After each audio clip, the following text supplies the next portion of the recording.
creaking silence of age echoes through the streets. Sounds like old wooden floors under heavy feet. All of the children once running around have evacuated, or maybe they just disappeared. Where are the children gone? Just yesterday, they were tying ribbons in trees and swinging from the branches. They were leaping over hot coals and swooning at anything. Where have all the children gone? Those of us who remain wander around like abandoned children in shopping malls.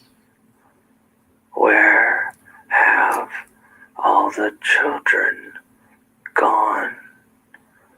Maybe this is just a dream. Maybe we are sleeping in rooms filled with metal shells. If we put our ears to those shells, they would tell us stories of how they were emptied by the fingers of fathers, emptied into the flesh of their sons and daughters. Where have all the children gone? We hope they are hiding. We hope they are playing a game. But we know this is really happening. Where have all the children gone? I'm a little afraid. Hey everybody, sorry about that. I'm always a little slow on the draw when it comes to that. Hey Snoop Medic, hey Home Fries, thanks for coming. The reason that I chose that little clip to begin with is because before we start with the fun stuff, I want to talk a little bit about a true crime case. Hey Lufa, I'm not true crime. Everybody knows that. You know, I'm a little bit of this and a little bit of that. But I recently saw this case about this little girl. Her name is Alicia Navarro, and she's been missing for about a year. I know that usually cases that are old like that, you know, aren't really that focused on, but you'll see here in a moment or two why here a year later, it's just now kind of starting to be a big deal. That's her on the screen anyway. So once again, welcome to everybody, all princesses, brains, and basket cases alike. Welcome to detention, where we don't dance on the ceiling, we fall out of it. Today, you know, I just wanted to talk a little bit about that, and then after that, we'll have some fun. I know everybody could use a little bit of a laugh. So my good friend Copper, who hasn't been on panel in forever, has promised to come up and do a little bit of co-paneling with me. And of course, everybody who wants to come up, you know, is more than welcome to. We're an open panel kind of channel, and anybody who wants to speak always gets the chance, as long as you follow the one rule, which is don't be an asshole. The only thing we ask. All right, so pictured on the screen there in her little princess dress is Miss Alicia Navarro. She disappeared about a year ago. This past September, it would have been a year ago. Her case is still very much active, but the family kind of feels like the case has not gotten the attention that it deserves for a few different reasons. One of the reasons, of course, is racially. Now, this is her parents, what her parents and family believe. That part of it is racial because she is a Hispanic child, and they feel like she hasn't gotten a lot of attention also because of her age.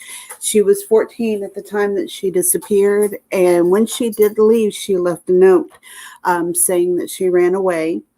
And because of that, the police have not really treated it as much of a missing persons case. But as you'll see, not only is this a missing persons case, but this is a missing and endangered case, because Alicia is not just a child, she is a special needs child.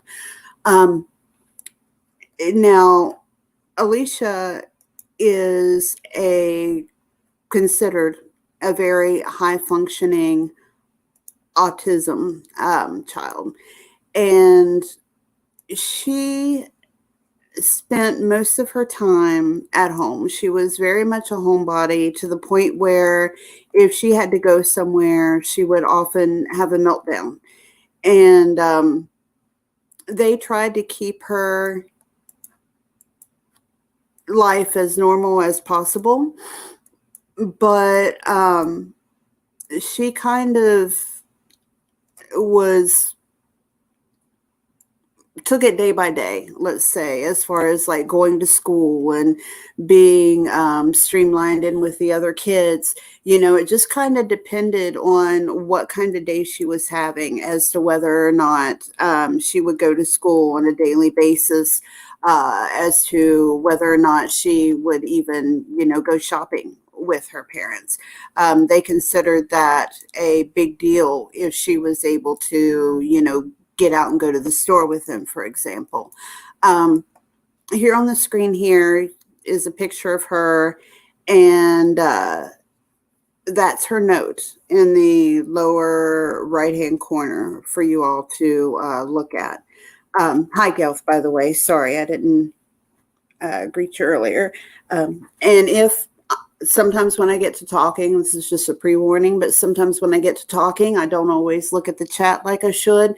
So if I neglect to respond to somebody, please forgive me, but I try to pay attention. And as I said, when things get lighter, of course, I'll be talking to you guys a little bit more directly. So just bear with me. But anyway, as I mentioned, she was high functioning autistic. There were a few things that she was very particular about. Children who are on the spectrum have a lot of sensory issues, and Alicia had that. She actually was at the point where she had very few things that she could actually eat without getting sick. And a lot of that was because of her sensory issues. She was very particular about her clothing. The sweatshirt that she's wearing in this picture was actually the shirt that she was wearing at the time of her disappearance. And I actually have other pictures of her in it, and we'll show it to you later if you want to get a better look. But she was very, very particular about her clothing.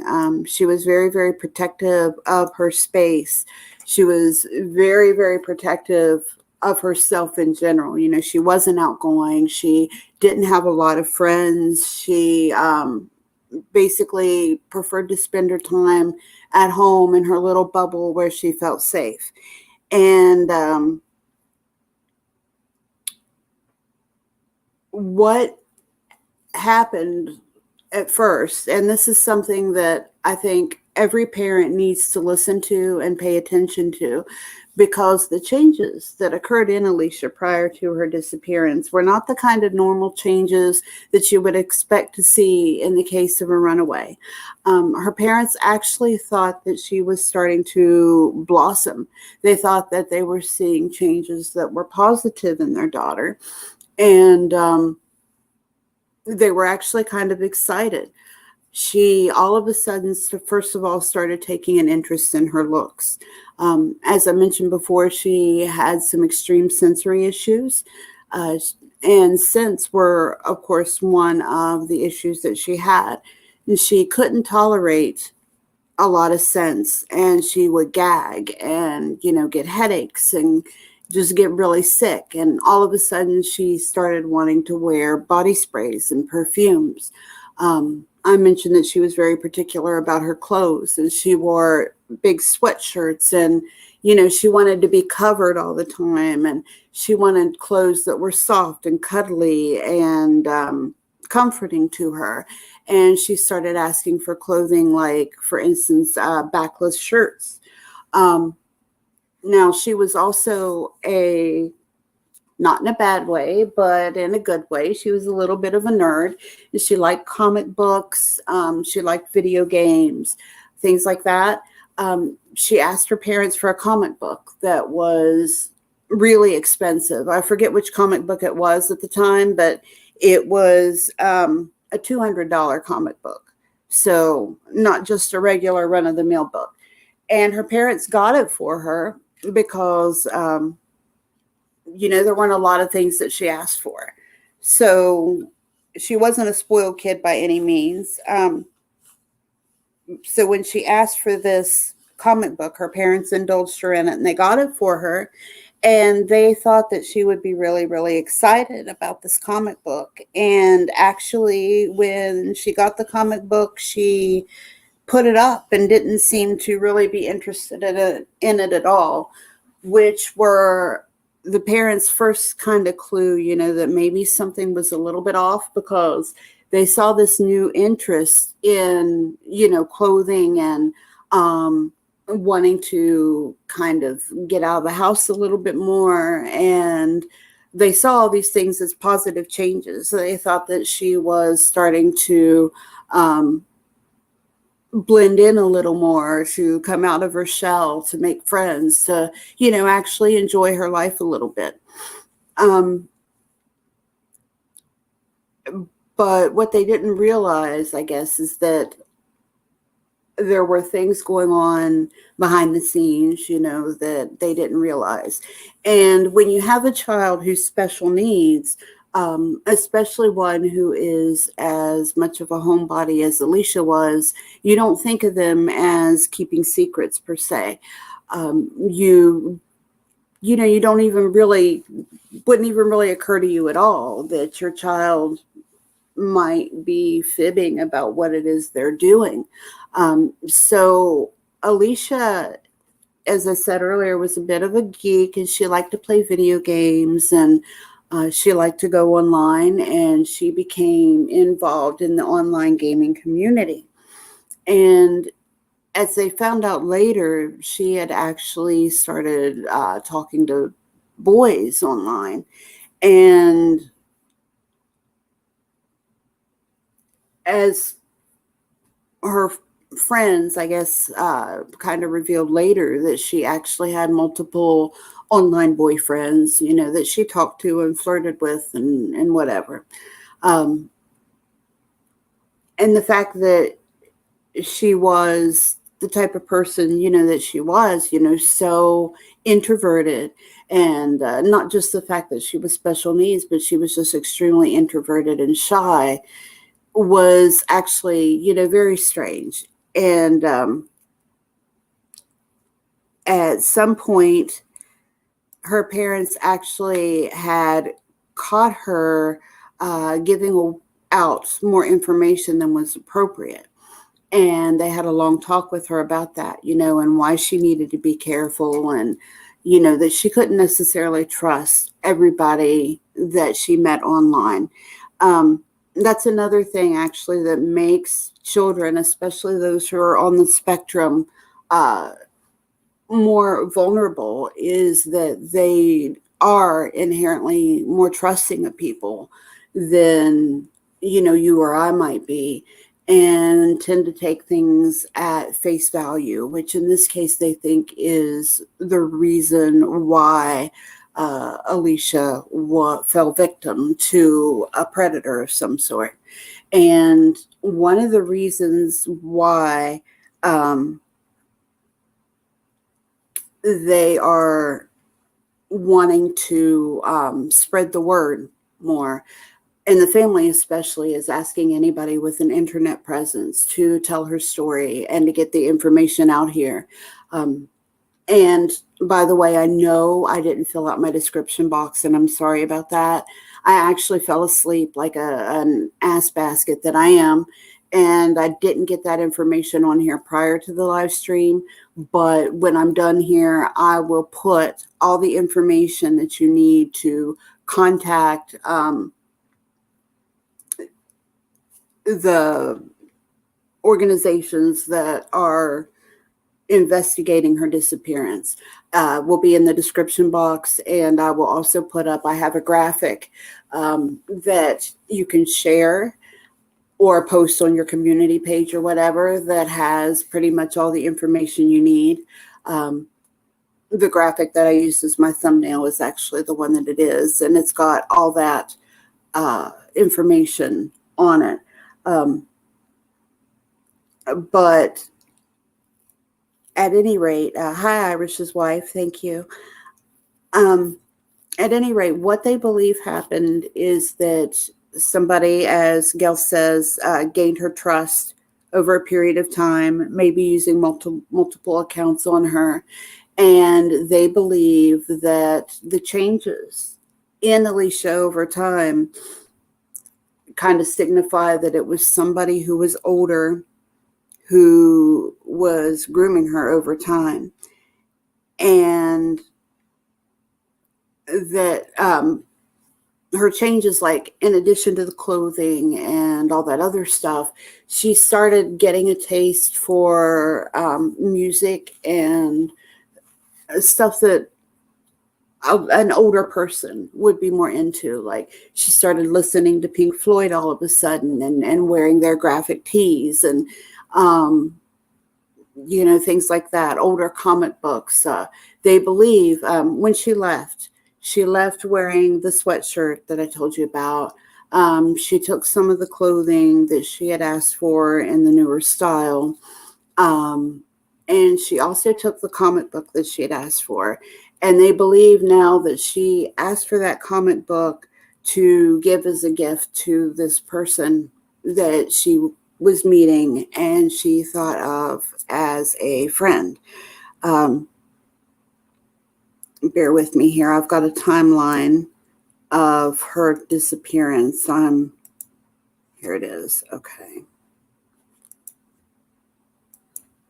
I'm not very good. I think it's my computer really that's not very good at pulling pictures up and stuff. And it tends to lock everything up. So if I put a picture up and it goes to like black screen, somebody let me know. Lufa, I'm not exactly, well, let me pull up the timeline here. As I said, I'd planned to write everything out, and my dumb ass fell asleep, and I didn't get it all written out like I wanted to. But the period of time, they're not exactly sure. I think it was a few weeks before her disappearance that the changes happened. Let me get that timeline up so you guys can see it.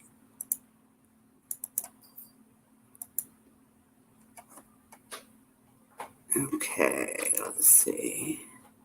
Let's make the son of a bitch bigger. I know that a lot of people share their whole desktop, but I don't like doing that because I actually did that once when I first started streaming. And what happened is I'd had my Facebook up in another tab and I didn't think about it. And that was how I put out too much information about myself and got doxxed to hell and back. So I don't share my desktop anymore because of that. But this is basically a rough timeline of the events around her disappearance. So as I'd said, she had issues about going out in public and going to school and things like that. And she would sometimes have meltdowns, which is fairly common when you're on the spectrum. You just get overloaded and feel like you can't take it anymore. And she woke up on the morning of, I believe it was, the 13th. Okay. She went to like a private Catholic school. And she seemed to do pretty well there for the most part. And for the few days prior to her disappearance, she seemed to be doing pretty well. She went to school. She did the normal things, interacted with her family, actually, was interacting with friends. But of course, most of her friends were online. So that was where the interaction came from. On the 13th, she woke up and she said, I don't think I can do it today, Mom. It was found, I believe, on her bedside table by her bed, Snoop Medic. Hello, Lynn. I believe that's where they found the note, was on the table by her bed. Anyway, I'm sorry.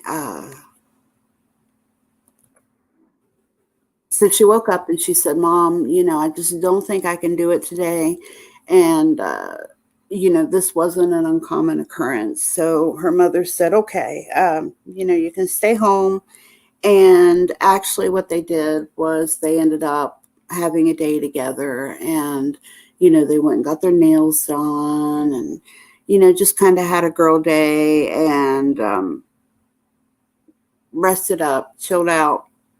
Everything still seemed pretty much fine.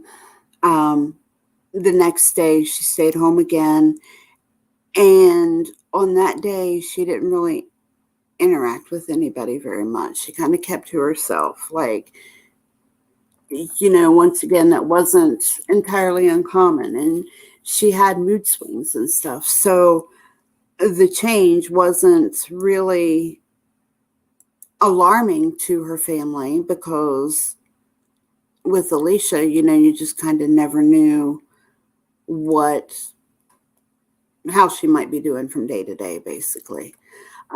So she woke up, her mother woke up in the middle of the night and went to go and get something to drink. This was on like the middle of the night between the 14th and the 15th. And it wasn't abnormal for Alicia to be up in the middle of the night. She had a lot of sleeping issues. And so she went into the kitchen to get a glass of water. And the odd thing now, of course, a lot of this is in hindsight, now they're like, oh yeah, that was weird that she did this. But at the time, they didn't really think a whole lot of it. But Alicia asked her mom when she was going to bed. And then when she woke up in the morning, Alicia was gone. And now they believe that she, of course, was waiting for her mom to go to bed. When they woke up the next morning, the back door was standing open. And of course, Alicia was not in her bed. And there was no indication of where she had gone or what had happened, except for the note that was left in her bedroom. And the note says, hang on a second, I've got a close-up of the note. Bear with me here, I'll find it for you.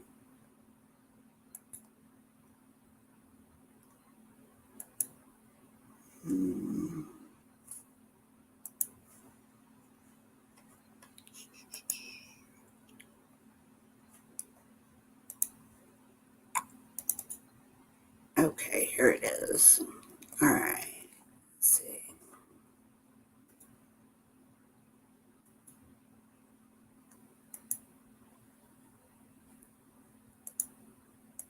Okay, so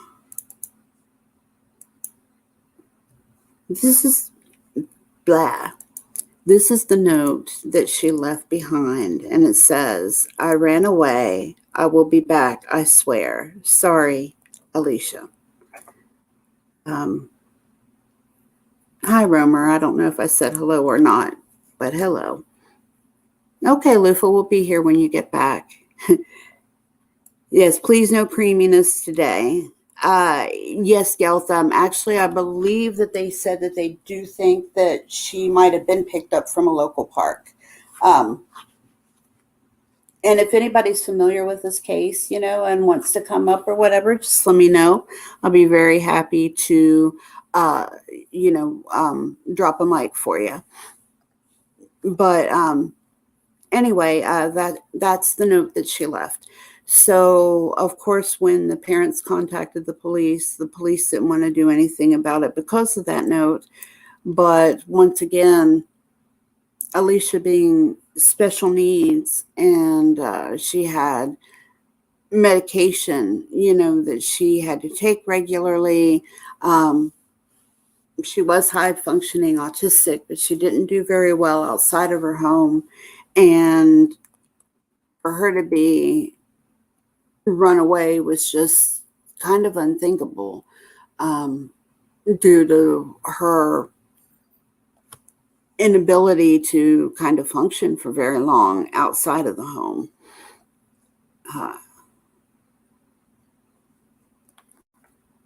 Yeah, somewhere with no cameras or limited camera views. Absolutely. So let's see here. We'll go back to our timeline. I wish I could manage to keep all this stuff open. It really sucks. I'm sorry, guys. Come on now. Okay, there we go. So here's your timeline. There we go.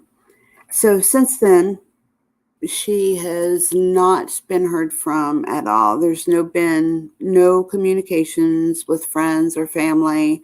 Of course, everybody who cared about her and had her information tried to contact her and still do try to contact her, and they have received no information, no contact from anybody.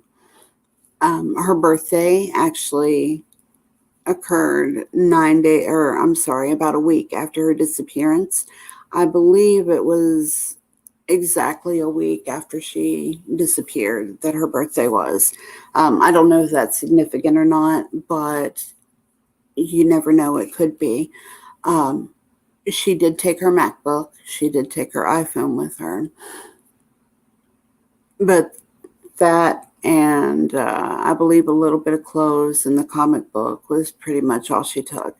Now, her family and friends are hoping that since the police do not seem to be making her case a priority, that by spreading the word and passing it along over the internet especially, may be helpful in finding out where Alicia is, because she was a gamer and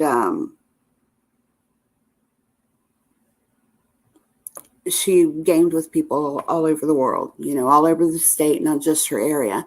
So what her parents are thinking is that possibly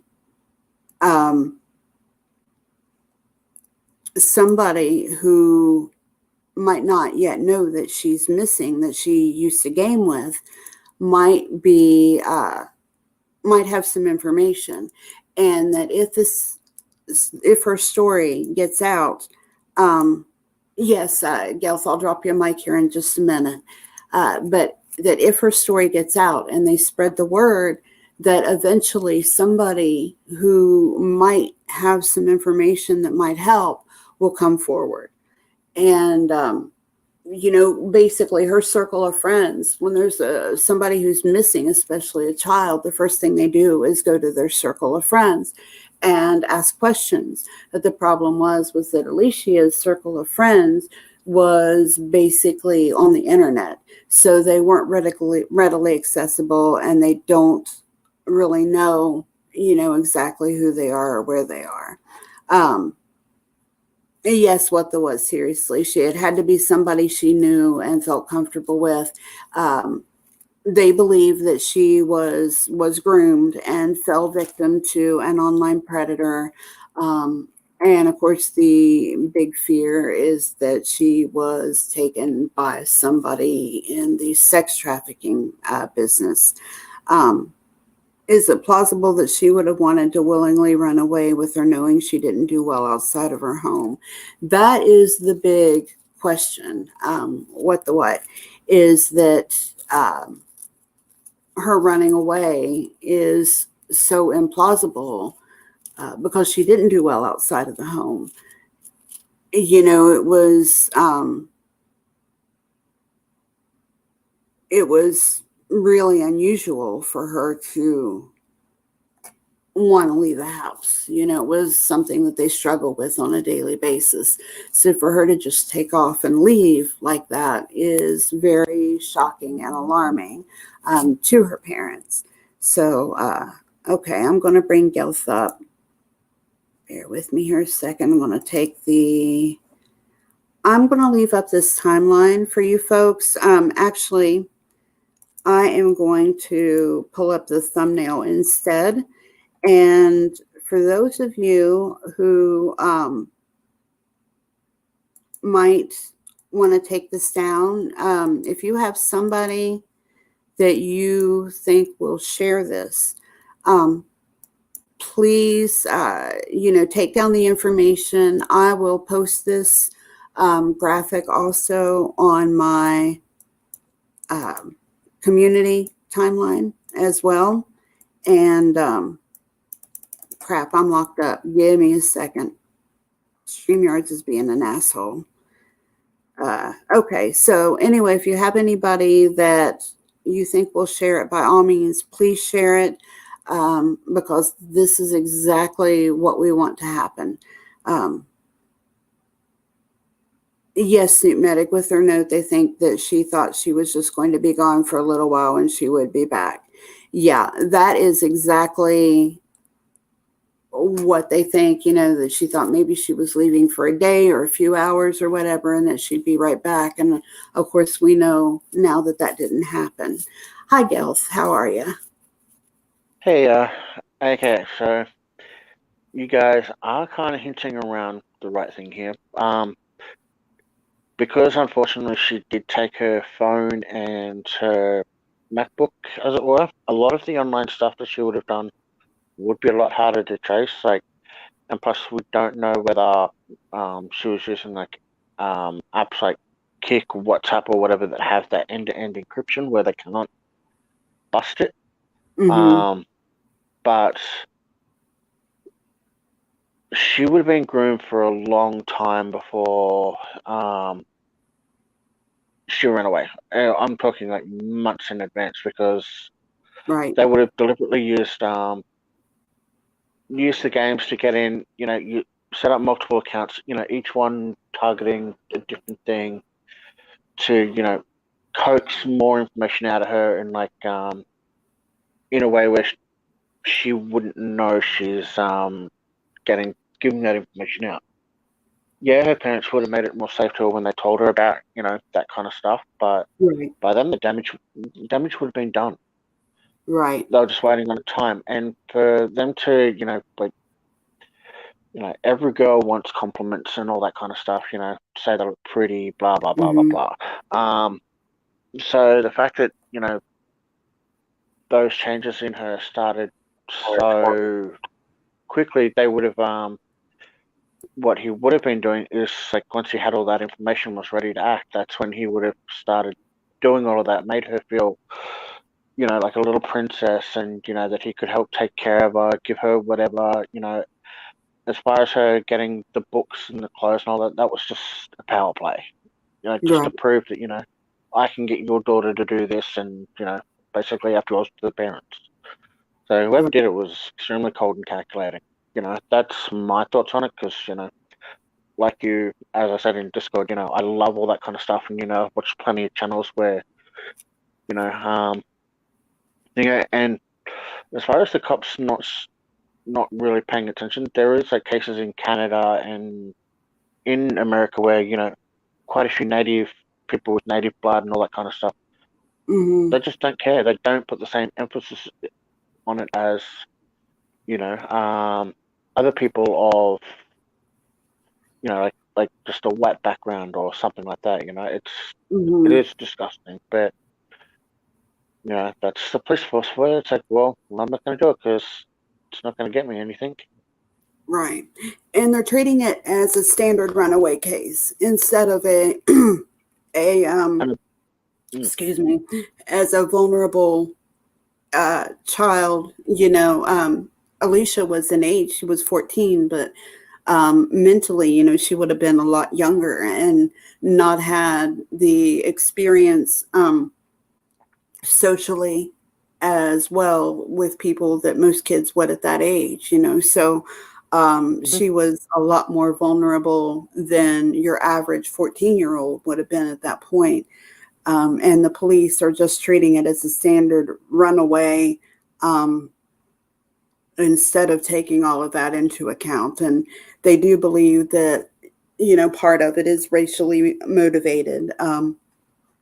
She comes from a small town, and they just uh, they just don't seem to be interested at all, basically, Yeah, in her case. Um, and they said that her phone hasn't been used. You mentioned her phone and her laptop. Excuse me.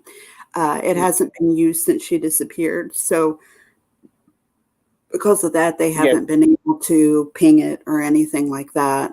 Um, So my guess That is that probably that she left thinking she was going to hang out, and they probably took all that stuff from her, mm, once she they would was. they would they would have either took it and scrapped it, depending on like what model like all that is, because they could have just like factory reset it and Mm, either sold it off or reused it or something. So whatever IP address it was connected to is gone. So the only way right. they be able to get information out of it is actually having it in their hands, which makes it even harder for finding out what game she was interested in. Hmm. Um, or like even stuff like with she was on like YouTube channels talking to people and blah blah blah. But unfortunately, a lot of kids do put themselves out in situations where they do give out too much information. Hmm. I I think recently there was a thing about some kids on TikTok that were giving out too much information and got busted or something, and something was happening to them. I haven't fully looked into that yet because TikTok Oh, throws me at the really? wall. But yeah, they don't stop and think. That's the problem. They think just because it's whatever, no one's really going to ping them. Like, um, I mean, seriously, it's like, what was it? The guy that did that foot lettuce thing for Burger King. It took one photo for them to be able to track down where he worked and lived. Hmm. There are people that will go after others just because they can. Right. As you said, with all the um, drama channels connected to real crime and all that, it shows you just how bad it gets. But ugh, Right. And I wanted, this is in an article, so, but see this picture. I mean, this was a fairly recent picture of her, and that gives you an idea. She was 13 or 14 years old, but I mean, she's got a toy there that's obviously for somebody who's much, much younger, than she is. And so she was very, very mentally young. And one of the things also, and I think this is where, of course, I'm not victim shaming in any way, but it's something that a lot of parents need to think of is that, they don't worry about that kind of thing because the child is special needs, and she is afraid to leave her home. So they don't think there's a risk of anything happening to her because she doesn't interact well with others. She's not gonna, but it still happened. And and the fact that she's a girl doesn't mean they also forget one other thing. Yeah, she may be physically well, so physically 14, mentally, like, a lot younger, whatever, but they tend to forget at that age, you're still going to have certain urges. And if guys are starting to pay attention and, Mhm. it's starting to affect her body physically, then, she's going to act on that. And as you said, for her having multiple online boyfriends or paying compliments and all that kind of stuff, you don't know just how far that's been pushed either. You really, Right. really don't. Right, exactly. And hey, Picker Leach, by the way, sorry, I just now saw you. And it said in the articles that I read, one of the problems as well is that when they see a child of color, they automatically assume runaway, even though there is no research that proves that there is a higher number of children, that disappeared that were runaways than, say, with just your average white children. But they're treated automatically as runaways when they're children of color. And children who are, Caucasian are given more of a priority. And it's really disgusting when you think about it, that they don't get that kind of attention. And especially with her. I mean, as Snoop Medics said, I think, no, I'm sorry, it was What Seriously said, how have I not heard about this case? It happened right around their old stomping ground. I lived in Arizona for many years. And that's because the police have not given it the attention it deserves. This should have been all over the news. This should have been in national news. Like, everybody should have heard about this case, as far as I'm concerned. It should be all over the true crime community, and nobody has heard of it. And that right there is, to me, is proof that they're not doing what they should be doing, because they're not even giving it any publicity. And that's why the parents have kind of taken it into their own hands as far as trying to get the word out, and asking people to share it on their own, because the police aren't giving them the publicity. The time of day, basically. Yeah. And Snoop Medic, you're probably right. I'm sure she was told what to leave in the note. And Yeah, that definitely sounds like that as well. Because what mhm. kid goes, especially someone like her I don't think would use the term runaway. Because that's more specific against someone who's done this in the past. Yeah, I thought that was odd too. The fact that she said I've run away was definitely alarming to me.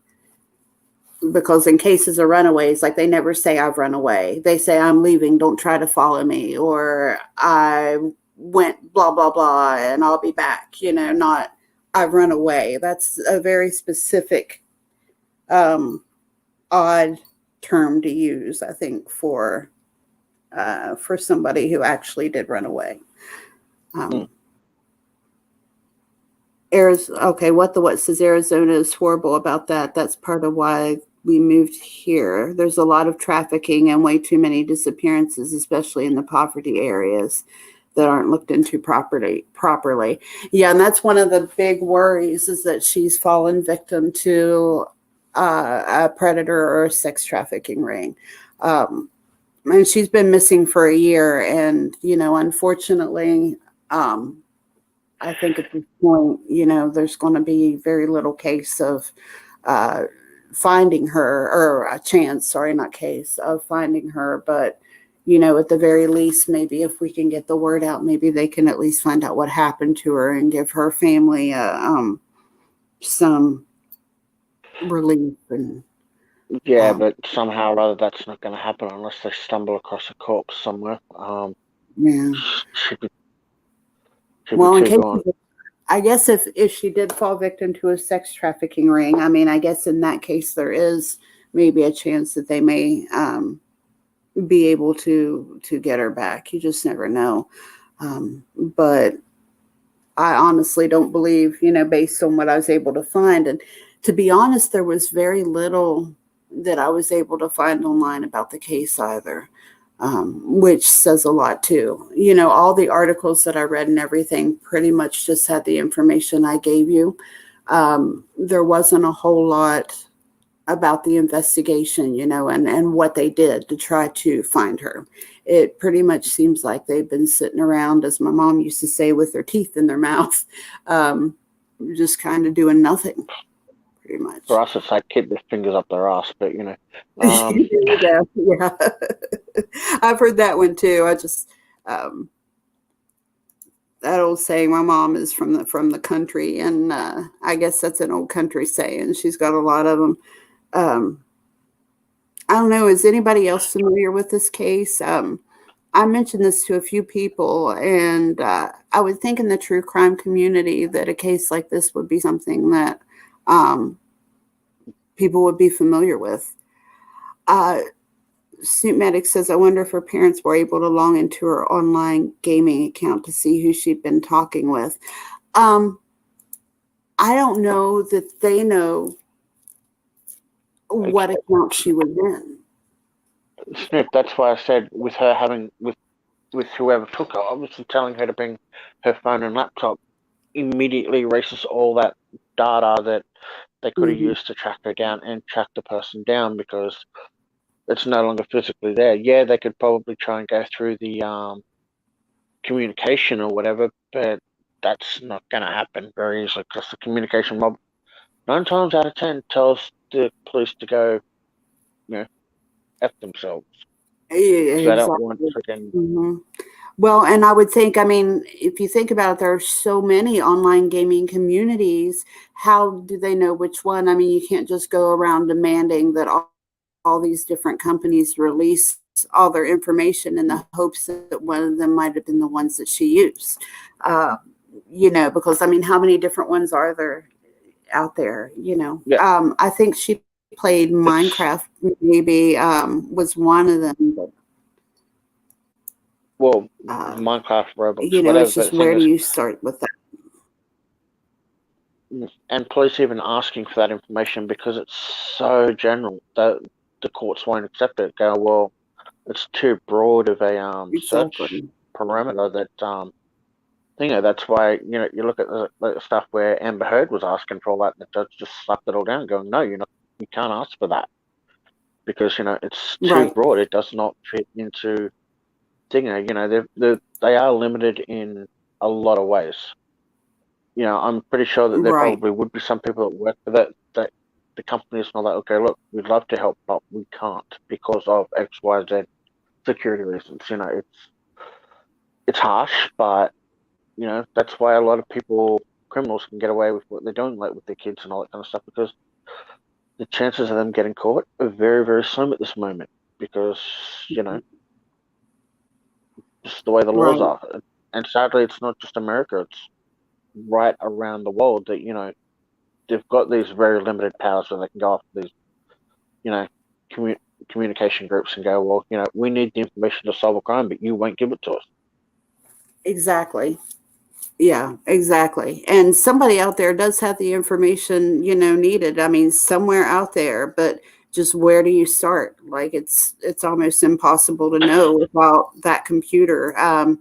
And like you said, whoever thought of that was brilliant, because they just effectively tied everybody's hands in the investigation, and without the police feeling motivated to really do much about it in the first place. It's just kind of been doomed from the start. Unfortunately, it's really, really sad. Let me see if I can see a picture here. They had a picture of the outfit. Oh, here we go. I'm going to show the outfit she was wearing. I'm just trying to get as much on here as I can. And I did find a press conference video here that we can watch if anybody's interested in it. I haven't seen it. I just now stumbled across it. And but if you guys want to see it, I can play it and we can see if there's anything interesting in it. Oh, so you're okay. So what says his mom's still in Arizona and is constantly sharing any missing kids. Okay. Well, I if you want, I can actually you're on Discord, right? I can send you the graphic that I used as a thumbnail, and you can send that to her and see if she wants to share it, like in her Facebook or whatever, since she's still in Arizona. And I can just DM it or post it in Discord and see if there's anything. The more it gets out, the more people that share it, the better. And that's And hopefully definitely some other bigger channels that do this will pick it up and talk about it. right. I've actually been talking to a few people about it. So I think like Robbie's going to put it on his community post for me, I believe, and I'm going to. We were Truthy and I talked a little bit about doing something, but then other things came up. So I figured that once he has the time to talk about it and stuff, that he might share it as well. So that's what I'm hoping, is that some of the bigger channels will actually pick up on this, and the bigger the following, the more the word gets out. I know parents themselves have actually gone to TikTok on their own to try to kind of spread it on their own, is how desperate they've gotten. You also got to wonder too, if you're looking at her, there's an actress that looks similar to her at the moment too. You got to wonder if it's also like a fetish for that type thing too, because kids that look like celebrities are going to be worth a lot more money if they can groom them and get them away, and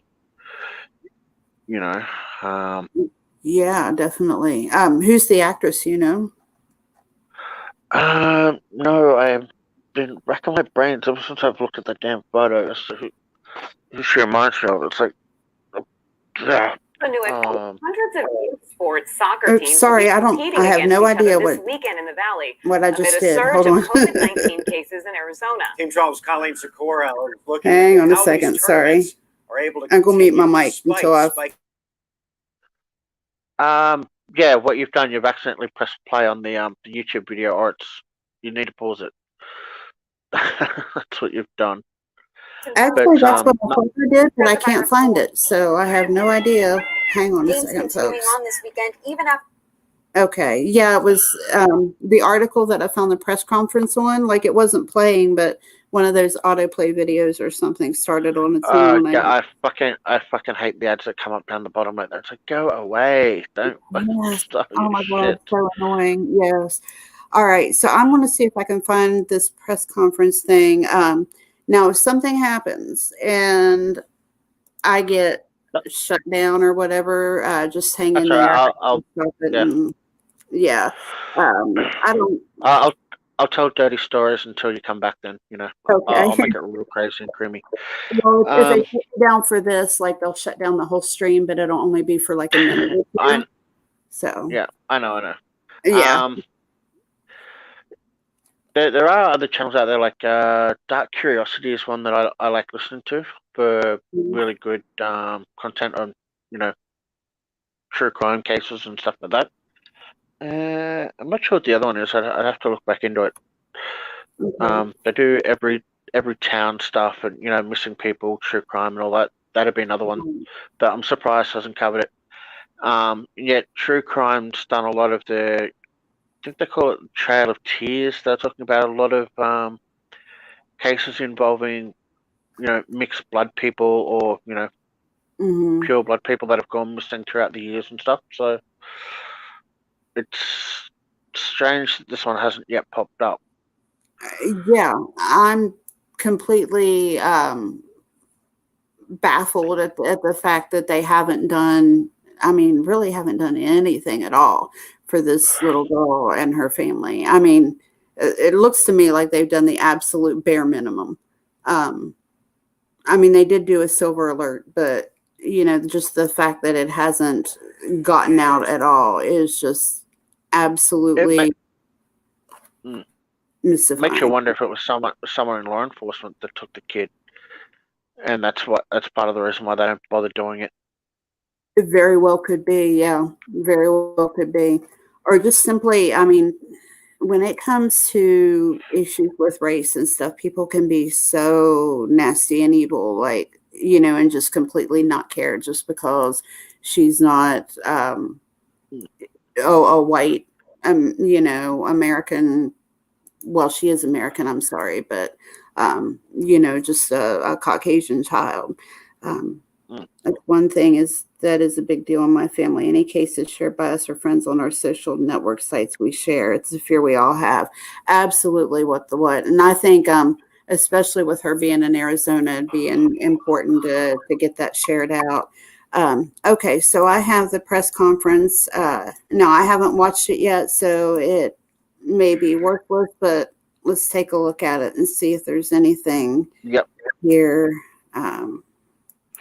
Okay. Going to be providing a timeline. I'm going to make it of bigger. how the Hold on. investigation has progressed to this point.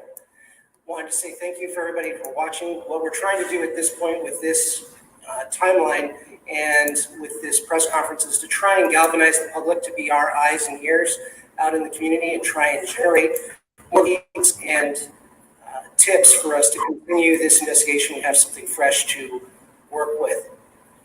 This case began September 15th, 2019. And what you see in front of you is a timeline of events that ran in the days leading up to the disappearance and then the days post the runaway dates. So beginning on the 11th, what you'll see is that she attended school. She goes to Bourgate Catholic High School. She had interactions with her friends on the 12th, and this is done via texting and applications on her cell phone and her gaming application. She decided to stay home from school. She asked her mom to stay home from school on the 13th, which was granted. So she did not have any interaction with friends at school that day. She stayed home all day on Saturday the 14th, limited contact with family in her room. She likes to game. She's a gaming teenager, which is very common. She does like to interact, and so that was probably one of her primary things that she liked to do on her own. On the day that she ran away, as you can see, she had her last contact with her mother. It was late in the evening, early morning hours, about 1 a.m. And then over the course of that period from 1 a.m. Till the next morning, at some point she left her residence, leaving a note behind. A picture of that note is in your documents. And what that note said was that she ran away and that she was sorry, but that she would be returning. That return never happened, and no further communication from Alicia was ever found. Okay, I'm going to take little breaks here. This is actually, it's about 18 minutes long, so I don't want it to get hit, but so we'll have to make sure we stop and comment on it. So I thought this was a good one. This is basically a recap of what we already know. And yes, the Vallow case was a nightmare case. It was a heartbreaking one. Oh my gosh. But anyway, what he's basically said is just a recap of what we already know. Like I said, I didn't watch it ahead of time. So, can you hear it all right, Gilth? Yeah, I can hear it fine. I'm just being quiet while you're playing it, obviously out of respect, so that way, Sure. Okay, it just sounded a little quiet to me, so I just wanted to make sure that you all could hear it on your end. All right. I'll go ahead and start it back up here. I'm just going to stop it and comment on it every so often. And if it seems to be useless, once we get a little ways into it, I might not play the whole thing, but let's just see here. So she no longer was on social media. She was no longer on any of her texting or gaming applications from that point forward, to include her 15th birthday, which was on the 20th.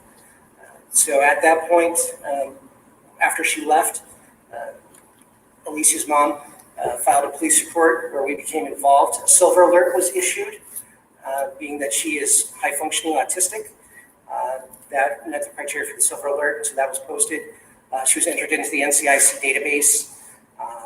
The National Center for Missing and Exploited Children were consulted along with the FBI.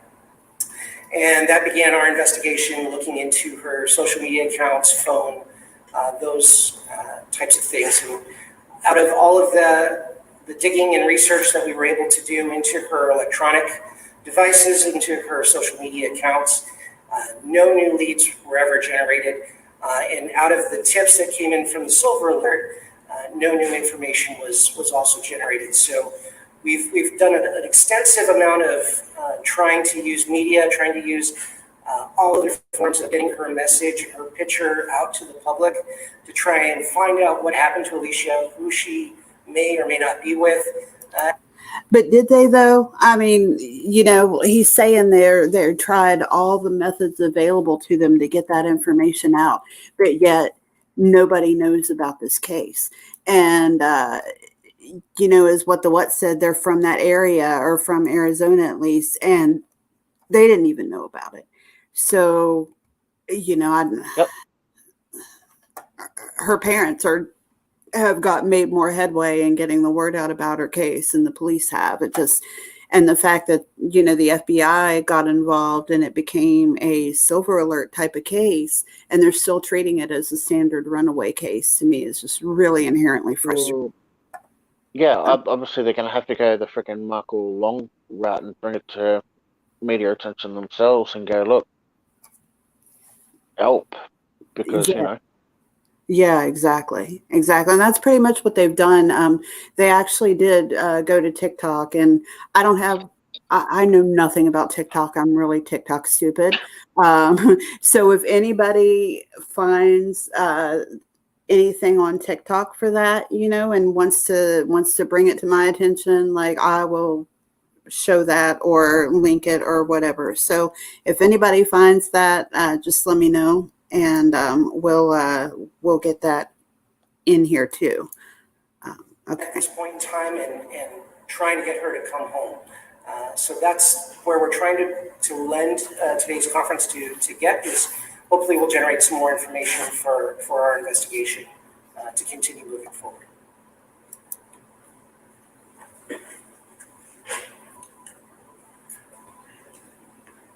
Hi, I'm Sergeant Randy Stewart. Just spelling is RANDYSTEWART. First of all, I want to thank everybody for being here. As Sergeant Beimler talked about, what we really need in this case is awareness. We need to get the information out, and we're still looking for her. We need some help with trying to generate tips that we can follow up and try to find her to get her back home. Just a couple of things to note that we've been doing. The GSTV, so we've been running several ads through the GSTV. They donated that time. So the gas station TVs. What did I do? Oh, I think It's been 3 months since What a Glendale crap? teen with autism went missing. I don't Just know why that imagine, happened. especially Hold with on. the holidays, how tough it is for the family not knowing where she is. Team 12's William Pitts has our story tonight from Glendale. That was odd. We boomed it. No, I wasn't even touching it. Like, it just went on to the next video.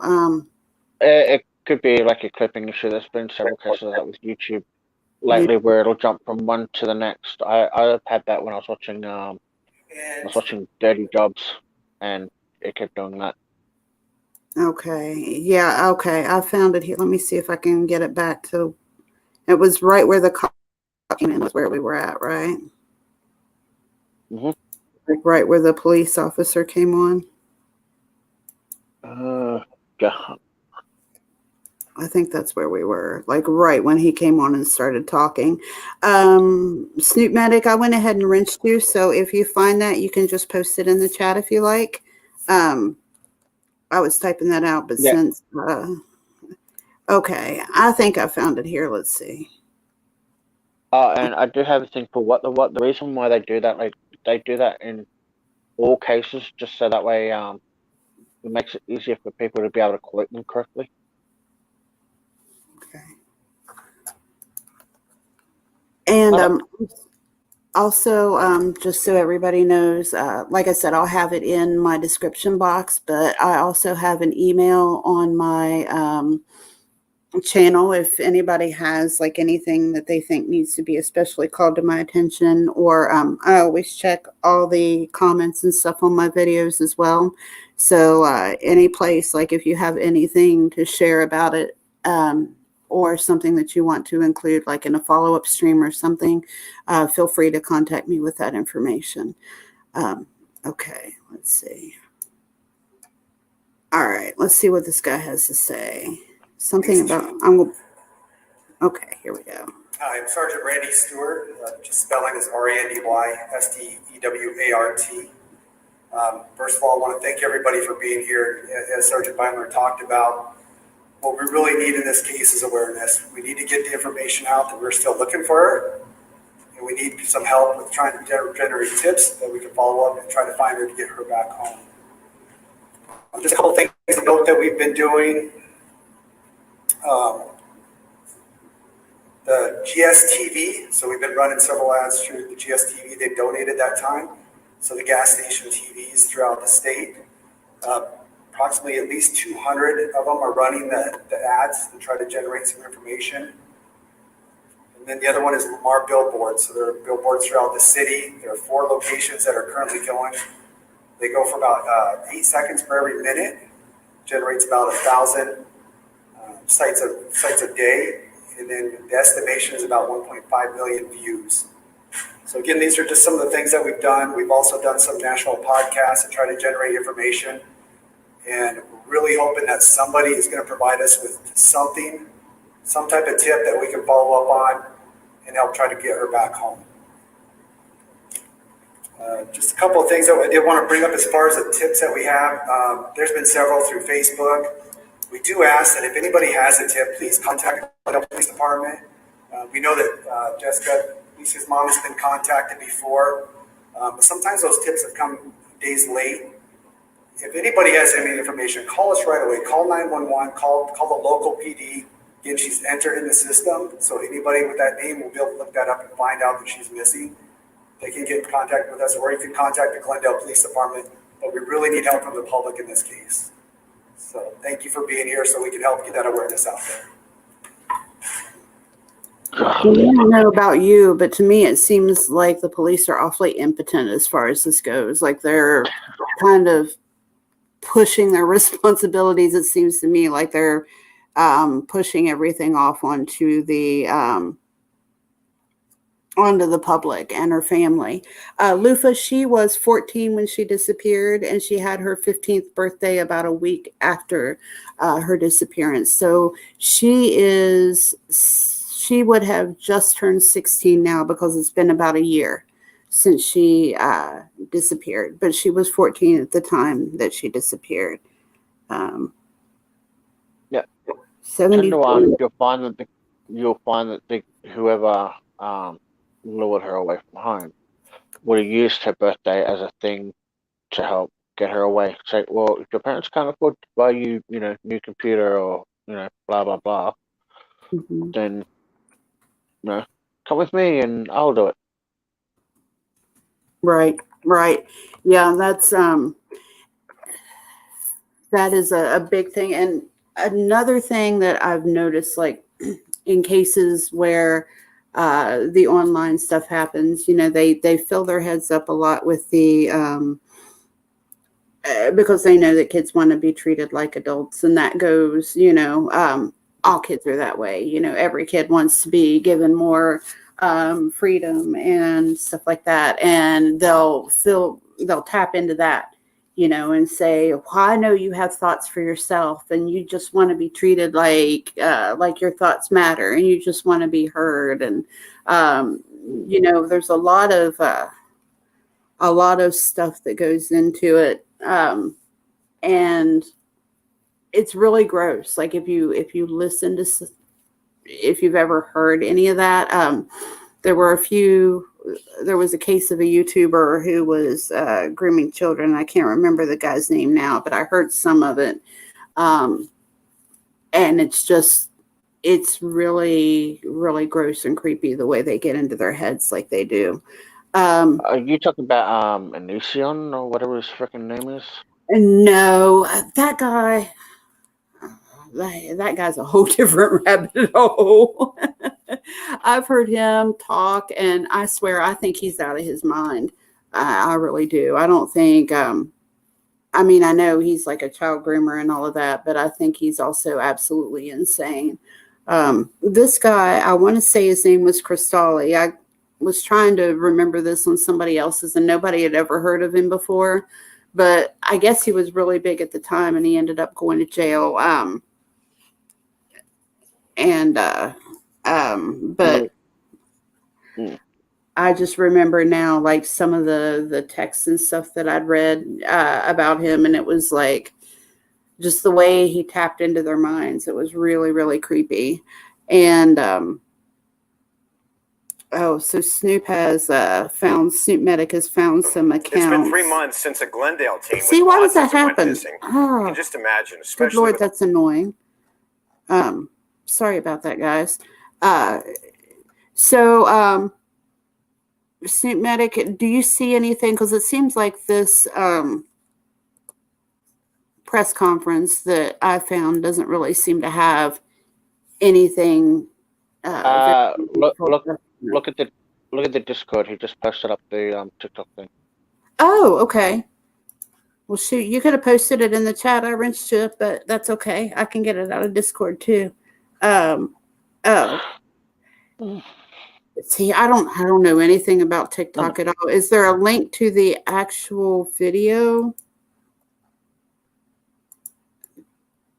Do you know? Yeah, turn off your autoplay. That I closed it out. I closed it out. It should, like, I actually took the window down. So there we go. It's gone now. Okay. So TikTok, this is dumb. I'm sorry, but I am a barbarian, and I only have Facebook and YouTube. I don't even have a Twitter or any of that stuff.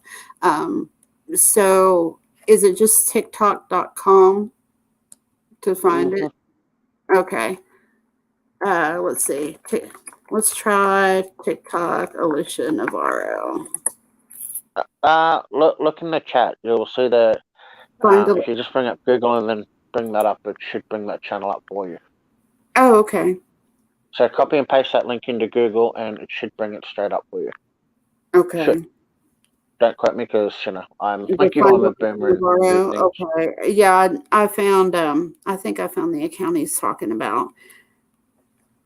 What I'm hoping is that I can find like a video with her parents talking. I'd like to actually hear what they have to say, if we can find anything with them talking.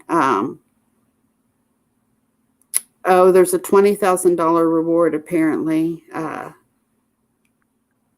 think a lot of these are in Spanish as well. Okay, yeah, this is probably going to be, hold on, I'll share my screen with y'all. I don't think I have anything up that I can dox myself with. I'm just going to share my whole screen, and we'll pull it up and see if there's anything here you all can help me look that looks interesting or relevant. So this is the family's account. See, this is the first time I've ever been on TikTok, to be honest. I've never looked at TikTok before, ever. I have, and it's disgusting, some of the stuff. Yeah, it seems really confusing to me, actually. Admittedly, at least they are cracking down on a lot of the porn and all that kind of stuff that appears there, but it's bad. Yeah. Ask a copy. Can I please ask a favor? Let me look at this one, because it talks about the National Center for Missing and Exploited Children. And it says Hope Live Alicia is featured.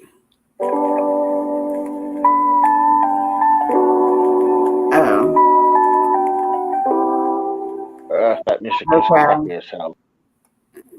Yeah, I think this is something I'd have to do research on to find, like, but this is the parents' account anyway. If anybody wants to take a look at it and see if there's anything in here that's useful. It's been 1 year since my daughter has been missing. So Okay. thank you for all the support in TikTok and helping me find her. Today we have a vigil for her and I have Sir Attorney here who has also been my motivation for TikTok because you guys are awesome. Yes, please share her story. We need Alicia home. Someone knows something. Please share.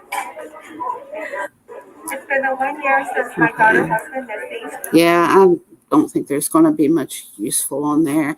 That's the shame is that there isn't much, like everything that I was able to find when I was doing the preparation for this live stream, except for I found one video where somebody in the true crime community did on her story. And that has been the only thing that I was able to find that really had much helpful information. And that was for Danelle Hallen, I think is how you say her name. I found a few, like there's a lot of psychics on there, trying to get attention. There's a lot of that kind of stuff on there. Half of those psychics need to go jump. What's that? Half of those psychics need to go and jump.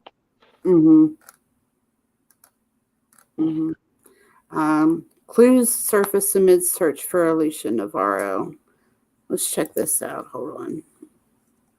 Okay. Yeah, I'm still sharing. Okay, let's see.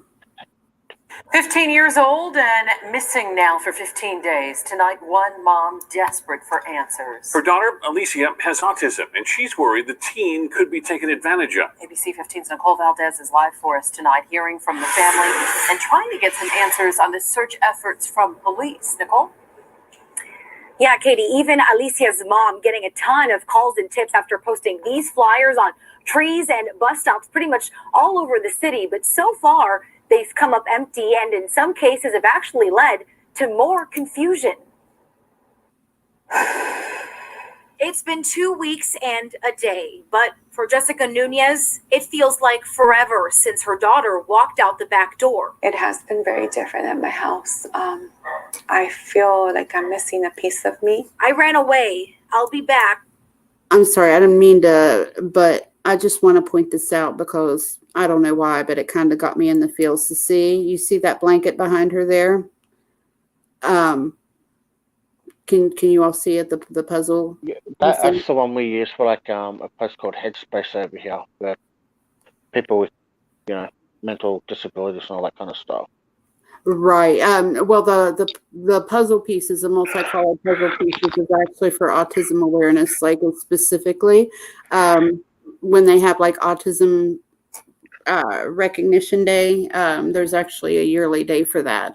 The symbol for that, like the ribbon, is like the puzzle pieces is what it looks like. It's like a ribbon that's filled in with puzzle pieces. So anyway, I just kind of wanted to mention that because it kind of kicked me in the feels to see it. Okay, sorry. I ran away. I'll be back. I swear. I'm sorry. Signed, Alicia. It's a note she left behind, but one her mom says is totally unlike her. Alicia is not only socially anxious. That sweatshirt right there is what she was wearing at the time of disappearance, by the way. She also has autism. And that's why I believe she was influenced by someone that she really trusted or knows. Because there's no way that my daughter would do this. Live PD Nation, tonight we need your help to find a missing Arizona teenager. Saturday, Alicia made national television.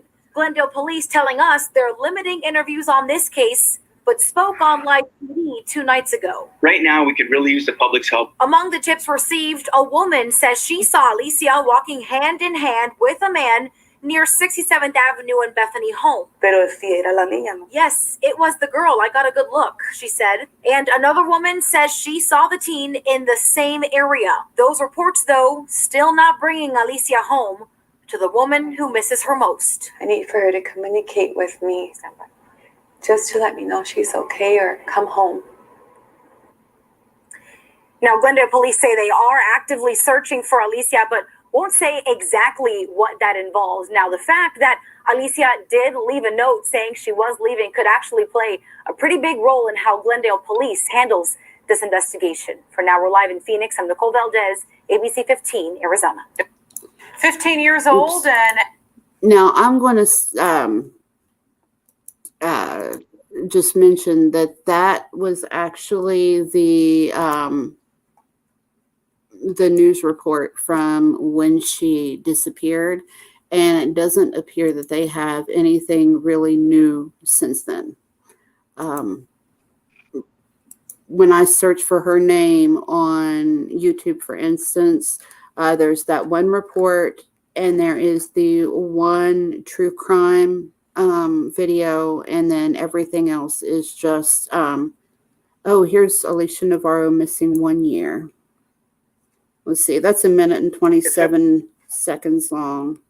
Do we want to take a look at that, you think? What was on the sweatshirt? Other kids signed it, maybe. Actually, I think that was a graphic, Snoop Medic. I have, let me pull up the picture here. I've got a picture of that. In almost all the pictures that I was able to find of her, she has that sweatshirt on. Remember when I said she had issues with her clothes? Apparently, she got attached to this shirt, and it was pretty much the only thing that she liked to wear. Yeah, I don't think other kids signed it. I think it's the graphic, but hang on a second. I'll show it to you. Let's see. Nope.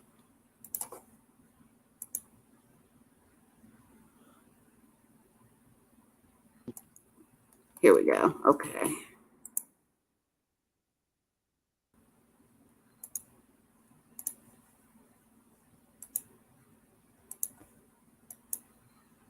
Okay, that might give you all a little better look at it.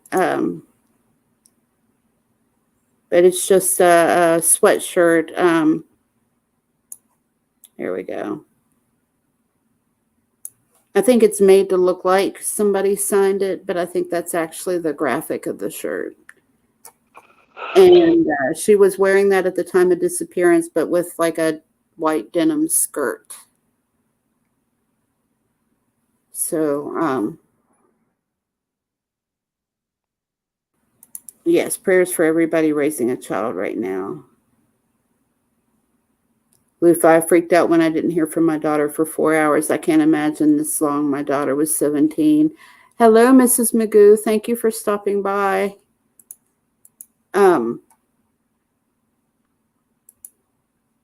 Yeah, I couldn't imagine. And I couldn't imagine just even being in the same town and having somebody disappear like that in the community. I mean, oh, BFC, we're both here, but we're out of town, so it's hard to watch, but we love and appreciate what you're doing. Okay, well, thank you, Mrs. Magoo, for stopping by. And yes, definitely, maybe we can get together and just, share her information. Like I said, anybody who is willing to share it on their channel just to get the word out as much as possible, I really, really appreciate. And yeah, in anytime, just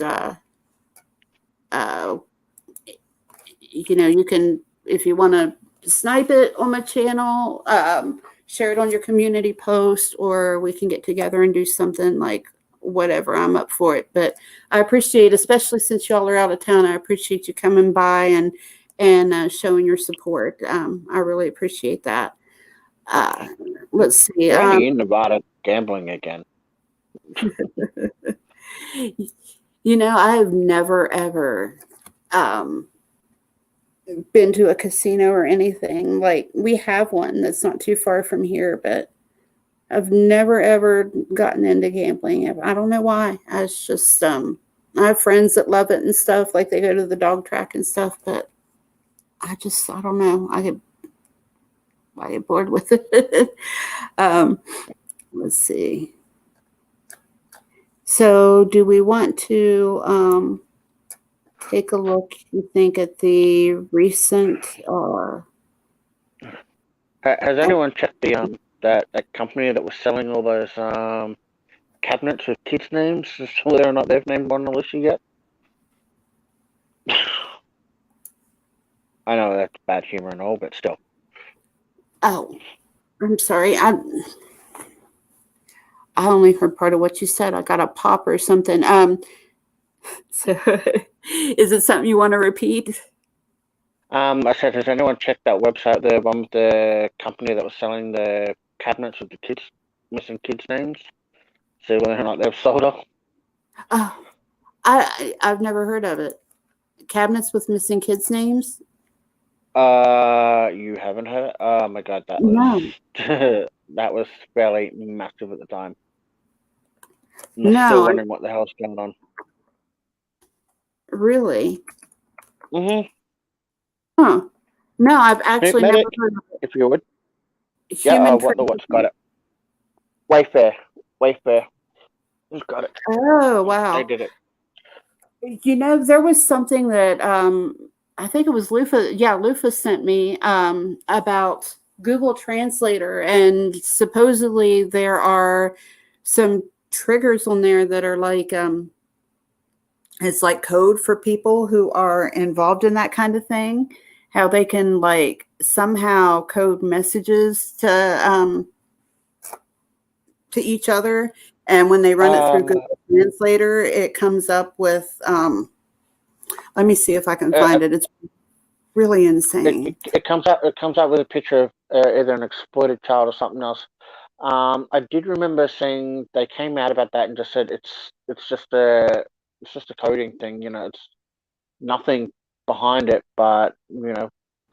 Right. Of course they're going to say that. You know, like they're not going to admit. Yeah.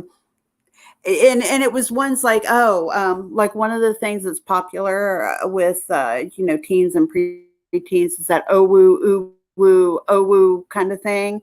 And if you put that in, it comes up as human trafficking, one of the things. You know what I'm talking, like the OWOWU. There's a guy on Nick Arcata's channel that does that a lot. It's annoying as hell. Let's see. But then again, if you think back to some of the stuff we did as kids, like those slap bands and all that kind of stuff, and you know, even those other little plastic bands that would go around the room like with writing on it. Like I remember back when I was at school and they were a fad. You know, different colors meant different things that girls would do and all that kind of stuff. So yeah, it gets upgraded as the years go by. You know, to incorporate whatever is currently fashionable. Yes. Now we didn't have the color coding, but I know what you're talking about. We didn't have that. We just we had friendship bracelets though. I remember those, like these little macrame. Only, you know, like the hemp necklaces and stuff. It was like the same thing with embroidery thread. We made them with, and that was the big thing then. When did she disappear? She disappeared about a year ago. What? Seriously. I haven't, Lufa. I looked at it a little bit, and like you, I kind of got confused. Like I didn't do a deep dive into it yet. But I kind of thought that was a little bit relevant to what we were talking about. But it's on my list of things to deep dive into. I kind of put everything that I had in the works on hold because I wanted to do something on this while it was still fresh on my mind. I'll tell you what, my kitty's tapping my foot. So I am, if you all don't mind, it's only like a minute long. Just to keep you all entertained, I'm going to put on the news report for the year and just see if there's anything relevant on it. And I'm going to give her something to eat real quick, and I'll be right back. Are we good with that? Is like, if you're not interested in seeing it, I can just let Gelf entertain you. Uh-oh. What do you think? Okay, if you want me to entertain him, I can definitely do that. Would you rather entertain him, or would you rather I play the year? That's all right. You can play that, and I can talk over it a little bit just to make sure it doesn't get copy struck. Sure. Okay. Well, it's only a minute, so I doubt they'll copy strike me over a minute, and it won't take me too long. So, okay, here we go, and I will be right back. I just have to give her some food, otherwise she won't leave me alone. She'll start crying. Glendale teenager Alicia Navarro disappeared from her family home. Today, along with Glendale Police Department, Alicia's mom held a press conference pleading for her daughter's safe return. I need to know where my daughter is. I cannot rest. There's not a day that I don't think of her. I miss her very much. And I just want to know where she's at, if she's okay. That's what I want to know. And for Alicia, I love you. You know that I do. And I'm not mad. I just want to know that you're okay, Alicia. That's all. Sorry. Glendale Police say no tip is too small. If you know anything, please call Glendale PD. Or if you see Alicia, call 911 immediately. If somebody sees her or who they think might be her, yes, 911 is definitely appropriate. She's entered into the NCIC database, so any local law enforcement, wherever they happen to be, will be able to see that she's missing and be able to do something with that information. Now, if it's something otherwise, then the main number for the Glendale Police Department is 60. Well, there's a lot of pictures of her there, and there. Look at how young she looks. Oh my gosh. Like if I just saw that picture, I'd think she's probably 10, not 13 or 14. 239303000, and any tips or any additional information that's not in the moment will get forwarded to the case detective to be able to follow up on. Okay. How about we put all her information into a donut? Maybe cops might get off their ass and chase that down then. You'd think. It's just, it's heartbreaking, Snoop-matic. It really is. And that's really all there is. What? Just found a post on Mother's Facebook page about her from July 2nd. Oh, okay. So she has been sharing. Well, good. That's good. That somebody, at least we know some people have been trying to help anyway, and that's encouraging. I think Lufa says I have to stop doing that. What do you have to stop doing, Lufa? Just got off topic. No, you didn't. We were talking about it. That's good. Hey, Snoop-matic, go take her picture, the one, Alicia's picture, the one where she's got the hair half over her face. I reckon if you were to reverse, do that in, let's say, Yandex or image, you'd be surprised about who she'd come up looking like or whatever. It's just a theory I've got. I can't do it at the moment, otherwise it'll kick me from the stream. Well, do you want me, like, I can give you the picture. Like, I have all these pictures here saved. So if you want one of them to, which one were you talking about? The one where she's got her sweatshirt on? Yeah, and like you can partly see the face, because that's the one where she looks, there's like a actress that she looks like at the moment. Okay, hold on. Let me see if I've got the one you're talking about here. Is it the one that's up here on the timeline, up here in the corner? Yeah. Okay. I think I've got one that's just of her wearing, or without all the junk. Let me see here. Bear with me here. I know I get stuff like that in my head and it drives me crazy until I figure out what it is I'm thinking of. So I know exactly exactly where you're coming from on that. Yeah. Let's see. Here we go. And I think we're probably just about done here. So if there's anything, like I was thinking of maybe, doing something just for the fun of it. So if you have any Well, what, ideas of anything, you know, we can do that as well. I was thinking of maybe going into Reddit. Sometimes you find really fun and crazy stuff there, but I'm up for suggestions as well. well, Snoop Medic and all that's in our Discord and all that, so why not just do it in voice chat where we can all just chill and hang around back, you know, on here. Like, I know you even monetized yet? I can't remember. Do I know? I said you're monetized, right? No, I'm not monetized. I just So, yeah, we're gonna try and get... I don't have enough. When I had my old channel, I was getting there. I was up to like 600. But I mostly just started mine just for fun, and I was getting to the point where I was ready to kind of do something with my channel, and some people decided that they didn't like some of the stuff I said. Like, I'm really outspoken. And if somebody doesn't like me talking and they try to stop me from saying something, then I'm one of those people that just kind of gets louder. You know what I mean? So they didn't like that. And basically, to make a long story very short, I lost my whole entire channel because of somebody with a grudge, somebody I didn't even really know that started all of it. And so I'm just now kind of rebuilding everything.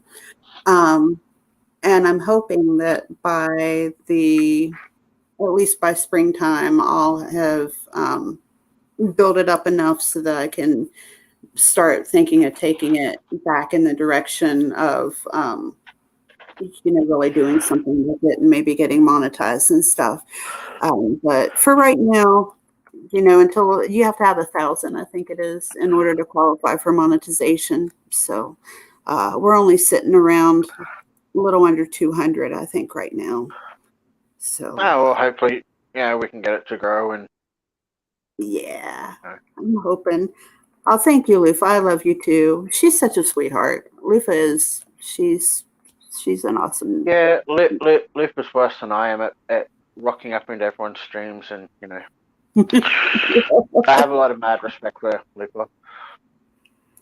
Let's see. Okay, so I was looking for pictures. I got to talking and forgot what I was doing. Okay, let's see. That's the joys of being old. Oh, ain't that the truth? Yeah. It's just so bad when you go to sit down on the toilet, it's like, was I coming or going? I hate that feeling when you just walk into a room to get something, and by the time you've gotten into the other room, you've completely forgotten what it was that you were doing in the first place. Yeah, it's like the doorway does a freaking mind wipe on you when you step through it. Or somebody asks you your name and you have to stop and think about it for a minute. Like, yep. I hate when they do that for your phone number. It's like, and you struggle for a few minutes to remember what your phone number is. Mm-hmm. Now that I kind of understand, because these days we don't have to remember, like back when we were kids, you had to remember a phone number, but now everybody just puts it in the phone. So, they don't have to remember and actually physically dial it like we used to have to. So that kind of makes sense, but forgetting your own birthday and stuff, nah. So I did a reverse image search, and I didn't come up with anything but articles relating to her. I'll do it. I'll do it after the stream. I'll get you to send me the picture. Okay. Discord. Yeah. I can send you the picture. I'll stick around a little bit. Okay, sure. All right. What did I hear about voice chat and hanging out? Was only half listening. Reading up on the post about Alicia. Guess was just talking about hanging we out. Can all go hang. Yeah, we can all go to voice chat and just hang out there and just talk about that or other cases on Reddit or and do whatever Right. Because in that way everyone can be included quite easily. So if you really got to get Discord and come to the Magoo's Discord. Same with you, Snoop Medic, even though I think you're already there. Well, is there anything while we are on here that it doesn't have to be related to Alicia. It can be related to anything at all. Anything anybody wants to talk about, or anybody who wants to come up on panel, or, just add anything to it. Hello, Cooter. Your daggone internet went out on me and just came back. All right. I've been waiting on my girl here. Hey, Seraphim. Glad to see you here too. Seraphin's a very old, old as far as as far as YouTube goes. I've known him ever since I first came to YouTube. He's a very good friend.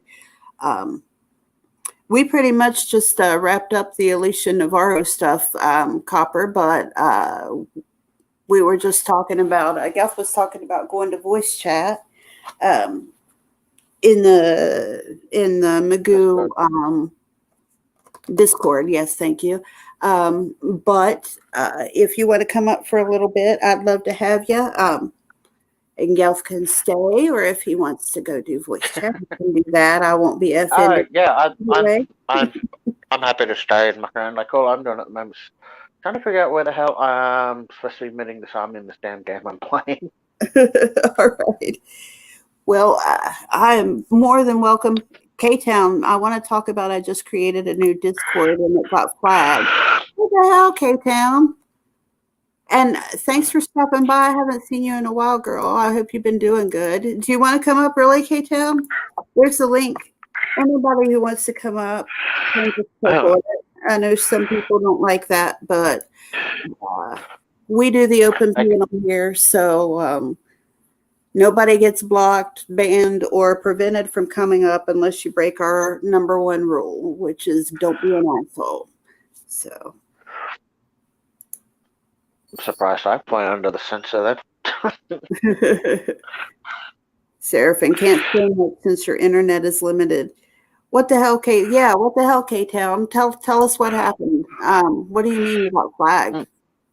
Like, I'm curious about that. I didn't know there was a way you could flag a whole Discord. Like, how you can quite easily. Really? Mm-hmm.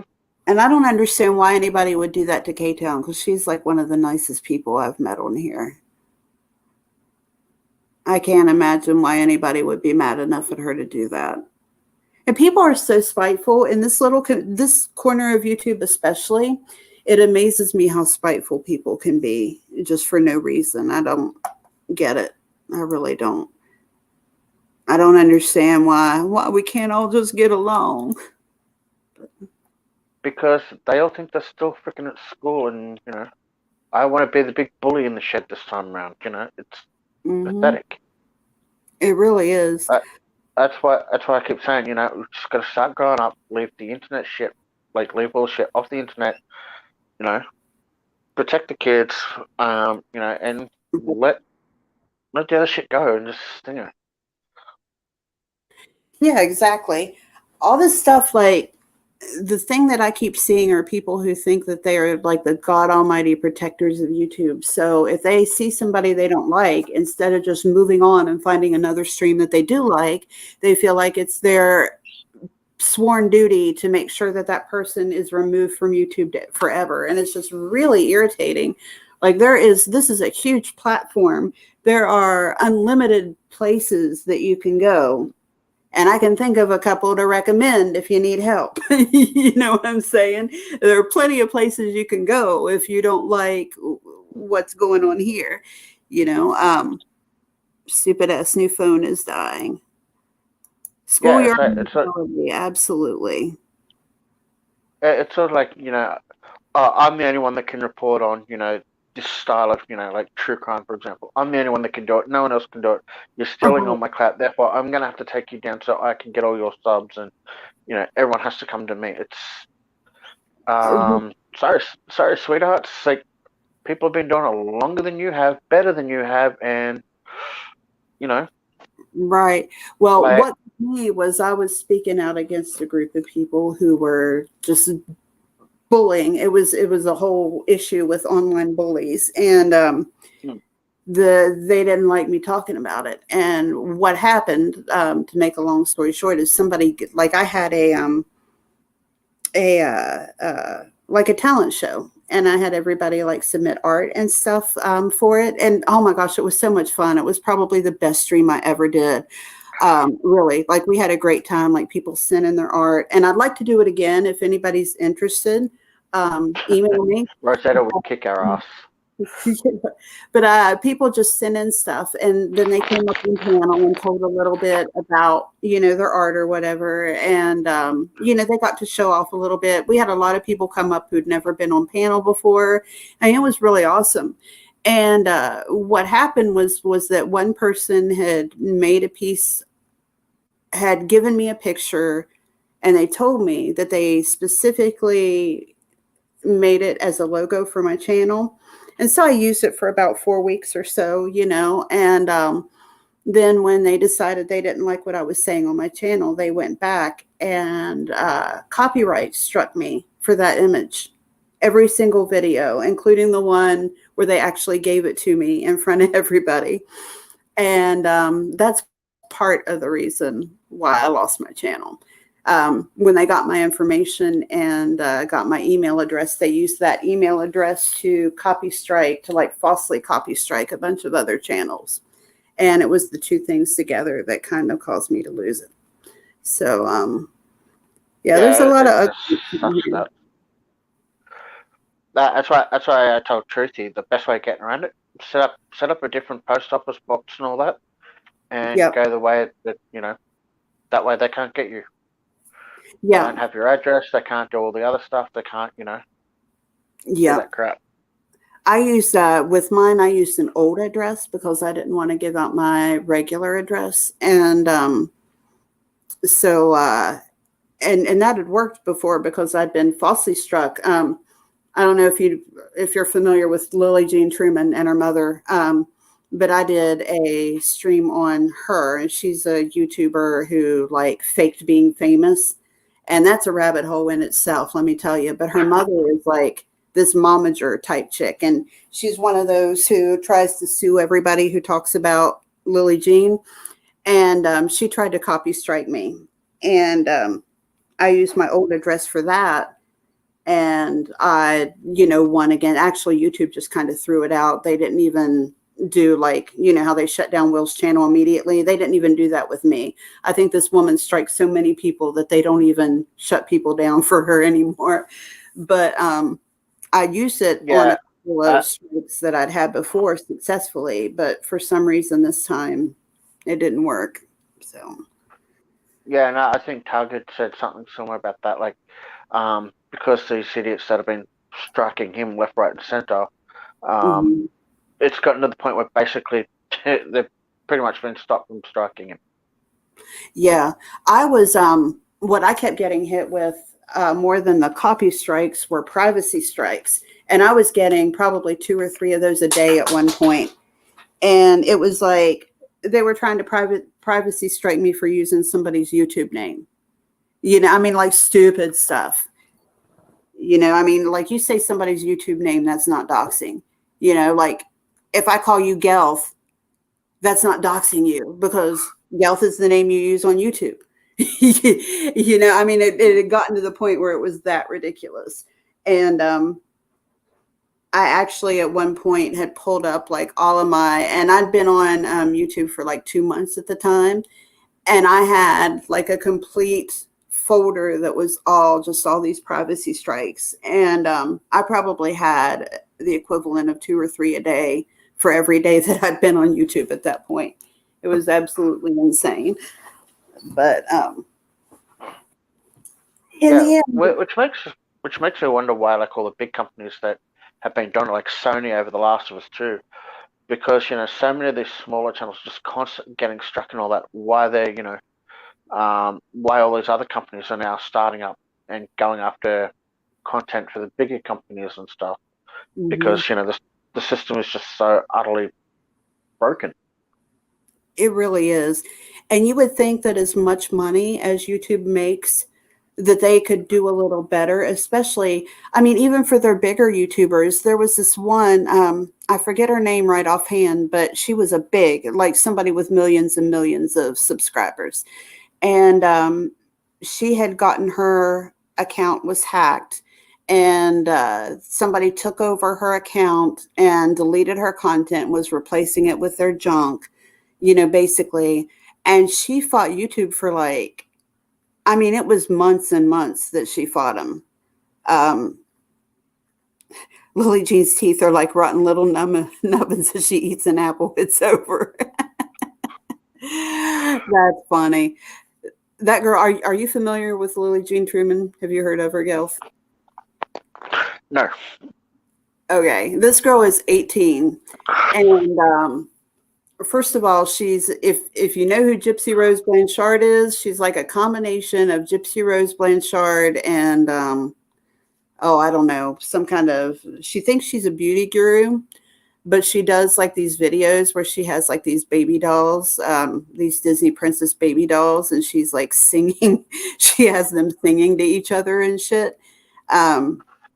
Oh my god, that sounds almost as bad as the guy that set up like 50 billion fucking babies to talk to each other. That's nightmare fuel. Yeah, she's very creepy. Oh, hold on. Seraphin, sorry, breakfast. I just got the notification that I'm out of data and broke my phone, so I don't have to. It's okay, Seraphin. I'm glad you showed up. So anytime you can show up and hang out with us, like, that's awesome, because we've been missing having you around. But when you get your Discord back, we'll be here. So that's all good. But this girl faked her entire life. What she did was she faked being famous. She tried to tell, one of the things she did was she photoshopped herself in over top of Katy Perry at the Met Gala and tried to tell people that she was at the Met Ball. And I mean, a lot of it is like silly stuff and it would make you laugh, except for the fact that her fakery actually got her some product deals and stuff that should have gone to somebody who actually deserved it. Right. There's a company in New York called Bite Beauty, and you can go in there and pay $60 and develop your own line of like lipsticks. It's custom tailored to you.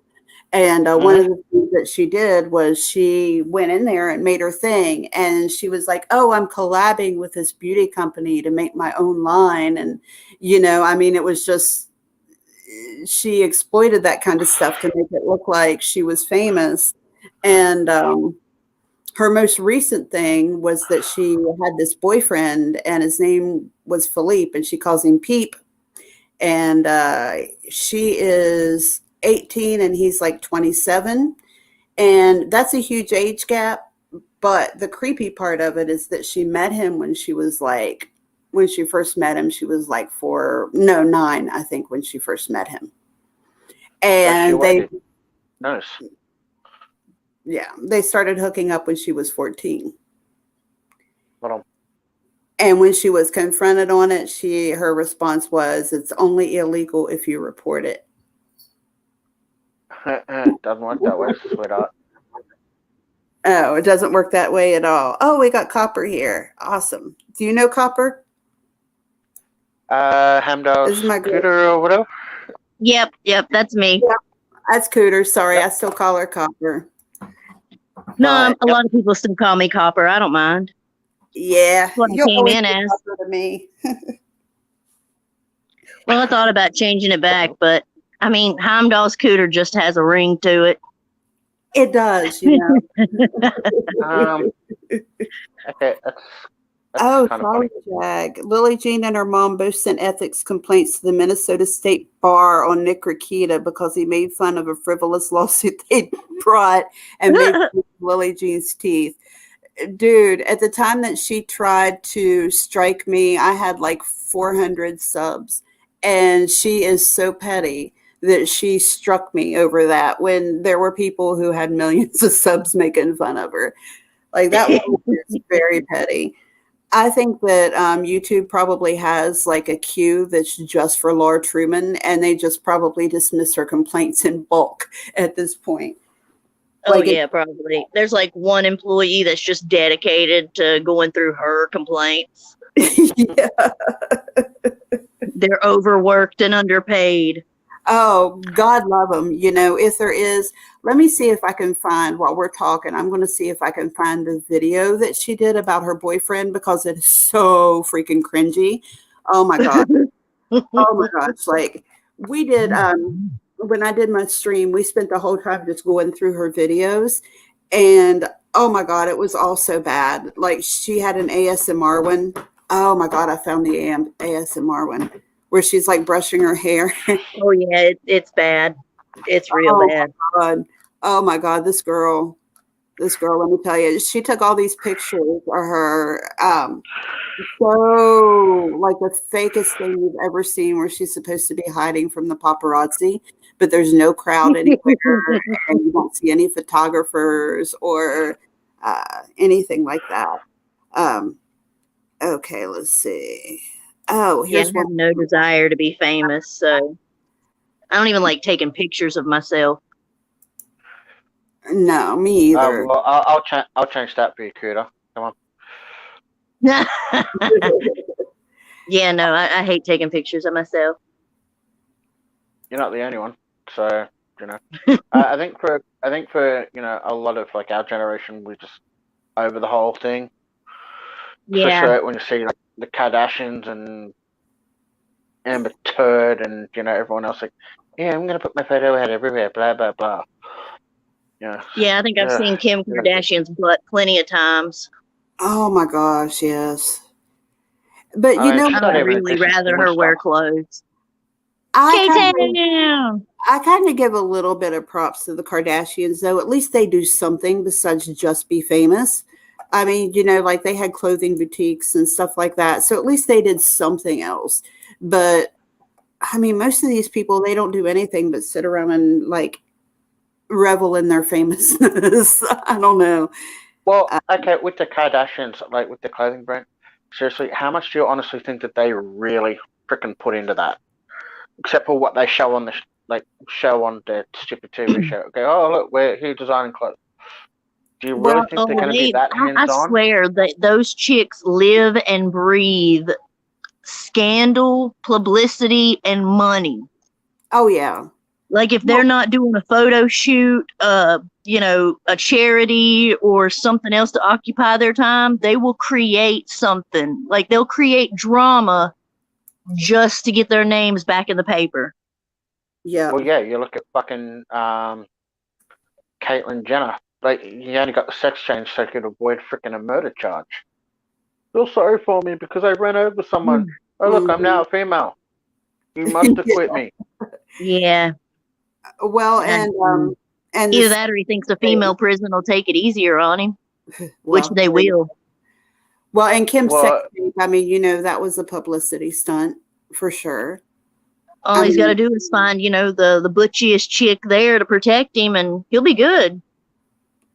Yeah. That's what I do.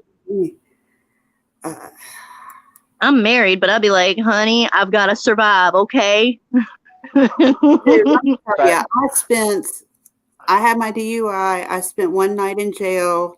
And I'll tell you what, you do want to find somebody to protect you if you're not used to it, because that one night in jail, my mouth would get me killed. I'd need somebody to protect me. Well, I'm with you. And I was just sitting in the corner, like quietly crying to myself. And those girls were ready to jump me. Like they had themselves convinced I was hiding drugs, and they were going to go looking for them in places that you really don't want anybody looking for anything, if you catch my drift. Like, oof. Yeah. No, sorry, y'all don't have the equipment. It gets fisting a whole new meaning. Did you see Lufa's comment? She thought that was Jamie. That's little Jean Truman. She's a Jamie in training, I guess. Yeah, she is a Jamie in training. She's getting there. Yeah. Which Jamie are we talking about? Marky? Lemon. Lemonade? Are you familiar with her? Okay. Nope. You're better off. I'm not like In Theory or the other Jamie. Yeah. Pick She's one. kind of like, she's one of those people like There's a lot of everybody Jamies. either loves or hates. And you know, I won't bash her because she's a good friend of Robbie's, and I respect. Like, I love Robbie to death. We're good friends, and I'm not gonna pick on his friend too much. But we'll just say that you either love her or hate her, and she's very. Yeah. I love you, Robbie, but she has no hesitation about talking crap about me. So, well, kind of same here. Yeah, I'm done turning the other cheek. I'm giving like for like. She has a very distinctive personality. She's very. If she messes with my K-Town, I'm gonna go for her then too. Did she mess with K-Town? Oh my gosh, she was messing with K-Town, and K-Town wasn't even doing anything to her. Well, like back when all that stuff was going on and RDA was on her stream, like K-Town, all she did would come in and be like, hey, and next thing you know, Lemon was like, oh my gosh, this bitch, she talked shit about me. I'm blocking her. I'm getting her out of my chat. Sounds like all that recent current crap going on with everything. Yeah.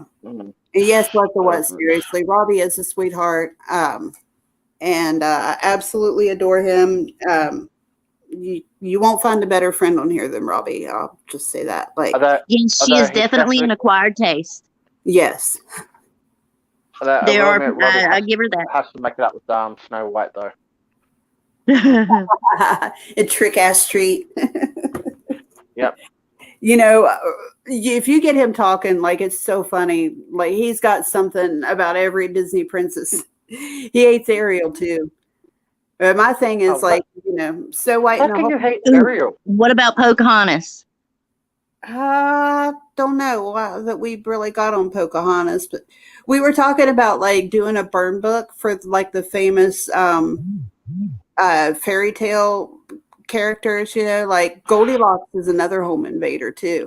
And you know, the funny thing is I remember asking my mom as a kid, you know, because they read you these books and stuff. I remember asking about Snow White, and I was like, she just went in their house. She just took their food.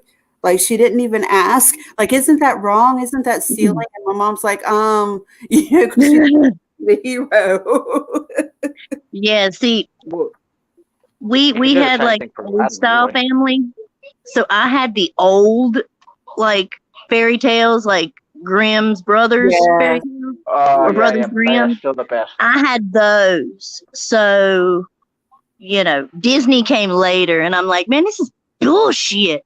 I saw them in the other order because I got scared really easily as a kid anyway, and even the Disney version of Snow White scared the bejesus out of me. So I wasn't ready for Grimm's fairy tales until a good while after that. Oh, I love Grimm's fairy tales. Oh, I love those. I like the way they I like the dark ones, you know. I can't help it. Well, it was more satisfying, definitely, the way the Grimm's fairy tales ended. Like in the real Snow White, in the Grimm's version, they wasn't that the one where they put her in the casket full of nails and had her dragged naked through the streets until she was dead?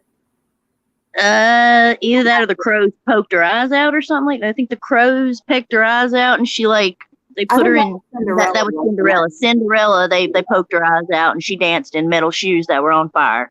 Yeah, Cuckoo. Ariel, I think, had like really savage pins and needles for the rest of her life. Felt like she was walking on blades. Yeah, she was always in pain while walking. I can't remember. Eric still rejected her and all that kind of crap. In the book, they actually cut pieces off of their feet to fit into the slipper too. Yep. They one of them cut off their toes and the other one cut off their heel. Yep. And the dove said, what was it? Cuckoo Karoo, she has blood on her shoe or something like that. Yeah. There was like a little poem they said, and the birds ratted her out. Like Cinderella in the book, she was communicating with the spirit of her dead mother through some tree, and these birds were like the messengers for her dead mother. It was K-Town. It'll just show your YouTube info. Sorry, she was asking a question. She said if she just clicks it, it's okay. Yeah, and it'll just show you can sign in using YouTube or Facebook, but you know, YouTube's good. Yeah, that's what I signed in with. That's what it does for me. It just shows my YouTube crap. So Yes, You're right. seriously, it is not just you. Cinderella always bothered me. Like, all right, a lot of those stories bother me for Disney because the happily ever after was, her life sucks until she found a man to come and take care of everything for her. Yeah, that's what I hated, the Disney princesses thing. Like, Yeah. Well, and Snow White was a freaking idiot. Like in the Grimm's fairy tales, how many times did that bitch die before she learned her lesson? oh, I know. I love Wreck-It Ralph, like, breaks the internet because, like, they totally, like, kill it on that one. Like, they were like, oh, were you beaten, maimed, made a slave, done all this? And they're like, she's like, oh my God, no, are y'all okay? Do I need to call somebody? I haven't seen that yet, but it sounds like oh, you need to watch it. It's so funny. It is pretty funny. I love the original, and it was just like all the 80s references like I loved in the original. So oh, you'll like this one. You'll like this one. It's really good. This is really, really packed with way more references. A lot of them are a blink and miss thing, but yeah. Of course, yeah. I'm definitely going to have to make that a priority then. Awesome. I just haven't had the opportunity yet to really get a look at it, but I didn't know there was a whole thing there on Snow White. That's pretty damn funny. Mm-hmm. I love Wreck-It Ralph. Well, it's about all the princesses. Like they're all there, like in the room, and she's like, "Oh, are you there?" She's like, "Yeah, I'm a princess too." And they're like, well, what's your tragedy? Did all the stuff that happened to him? And she, they listed it off, and she was like, making faces through the whole thing. And then at the end, she's like, "Oh my God, no! Are y'all okay? Should I call somebody?" You're right. No, that's not supposed to happen. She basically radicalizes the princesses, and it's pretty cool. Oh, and I always wondered too, like with Cinderella, like they were mean to her and shit. Like, if I had to make those bitches clothes, I would have made the ugliest. Like their asses would have looked like they were 10 times their size. Like they would have been some ugly clothes. It's like if you're gonna beat me and make me sleep in the fireplace, like that's why they called her Cinderella, because she had to sleep in the fireplace because they wouldn't allow her to have a bed in the actual story. Like if I had to sleep in the fireplace already and I was getting beaten shit, you think I'd slave away for them if they were already treating me that bad? Hell no. No, that cat would have already disappeared and wound up in their dinner. Exactly.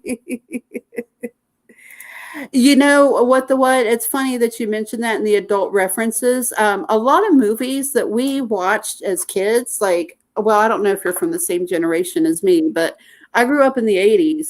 And if you go back to a lot of the kids' movies, like they are kind of messed up. Like The Labyrinth, like that's a messed up movie if you really look at it. Original, here's one for you for Ariel. The original artwork on the VHS had dicks all in it. Oh, yeah. And, and they had to take and redraw it. If you go to Disney, Rescuers Down Under also had a scene where there's a naked chick in there. They're like playing porno or something. That was a when employee who did that. They put they go by a window and there's a naked chick in the window.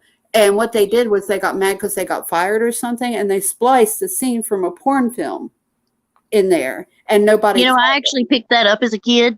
Did you really? I did. Yeah, I was that weird kid who was like, "Look, boobies." Bee stingers here. They're like, "Where?" I'm like, "Where?" But yeah, I had the VHS copy because I'm Australian. Oh, that's awesome. VHS copy of that. There was another one too. I was saying with Who Murdered Roger Rabbit, there was a kind of yes, they didn't the shadows and everything. Yeah, they didn't put underwear on Jessica Rabbit. Yes, that's that too. Thinking of, but you know what? Like it was if you look at the shadows, the shadows do funny things too throughout the whole movie. Yeah, just saying. I was that weird kid that noticed all the weird stuff. Well, if you I love that movie. Disney is full of hidden dicks. Like everywhere in Disney, there's sex scenes. Like, oh my God, they were perverts. So it's Warner no Brothers. wonder daggone Miley Cyrus went crazy. For real. For real. If you guys watched the original Harry Potter, there's a scene where Hermione is drinking the polyjuice potion. She's sitting cross-legged on the floor. Someone actually pointed this out. There is a meme of it now where you look at where Harry and Ron are looking. They're looking directly up her skirt. Oh yeah, And they yes, are. And you can see her panties on display for the world. Oh wow. Oh, that's gross. That's gross. That doesn't surprise me. Hey, you guys, I'm going to Sorry, mute for a I'm gonna have a second. tug drink. Can you guys talk for a second? I'm going to mute and run. Like, I got to run to the restroom real fast. I'll be right back, okay? Alrighty. All right. Well, I'm having a tug drink, so. A what? A tug drink. What's If that? you've ever listened to Tug talk, when he drinks, you can hear him audibly have a drink. He's a very loud drinker. What Dark Crystal? Oh, I love that movie. I haven't seen the Netflix version of it yet. I have heard it's now cancelled, which is a shame, but I did see the trailer to it and it looked freaking fantastic. And the fact that they're planning on doing a either rebooting or whatever for the Labyrinth. Can they leave it alone? Oh, I don't think they need to mess with that. I mean, not unless they make it like a chapter 2, you know? Yeah, but the thing is, though, who would replace David Bowie as the Goblin King? Nobody. Adam Lambert. Nobody would ever replace David. Nobody could replace him, but somebody who could play it very well is Adam Lambert. Yeah, he could be the Goblin King's son, maybe. Yeah, he could totally pull off Goblin King.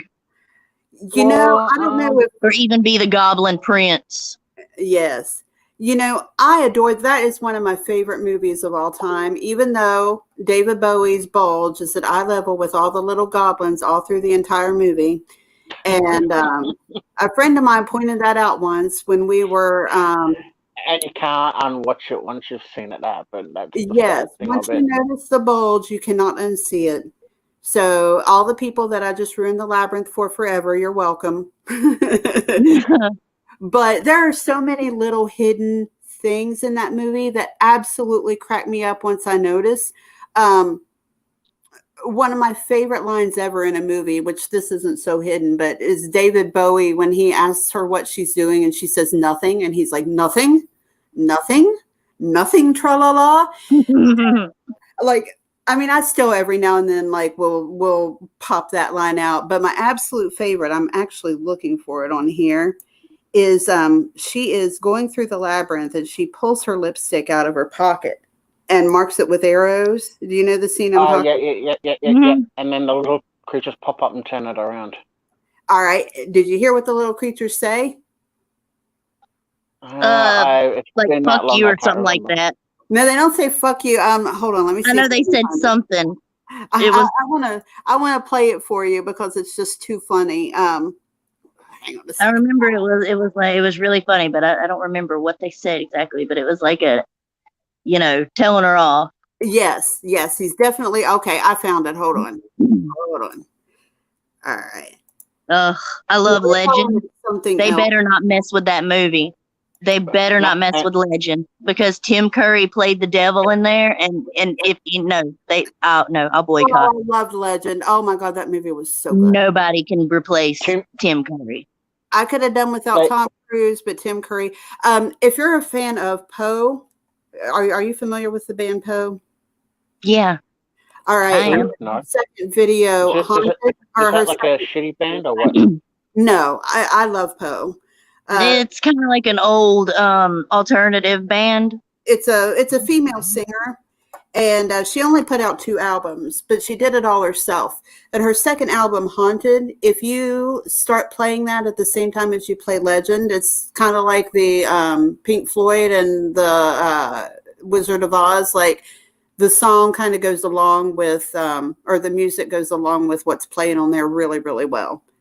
Like it's just something I found on my own, but try it sometime if you have access to both. It's really cool. All right. So the Never Ending Story. They could totally redo that better now.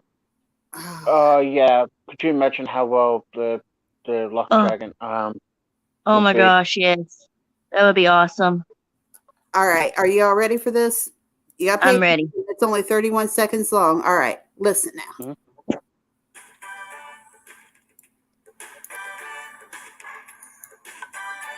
With power. Now listen.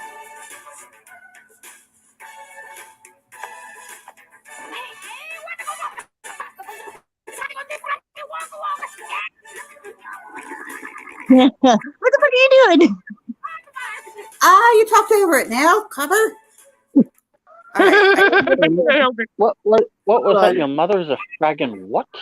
Look at the bottom of the screen. It's showing you what they're saying. Quit talking over it now. Quite see that. Be quiet for 30 seconds.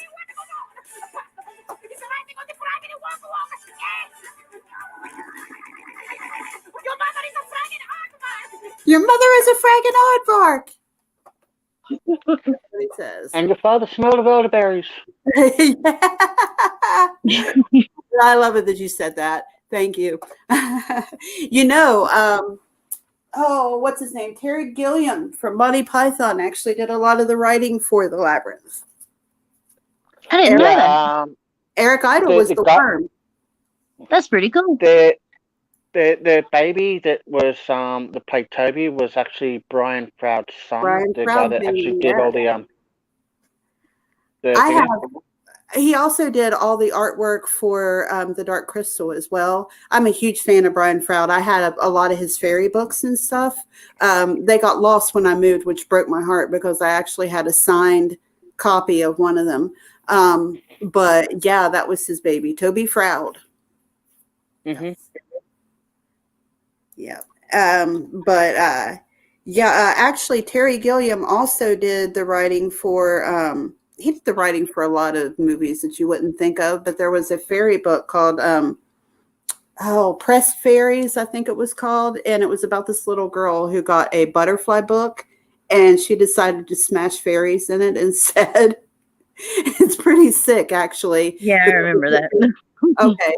Well, Terry Gilliam also did a lot of the writing for that, and I think Brian Froud did the artwork for that also. But yeah, that was crazy. Yeah, there's a lot of Monty Python ish type stuff in those movies, and I think. Oh, Lufa, you have to watch Legend. Bear it back. I'm not sure if this will kick me out or not. I just got to double check something I'm doing. Okay. Well, if you get kicked out, just let us know if you want to come back up. Yeah. Seriously though, Lufa, you need to watch The Labyrinth and The Legend. Yes. Both of those. So A Never Ending Story too. I think The Never Ending Story is an amazing movie. I used to dream about riding that luck dragon. Like I actually had legit dreams about riding that luck dragon. I wanted to meet him so bad.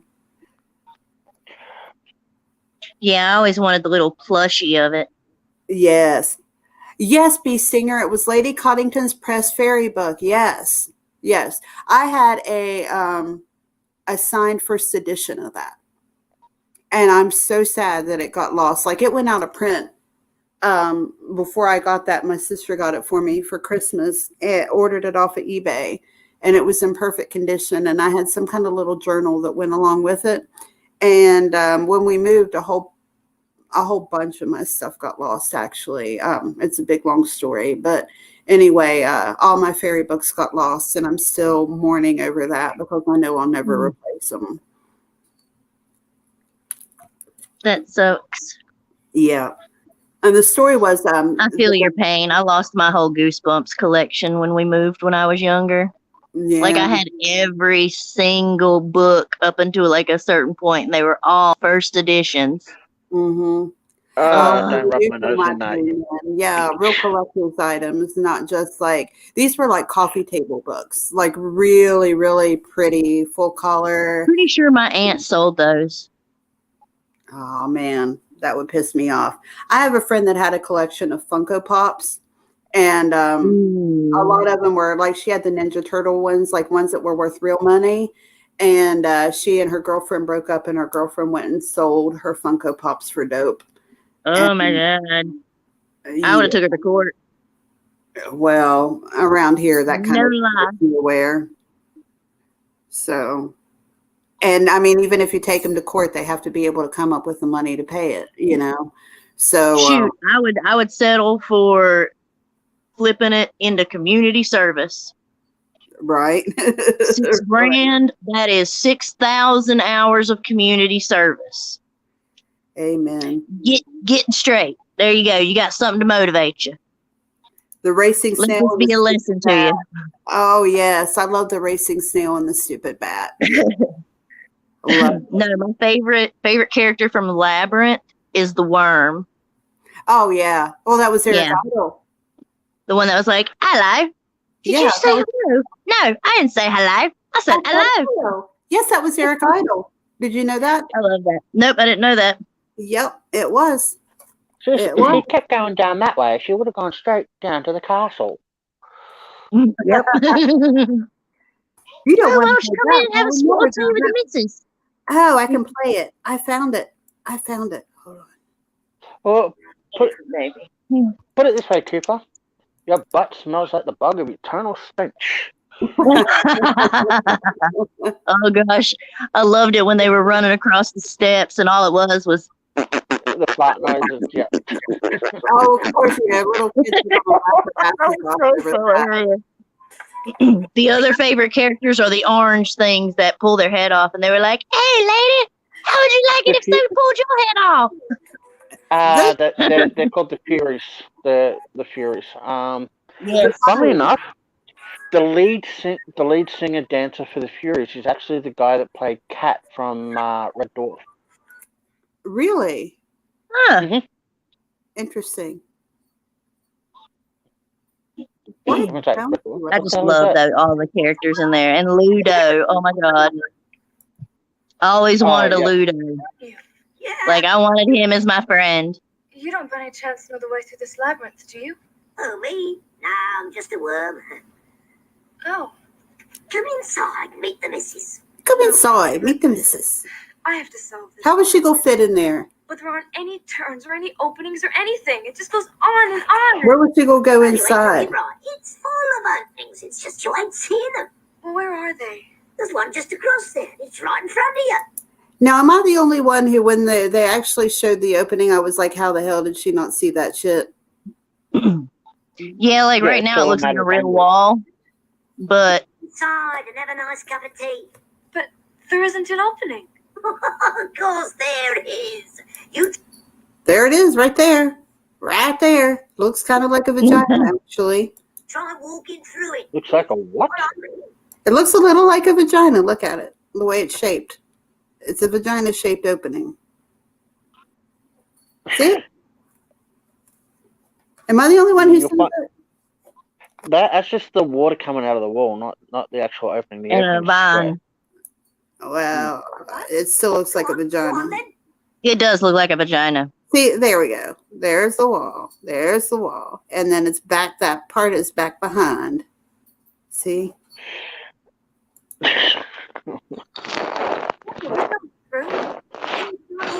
In this place, so you can't take anything for granted. You don't think it's obvious? No. Oh, I do. Hey! Hey, hang on. Thank you. That was incredibly I guess I'm just a cynical asshole then. I said, don't go that way. That way. Oh, thanks.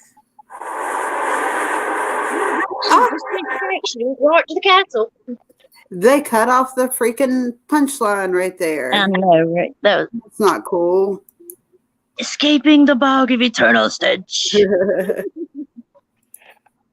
Well, I feel sorry for the guys that actually had to be in that Ludo suit. Hey, like considering how big they were saying it was, and like how heavy it is. That had to have been like crazy hot. Oh, I'll bet. Holy crap. Lufa.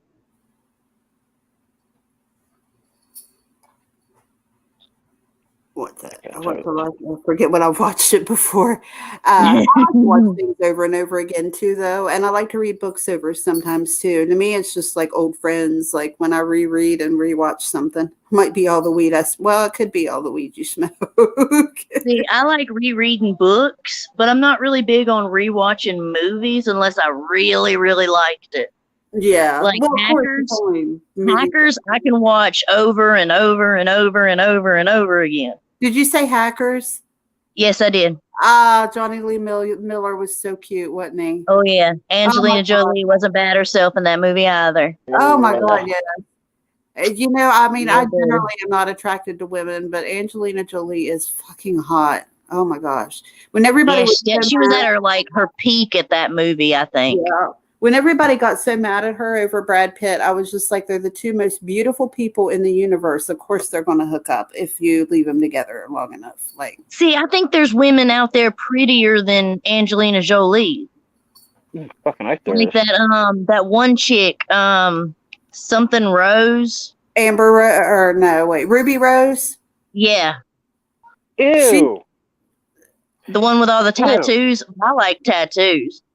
Well, it's not the tattoo. Yeah. She's a little dirty. Like she's kind of got that in a hot way, like little grimy, but not in a bad way. You know, she's just kind of got that You do know a lot of people hate her because of everything. You know, she's an absolute utter bitch. Oh, that's okay. I just want to look at her. I don't want to, I don't want to be your friend. No. It's like saying you want to, freaking love Amber Heard. You. No, Amber Heard's nasty and looks anorexic. Oh, yeah, and her cheeks are filled with Lego. Why is Ruby Rose a bitch? What'd she do? You would have to look up her backstory.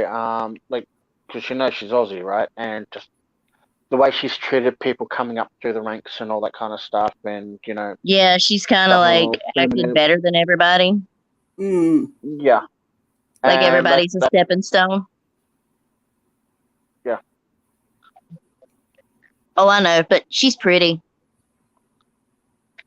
I'm just saying, I think she's prettier than Angelina Jolie, especially right now.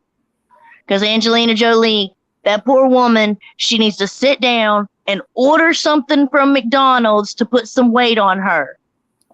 Because my God, her arms are so freaking tiny. And it is not natural. Don't tell me, oh, that's natural. No. When your arm looks like that, you are not getting the proper nutrition. I don't care what anybody says. Well, we've seen her not that skinny, so we know that's not her normal. Yeah, like as skinny as she is, like now, it's just like, yeah. She needs to stop stealing. Looks like a bag of bones. Huh? She needs to stop stealing other people's kids too. Well, she had her own with Brad Pitt, and then she only got like 3 others. Hey, let her adopt all the kids she wants to. Well, she needs to adopt one from here, though. Stop being hold on. Wasn't there something that came out? It was kind of squashed, but there was something that came out about those kids not really being they didn't really come. Like she basically bought them from their families. Wasn't there something about that? Oh yeah,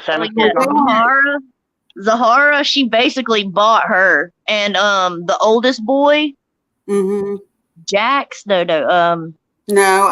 Maddox. Maddox, yeah. She basically paid his parents too. Or basically paid the Chinese government for him. Yeah, that's what I was saying. Like they weren't kids, like they were kids that had families of their own. It wasn't like she came in and got kids that needed homes and stuff. Like she took them from their families. And I'm thinking that Zahara's family didn't want to give her up. There was something. No, they gave her up and then they wanted her back. Okay. I knew it was something like that. Excuse me. They didn't get her back though, as you can see. But she does she can go visit them, I think, or she does go visit them or something like that. Keeps in, touch, all that stuff. Oh, okay. My point to all of this is simple. You think of all the money they're deliberately spending overseas to help the kids, to help one kid. Like, surely they could turn around and go, well, okay, why not do things like, as much as I don't particularly like Oprah and some of the shit she's pulled, why not set up like an orphanage and thing over there that will help people, like teach them and, set up schools and all that to help them become better, not just, Yeah. Oh adopt God, I one know. kid and Yeah, I agree with you there. Yeah, you could. They all like. They could do stuff like that. They could go over into those impoverished nations. Mm-hmm. Train them, whatever, fly people over there, whatever. Right. And, have a freaking 5-star, I guess if there is such a thing, a 5-star orphanage. I intend to be queen. Sorry, that was an accident. Sorry. No, you're okay. Actually take care of the kids, give them an education, not strap them to a chair for 12 hours a day like the Chinese people do to the babies. Right. And, I know you said you had some issues with Oprah. And I mean, I guess everybody who, Bee Stinger, Yeah, we Oprah's have up. Gelf on panel and Copper. And It's my- it's not showing your names. Like, I don't know. Let me see if it is showing. Yeah, them. mine's showing my name. Okay. mine should be showing my name. Copper Star. I won't say the last one. Copper Dick. Yes, all right. Her nickname, Gelf, when I had my previous channel, all of my mods used Breakfast Club characters as alts, and she was Principal Dick. So then her name before And that. I didn't care who knew it. So we just started calling her Copper Dick. So that's where that comes from. Yep. That was a lot of fun. Eventually, when my channel gets a little bigger, I'm hoping I can do that again. Wasn't that principal from that movie the same one as the one that was in Ferris Bueller's Day Off? No. No. The guy in Ferris Bueller's Day Off was the same guy in Howard the Duck. He had a red mustache and red hair, and he looked like my stepdad. That's how I always know. Like, I always know what movies that guy was in because he looked just like my stepdad. He always had the red hair and the mustache. He never shaved that mustache off. I never saw him in a movie without that mustache. Right. Well, considering he had no soul and what he did, yeah, that wouldn't surprise me. Yeah. What do you mean he had no soul? You didn't hear what he got accused of doing?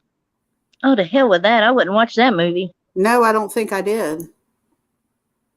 Sorry, they were like, the stand is 6 hours long. No, I can't. Back to that subject. What did he do? It was a limited series, so it wasn't all 6 hours at a time. Apparently, he got caught with a whole heap of CP. Oh, what? What?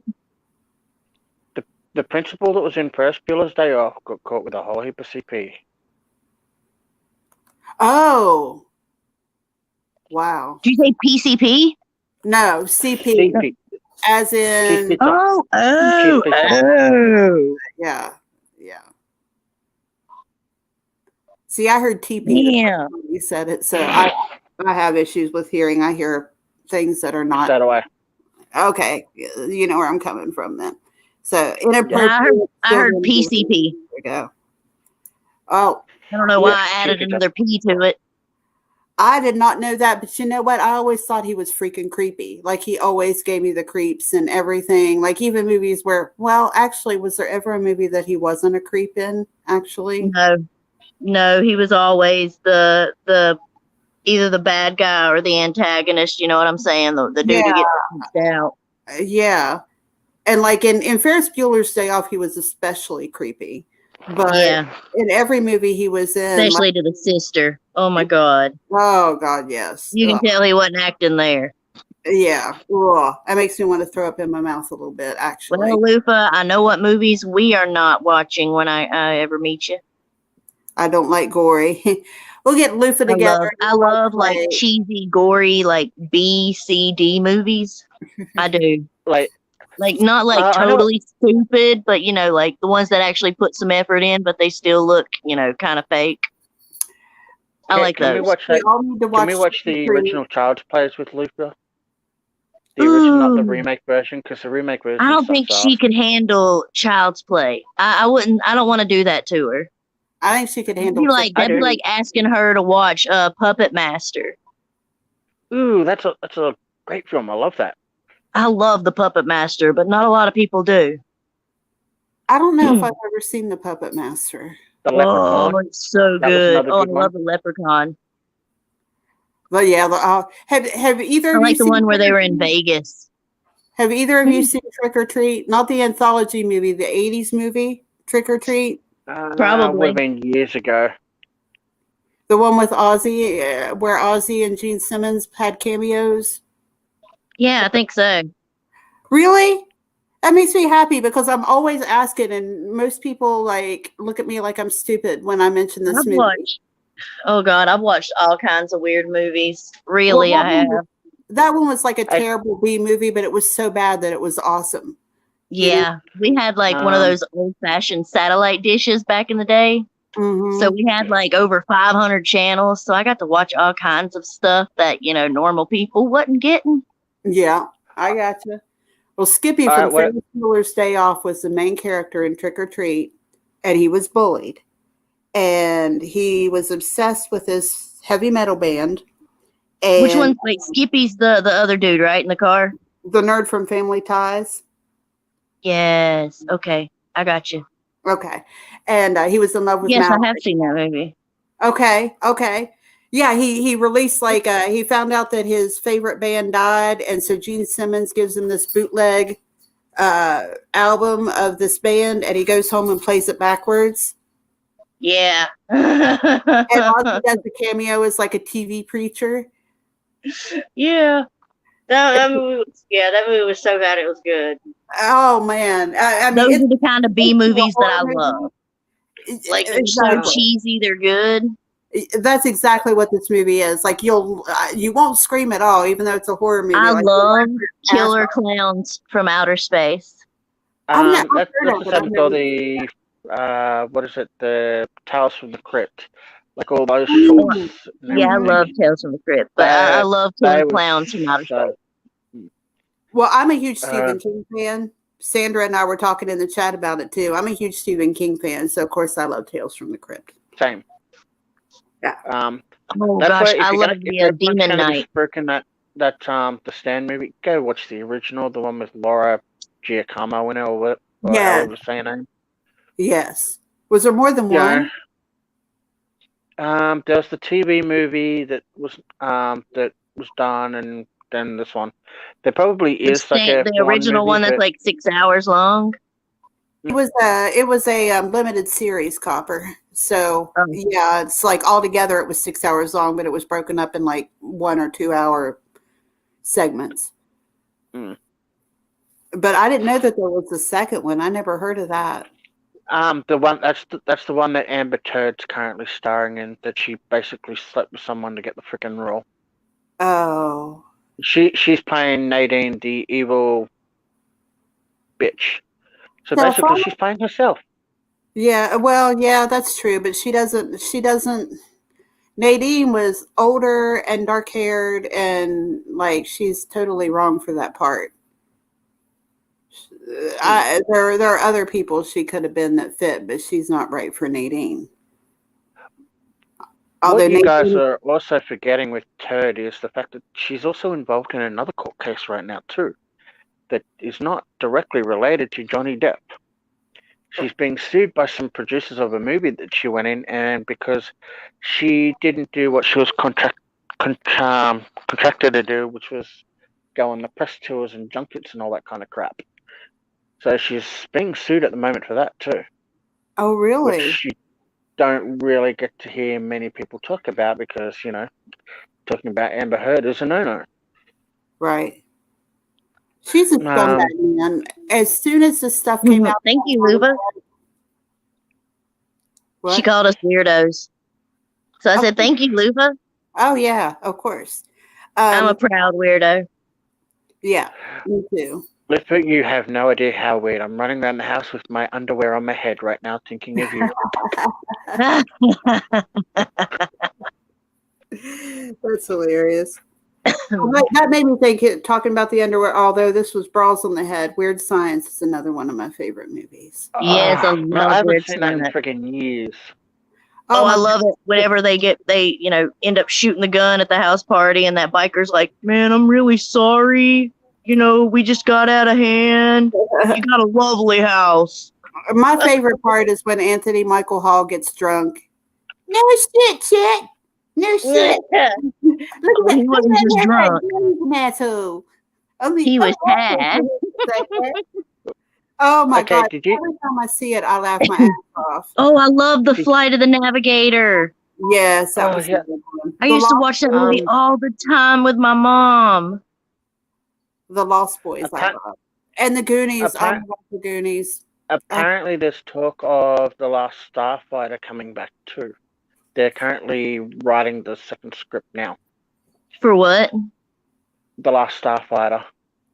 Oh, well, that could be all right. I mean, with the better technology, they definitely look better. Isn't there a script for another Goonies? I don't know if it's a reboot or a prequel or a sequel, but they were talking about making it a sequel. okay, I was thinking that they were thinking of having like some of the original cast come back as parents of like the second generation of Goonies or something. Mm-hmm. Here's a movie for y'all. Garbage Pail Kids. Oh no, that was a trash fire and a half. Ooh, here's another one. The Huggles. Does anybody else remember that weird movie? I never saw the movie, but I remember the toy. It was a movie where the kid, she ended up going through the glass and, helping them. And they were, everywhere, the Huggles. Little weird-looking babies. I don't know. Weren't the Huggles, weren't they kind of like Popples? Isn't that kind of like? I think so. I think they kind of squished down like that. Well, they had, chubby cheeks. And, I saw the Popples movie, too. Or the Care Bear Cousins. I think that was movies. a cartoon, though. Oh, yeah. I saw all the Care Bear movies now. I love them. Yeah.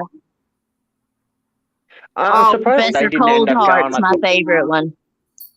I'm surprised they didn't end up going the way of what do you call it? The way of My Little Pony with the rabbit fan club and all that, Yeah, the bronies. Oh, what happened to see? Bro, that just kills me. The whole brony community just kills me, man. I mean, let their freak flag fly.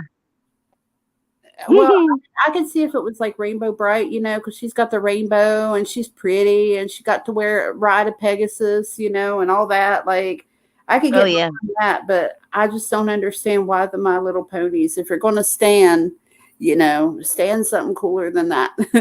And I love the My Little Ponies. The original My Little Ponies were cool as shit. Oh, I had all kinds of them. Because you had the Flutter Ponies, you had the little Mer Ponies. Yes. You had the freaking glitter unicorn ponies. Girl, I even had one of those baby ponies that you had to collect the hoof points for and send away in the mail. Yeah. I even had a couple of those. The Flutter ponies were my absolute favorite. And in the new series, they're tiny. But in the original series, they weren't tiny, but they were more delicate, more slim than the other ponies because they had to fly. And those wings were very, whatever they made them out of, they were so glittery and gossamery. Yeah. They were when they came out, in toys, they were plastic. Yeah. You talking about the current shoes that came out the last couple of years that they were talking about was overly sexualized or something? And no, but I'll tell you what, when they redid Strawberry Shortcake, they kind of sexualized her, and I was really grossed out when they came out with the new Strawberry Shortcake. Skinnier and took away her freckles and ew. Put her in platform shoes. Come on, man. Strawberry Shortcake was the girl who would go play and stuff and get dirty, but could also be pretty and cute and stuff. And, they were all like that. Yeah. Well, there was one or two that was oh my gosh, no, I'm not getting dirty. And, you got to have a couple of Prisses. Yeah, but they totally turned her into the Prius, and she was never the Prius. No, They better not screw up Rainbow Bright. I'm telling you, they better not screw her up. Strawberry Shortcake was like the mom of the group, kind of. You know, she was Especially with those mom jeans. well, yeah. But I mean, she took care of everybody, you know, like that was her role in the friend group. She took care of everybody. And she definitely wasn't the hoe in the platform shoes for sure. Exactly. Like I wouldn't be surprised if they end up redoing like Pippi Longstockings, for example, and screwing her 6 ways to Sunday. Oh yeah, totally. They'll end up making her like a teenager with boobs hanging out, and yeah, it'll be bad. Anytime they reboot an icon from our childhood, they screw them over. I would love to see a 2020 version of yeah, that is a version of Punky Brewster. I think that would be really good right about now. You know, I mean, especially the way kids are dressing now. Punky Brewster would be cool. She wouldn't be the weird outcast anymore. I wish they would make dull in comparison. I wish they would make the original show more accessible. You can hardly find it anywhere. They don't show it on Antenna TV or any of those shows that show the old stuff. I don't know why it's so hard to find old episodes of it, but I wish they'd make it more accessible. I love that show. Loved it. Oh yeah. And it had a better message than a lot of. It had a real quality to it. Yeah. Yeah. Like, real situations, all that stuff. Yeah. Well, that's the thing. They could always get Mayim Balak to come in and play a role and basically hand the torch over to whoever now plays it, Oh, that was Blossom, who was Blossom, whatever. Soleil Moon Frye was Punky Brewster. She's still around? Yeah, she is. She was on Sabrina. Oh, yeah, she's gorgeous. Oh, she's beautiful, yeah. Oh, my gosh. Hey, honey. She is freaking gorgeous. I'll turn it down. I don't know why she didn't stay in acting. Well, she was I don't think she got a lot of roles, but she was in those Sabrina the Teenage Witch.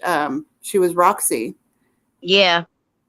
Oh, no, I wish they would have, used her after that because she was gorgeous.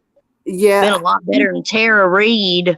I'm thinking maybe she knows out. Boobs would have looked better too. Well, yeah, hers were real. Well, that was bad. I'm sorry. Well, hers were all not her fault. She went to Mexico and got a bad boob job, and the dude screwed her boobs up.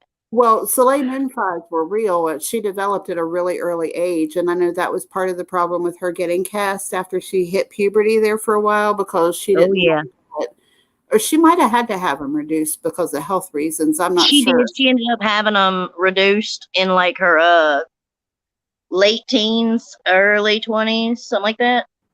Okay. Yes. I just found an article. She said she had a triple D or something like that. And now she's just a D.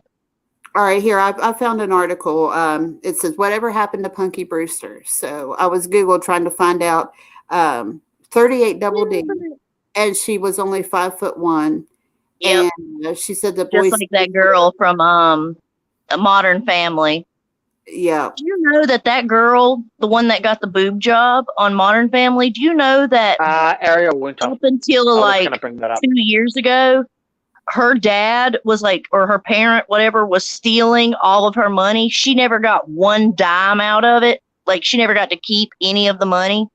I'm not sure who you're talking about. He took it and spent it all. Modern Family with the Ariel Winter. What's her name? Is the Ariel Winter. But the weird thing is though, she should have been protected by law because there's actually there's lots of laws over there for that. I think they call it the Oliver Twist law, or it's named after the guy that played Oliver Twist because his parents took all his money and he eventually went to court and they ended up changing the law that Yeah, State he ended up kids' like money can't be used. Well, look at how many didn't kids. he end up like committing suicide later on or drug overdose or something? But he like No. went down. He's still Look around. at that picture there. Nope, that was one of the ones from shit. What is that? Look at the picture. All those little kids. Hold on. That's her now. Ooh, she's pretty.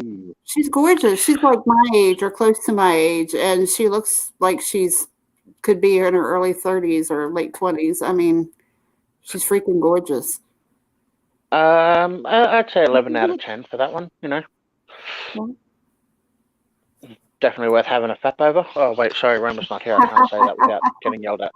No, that's okay. It takes a lot to offend this channel here. Yep. We're gonna look at the woman and go, oh yeah, she's definitely an 11 out of a 10. Oh yeah.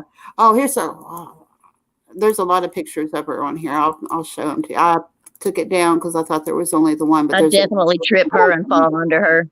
She's adorable. Yeah. The person that what is talking about is Tom Burleson, the man from Snowy River. We were talking about this the other day, and yeah. The man from Snowy River. I never saw that. Yeah, what's the secret Dalton one? Here she's considering a Punky Brewster reboot starring her daughter. That's her daughter. Oh no, that would be awesome because her daughter looks like her. Yes, that would be freaking awesome. Yes, she does. I would totally watch that. Yeah. Well, yeah, because at least that way she's passing on the torch the correct way, and you know, same if you're going to do it, that's fine. Passing it on using the original actors, like they were saying, like you know, like the thing with Bill and Ted. At least they, you know, had Keanu and the other guy there to basically hand the torch over to the new people and all that. And we'll obviously you know, stick around for any more movies that pop up. Who's I wish they'd have done that with Ghostbusters before everybody died. No, well, apparently the Ghostbusters are coming back in the Aftermath one, the new one that's coming out. The one that doesn't involve all four females. But what I do have to laugh over that, apparently poor Faggy or Figgy or Faggot or whatever the fuck you say his freaking name, once the new one comes out, he wants to, you know, have his female Ghostbusters team up with the kids. Everyone's like, you've already ruined it once, why ruin it again, you know?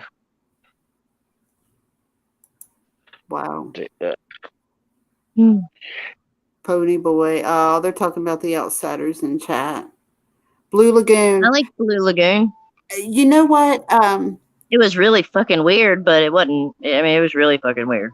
You know that movie gave me terrible nightmares. The Blue Lagoon did.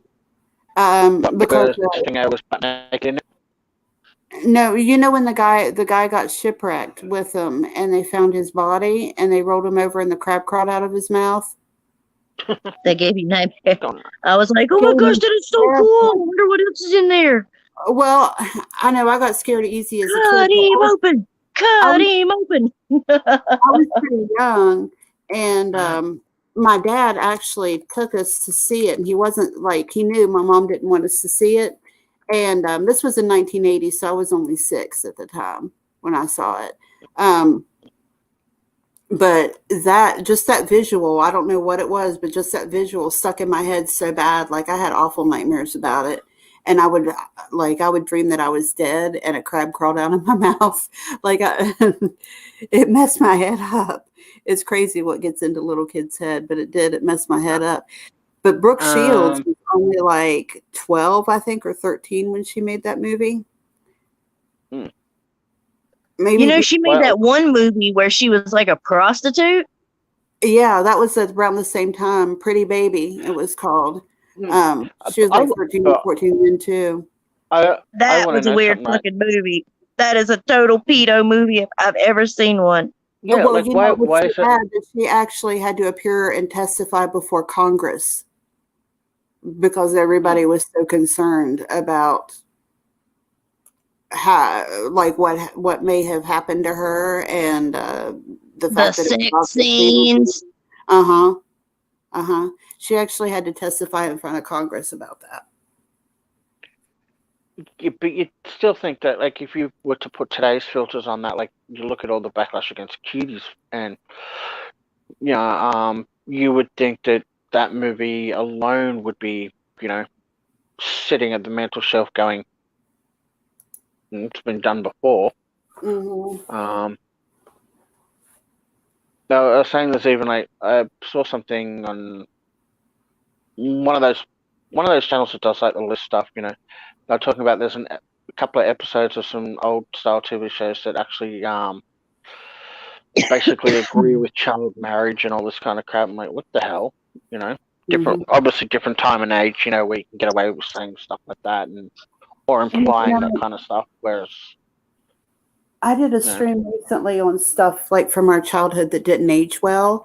And I was going over like some of the movies that we watched, and this is just back in the 80s. But I mean, think about some of them and what people didn't think much of now. If they showed these movies today, like Revenge of the Nerds, for instance.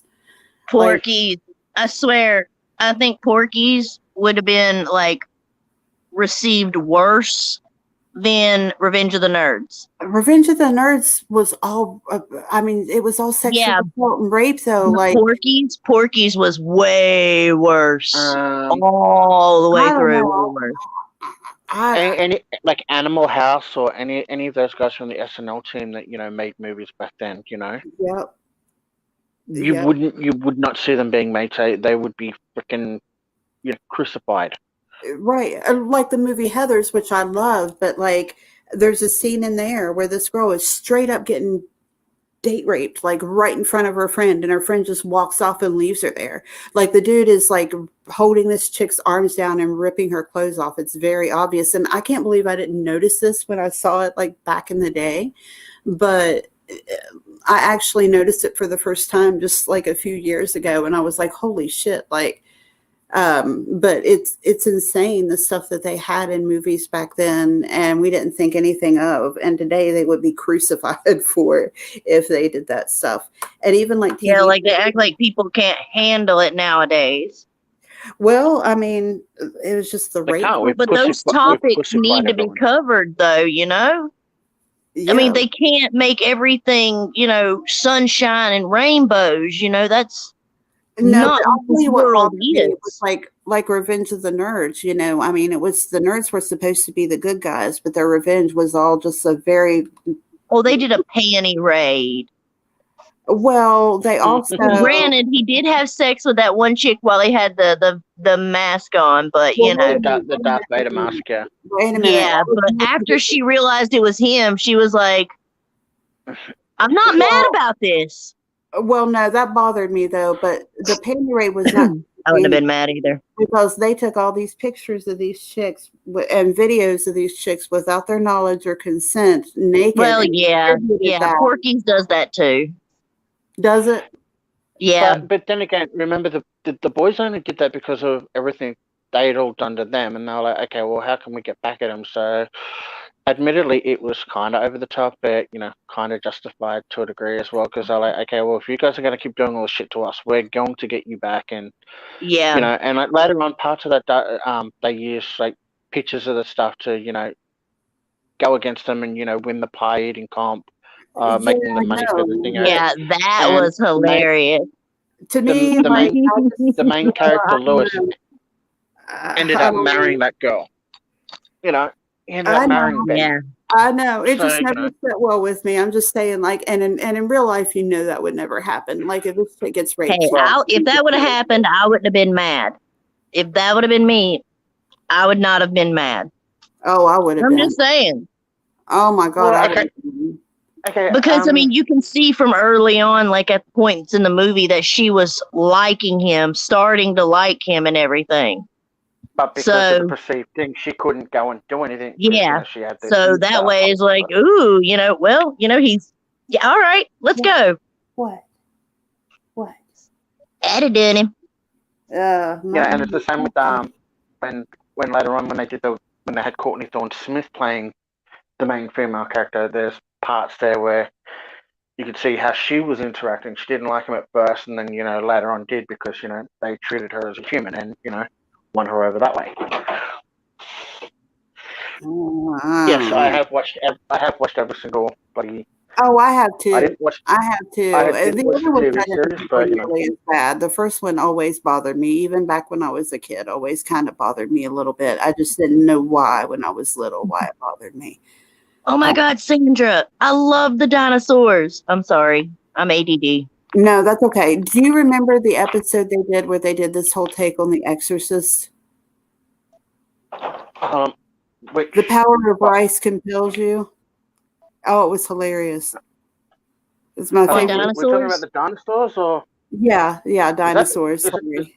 is that the one where was that the one with the baby one that keeps going? Not Not the the dad. mama. Not the mama. Well, they did a thing. It was like the baby with the terrible twos, but they did this whole thing like he was possessed, and they did all these funny takes from The Exorcist. Like the baby turned his head around. He was like, does you know what him did?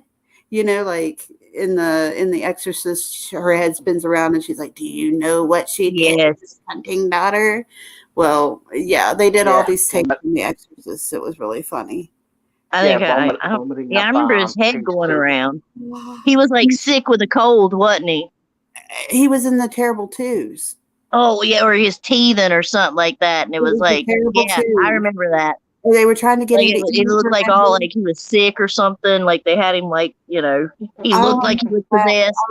I remember they were trying to get him to eat, and they were going, the power of rice compels you, because they were trying to get him to eat the cereal. The power of rice compels you. I have to acknowledge Miss B Singer says Grease, and she knows that movie word for word. That was my first ever. I can sing all the songs. Yeah, that was my I think we all can. That is my first ever movie that I saw in the theater, and I know it word for word. Also, I love Short Circuit. Sorry. That's all right.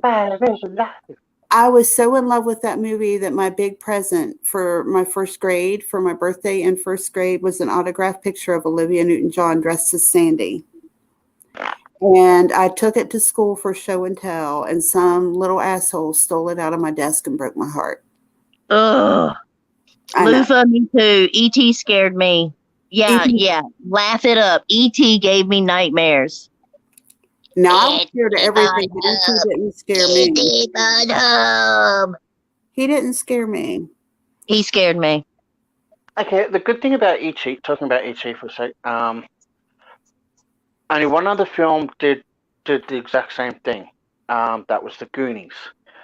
Both of those films sequentially, not out of order like every other movie does, because, you know, as Spielberg said, he wanted to see the characters evolve with that. So when it got to the death scene, like where they thought he was dying and all that, those emotions those kids are showing is the real emotion, because, you know, that's the way Steve was playing it. You know, which he wanted the real emotion, real thing. I think he he screamed at the boy to make him like cry real tears or something. Mm-hmm. I remember watching a special on that. Like he got in his face and like hollered or something. And oh, really? You know. Spielberg, you bastard! That's kind of hard, man. Well, hey, it worked. He apologized to him afterwards, and that kid was, you know, he was pretty cool with it afterwards. But you know what though? Because he was like, I can't cry, I can't. He's like, oh, I will make you cry, boy. But you know what? Like the movie, are you familiar with the movie the Babadook? Babadook. Yeah. The Australian version or the other version? There's an Australian version of the Babadook. Mm-hmm. Oh, I gotta find. What year was it made? I think it was just done recently. I need to find that. Well, I'm talking about the original. The lady who you wrote got a link, send it to me in the Discord. All right. Hold on. Let me make I love Babadook. Let me make my point here. The lady who made the book, that movie, is the one who wrote it also. And she was very, very conscious of the feelings of the little boy in that movie. And if you look, like the little boy seems genuinely terrified. I don't think the movie lost a thing for it. But she actually substituted the little boy with actors sitting on their knees for the parts where the mother like screamed and cussed at him and all that stuff. And she actually fought the producers over that. And when, she was questioned about it, she said, I'm not going to ruin a childhood just to make a movie. But that movie lost absolutely nothing, at least in my opinion, for that, and it's gotten all this critical acclaim and everything. And she was able to spare that kid all that trauma. So I'm just saying. Yeah, that Babadook was the 2014 Australian one. I had no idea there was an Australian one. Is it called the Babadook? I'll be right back. Mm-hmm. Yep. Huh. Is it a part 2 or something? No, I don't know. I haven't actually seen it. So. Oh. Sandra Martin, as your kids loved Gremlins, scared the bejesus out of me. Gremlins scared me. Your love spike.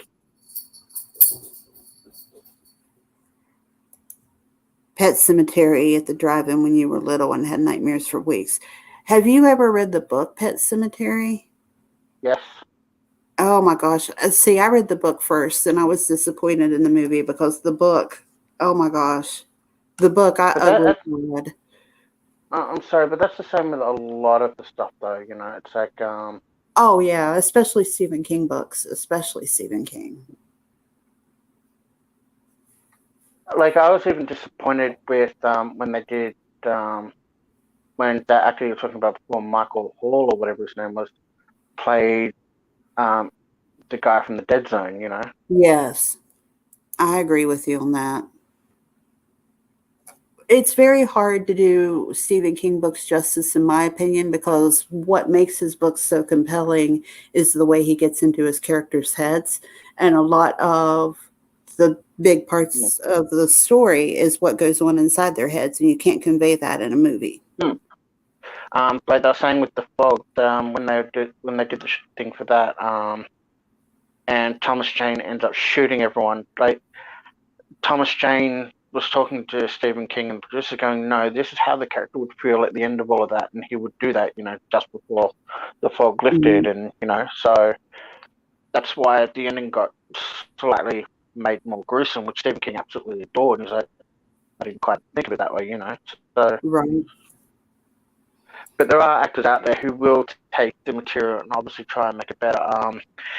If you hear the story of Christopher Lee when they were doing one of the fight scenes for Saruman,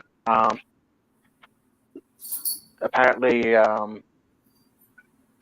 the director was saying, Peter Jackson was saying, the guy should be gurgling and making all the sound and all that, and Christopher Lee just went no, because he went through the war, and everything. He was like, that's not how that happens. Funnily enough, if you look at Christopher Lee's background, part of his military training and all that, 007 was based on him. Really? Mm-hmm. I think he's related to the person that wrote the book, the original. Oh, book wow. about it all. If you go back through his history and funnily enough, him, Christopher Lee, I think he was at. There's another couple of people that all worked together and all that, which is really, really interesting.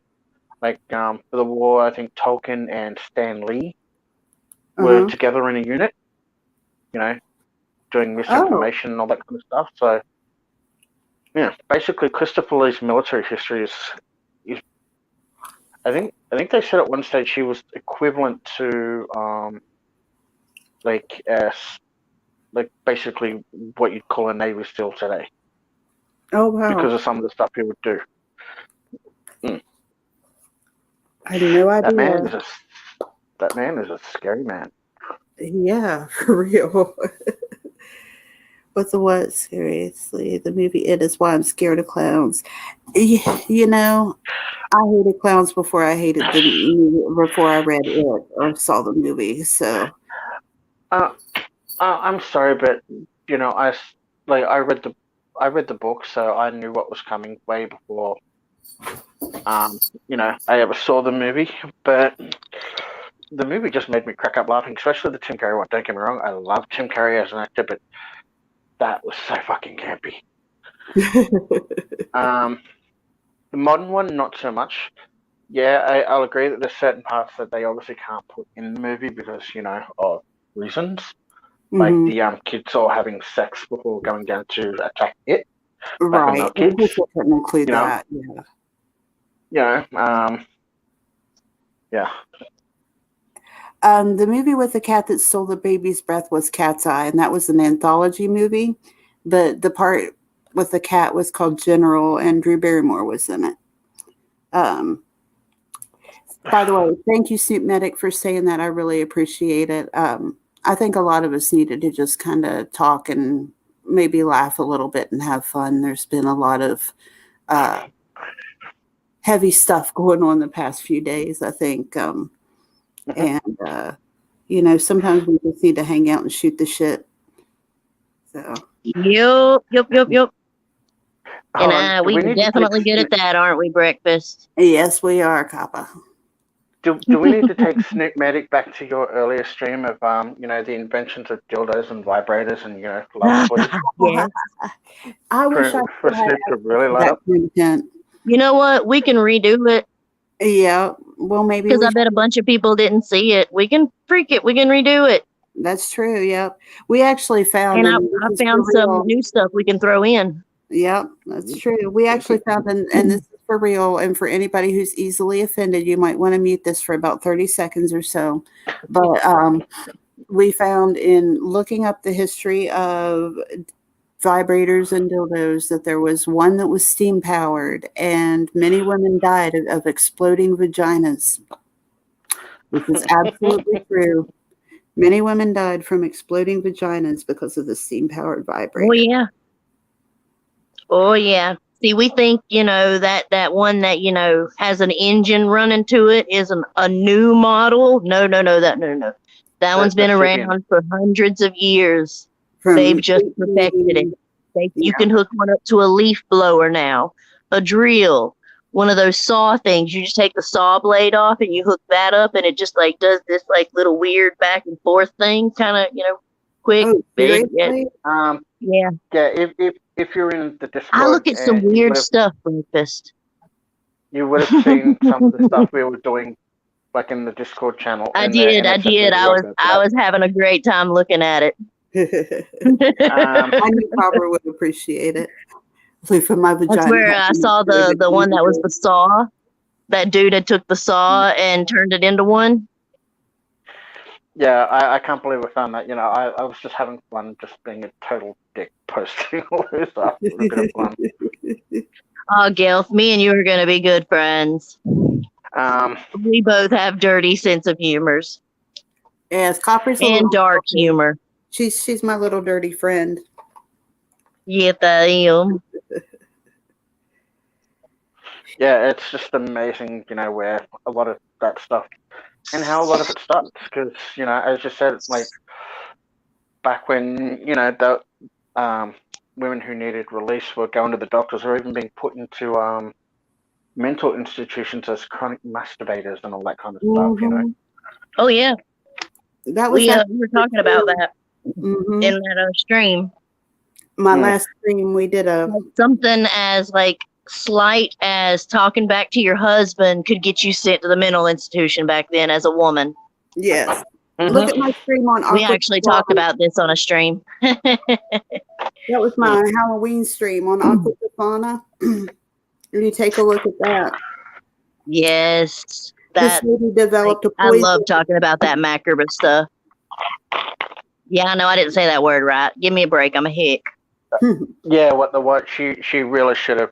BCF, next time we go into BCF, voice chat in Discord and you're around, jump in because you will hear us go, we have absolutely zero filter in voice chat and Discord, and some of the stuff you will hear might even shock your little perverted eardrums. It takes a lot to shock me. I grew up with it takes a whole lot to shock me. Brother, so let me rephrase that. It takes a lot to make me speechless. That's right. Give me about 5 seconds in your mouth and I can make you speechless.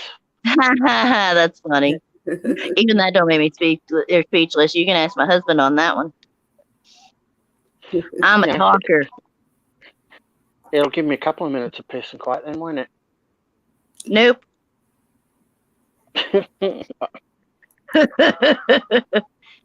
I'm always talking. Yes, be Steven, Something. he is. Death is Australian. Yeah. No. For treating hysteria, Wow. for, oh God, anxiety. Wow. You could go to the doctor and can't get, tell you that know, I'm not figure it Australian. out. How can you not tell that I'm not Australian? Which part of Australia are you from? I know there's different.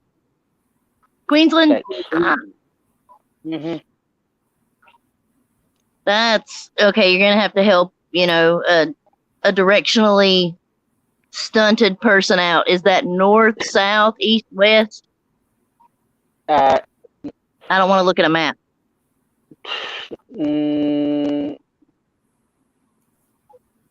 We're on the east coast, but you know, where more Queensland takes up the top part, basically, until you get to like the Northern Territory. I know what you're talking about. I got you. Yeah. Are y'all no? Y'all aren't the ones that get snow, are you? No, that would be Canberra. Yeah, that's lower. So I'll ask you the question I ask all my friends that I want to go to Tasmania, Australia. Do you get to hang out with koala bears on the regular? The drop bears. I have, and I can. Last time I went and hung out with a koala, I got peed on. So. I keep seeing all these videos from Aussies, like where koala bears just come in their house and like walk around and hang out and let them pet them and all this stuff. And No. That's more out in the bush area. Like over here, not so much. Okay. Over in the bush, they're more friendlier to the animals, and the animals are more friendly to them. They just don't care. Well, hang on. Koalas, give me a banana. Hang on, let me answer Snoop here. Cuss words, it's fine. Snoop, the only thing I care about, the only rule I really have is to not be an asshole. So as long as they're not be a dick. I'm the only one who can be a dick. As long as they're not disrespecting me or somebody on panel or the chat, you know, then everything else is pretty much cool. Like no spamming, you know. Just if they're coming in trying to start something, get rid of them. Time them out. If they keep doing it, hide them. Yeah, and you don't have within to. 3 strikes, you're out. Yeah, you don't have to. They just If you think somebody needs hidden, go ahead and hide them. If I think I want to unhide them later, I'll unhide them. But if I give you a wrench, feel free to use it if you think it needs used. Just I just don't. I don't censor. Like, you know, they can cuss, they can say whatever they want, as long as they're not being rude and nasty to people in the chat or on the page. Be afraid to use that band hammer. Yeah. Usually we don't have much of a problem with it around here. For the most part, at least not right now. For the most part, the wrenches are really just give you all the people who are creative so they can drop their I gotta say this. If you see anybody in the chat getting doxxed, just message one of us. Like, just trust me, they want you to go, oh my God, somebody's doxing me. They're in the chat. No, just hit one of us up privately or hit somebody else up to where they can get a hold of us. Yeah. We'll get rid of them. You don't have to say anything. We'll just, just message us privately. We'll get rid of them. Hit a mod up or one of us up. Yeah, definitely. Don't call any attention to it at all. Yeah. Because trust me, the more attention you give to it, like, I mean, if somebody sees a name like Jane Doe go by in the chat, they're not going to be like, oh, okay, there's somebody new, probably a troll. They'll be gone in a minute. Right. Absolutely. Nobody's going to go, oh my gosh, that's her name. Yes. Screenshot. We got the cunt. Right. And if you see somebody in there, like, say they come in and they're attacking me, just hide them. Don't say nothing to them. Don't warn them. Like, if they come in and they're really attacking for no reason, don't make a thing of it. Just hide them. And no doxing, like, no, like, addresses, phone numbers, unless it's 8675309. Yes, we have his number, don't we? Or that number they sing in the Blues Brothers movies. No, this was an old pop song. I don't think it was in the Blues Brothers movie, was it? No, the Blues Brothers sings. I think they sing something, but it's yeah. It's an adult love song number. Fun fact: that song was actually the original doxing, because the guy of his girlfriend, ex-girlfriend. Well, it wasn't even that. It was just some chick. He got her number, and he was so excited that he went and wrote a song about it. And he was the very first doxer. Yeah, that girl. They had to retire that number from circulation for decades because of that song. I know. Is it still retired? It depends. In some areas it is, and in some it isn't. But I actually saw a thing where they interviewed that girl, and she talked about how her phone rang just day and night. Oh my God! And night. I wouldn't. No. After the first hour, I would have just unplugged it. All right. Well, back then there would have been no ringing for 2 days. It'd have been like, you're done. Well, back then in like the 70s and 80s, it wasn't as easy to get your number changed as it is now either. So like it took some.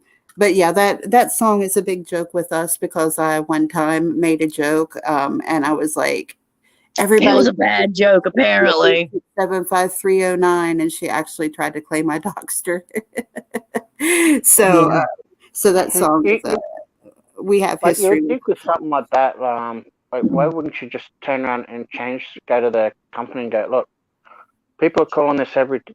Like, why not make it monetized and go, do that and have it on one of those self-answering things. So every time they call you, you're getting the money from doing that shit like they were doing in The Simpsons. Well, if you like in some areas, they actually do use that number. Yeah. Like car lots will get it or something like that. Like there was a car lot around here that had that number. But, it was our area code. So, which area code is everything now. Yeah, it sure is. But that car lot went out of business. That's why I was like, is that number still in circulation? Yeah, actually, it's back. I guess it could be. Now. Yeah, some people. See, now I'm going to have to prank call them. I just Googled the number, and it is actually in circulation in some places. Yeah.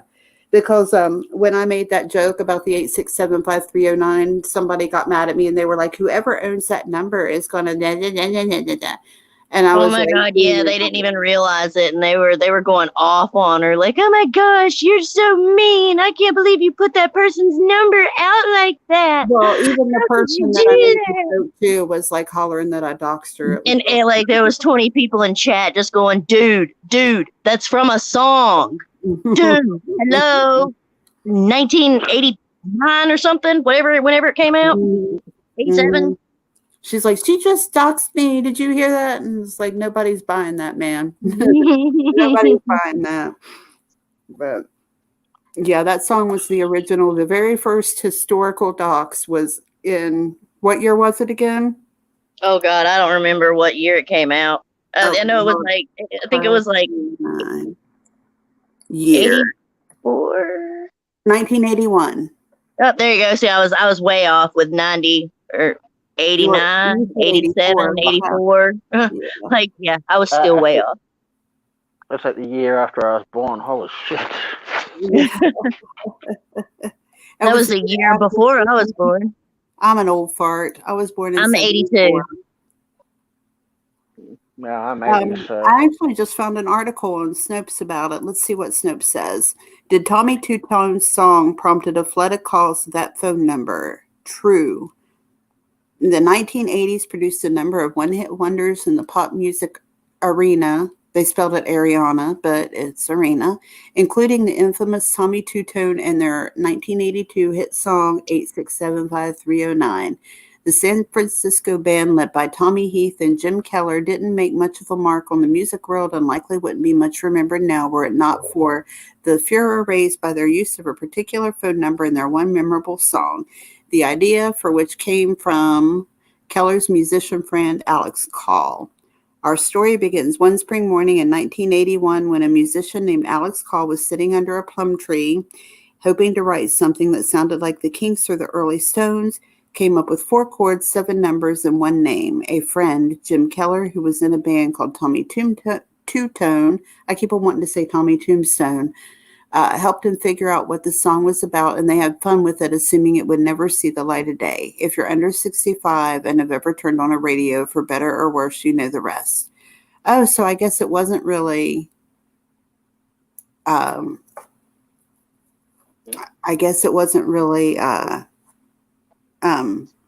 chick he liked.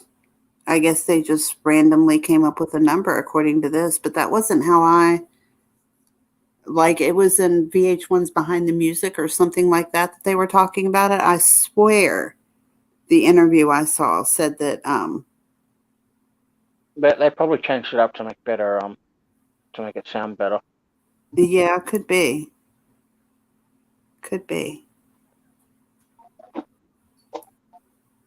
But according to this thing here, there was no Jenny. Snopes isn't always right though. So Snopes is nothing but a joke site now, with a lot of their stuff. Yeah, that's where I see this at. Let me see if I can see it anywhere else. Oh my gosh, there was actually in 2009, the phone number was for sale. In The Guardian, for sale, Pop's most famous phone number. Okay, let's see. Oh, okay, let's see. Tommy Two-Tone used the story. There was a Jenny and she ran a recording studio. Hang on a second here. Let's see. Oh, no, this says the same thing. Despite all the mythology to the contrary, I actually just came up with the Jenny and the telephone number and the music and all that just sitting in my backyard. There was no Jenny. I don't know where the number came from. I was just trying to write a 4-chord rock song. I wonder if maybe the thing I saw was just some chick trying to add to the story, as it were. Yeah, like trying to cash in on it or something. Oh, here we go. It says Tommy Two-Tone actually used to tell people that there was a Jenny and she ran a recording studio, and it was inspired by a real girl that the band member met in a nightclub. That was the story I heard, that they met her in a nightclub, and that was her parents' phone number. Oh, wow. Okay. So they put out those fake stories themselves. That's crazy. Well, think about it. That's like Diana Ross turning around and saying, well, she was the one that discovered freaking Michael Jackson and whatnot. Oh, Lord. I didn't know that. It was a big controversy quite a few years back when she came out saying that.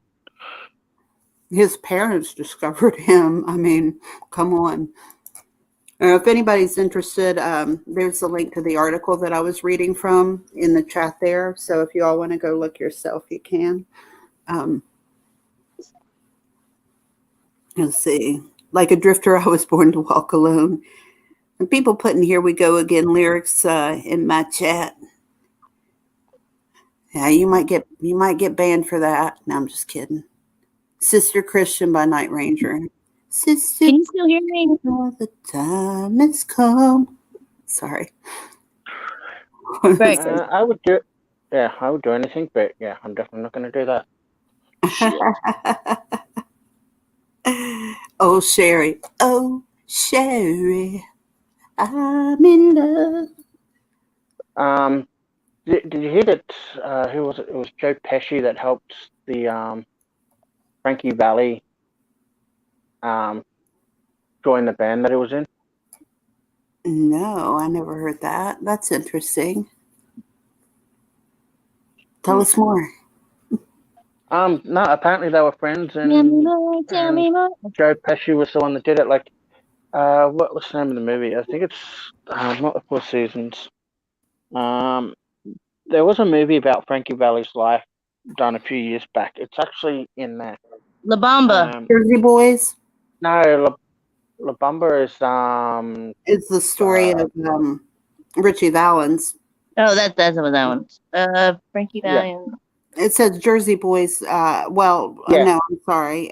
Is it Jersey Boys?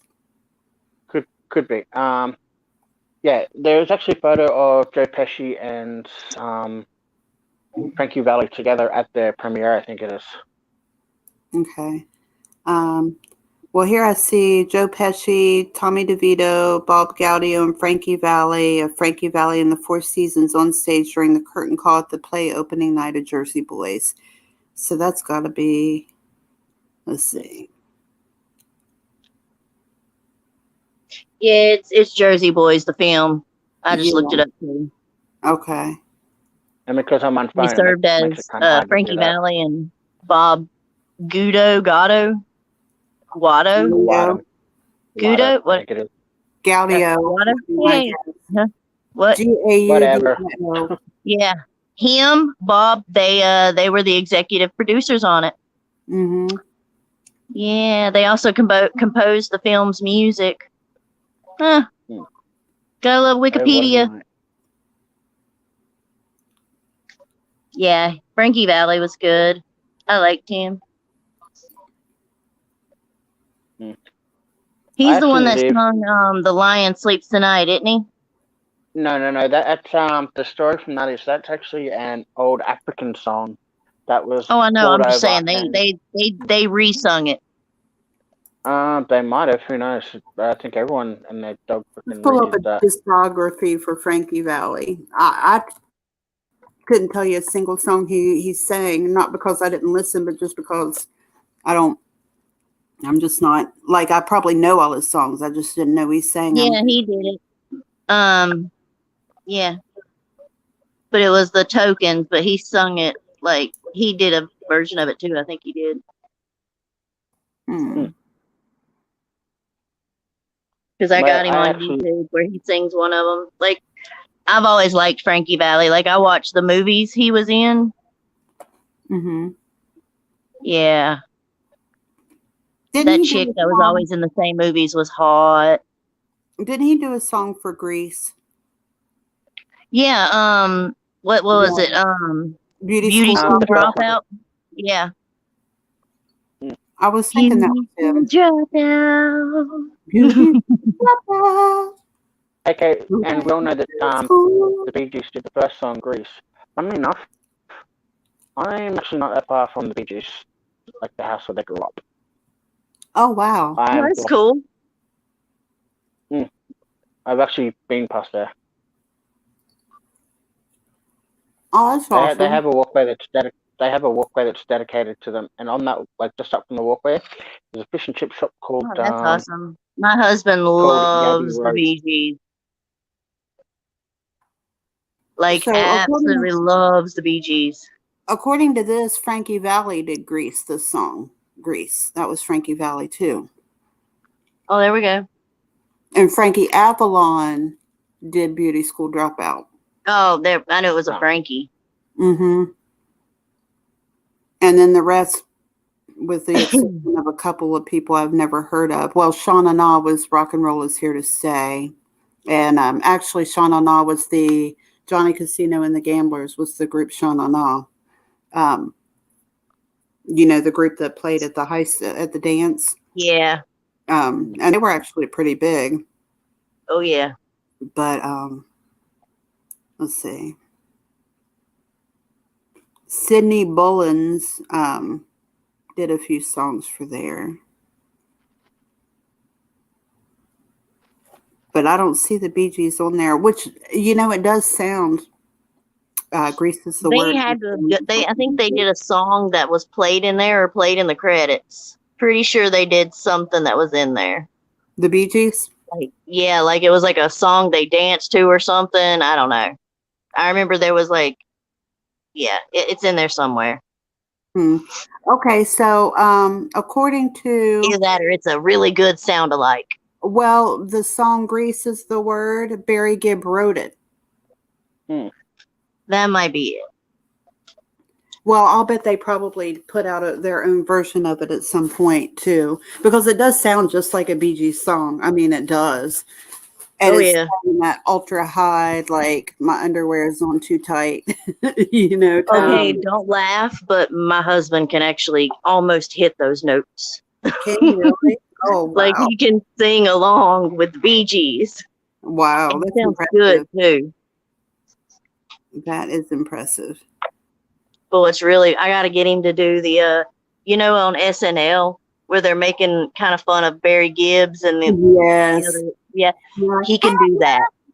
Yes, he can do that so perfectly. I'm gonna have to get him to come on and do it for you. Oh my God, yes, that's hilarious. That's one of the funniest recurring SNL Because things. like he'll do that one, and I'll just do the lines of Justin Timberlake.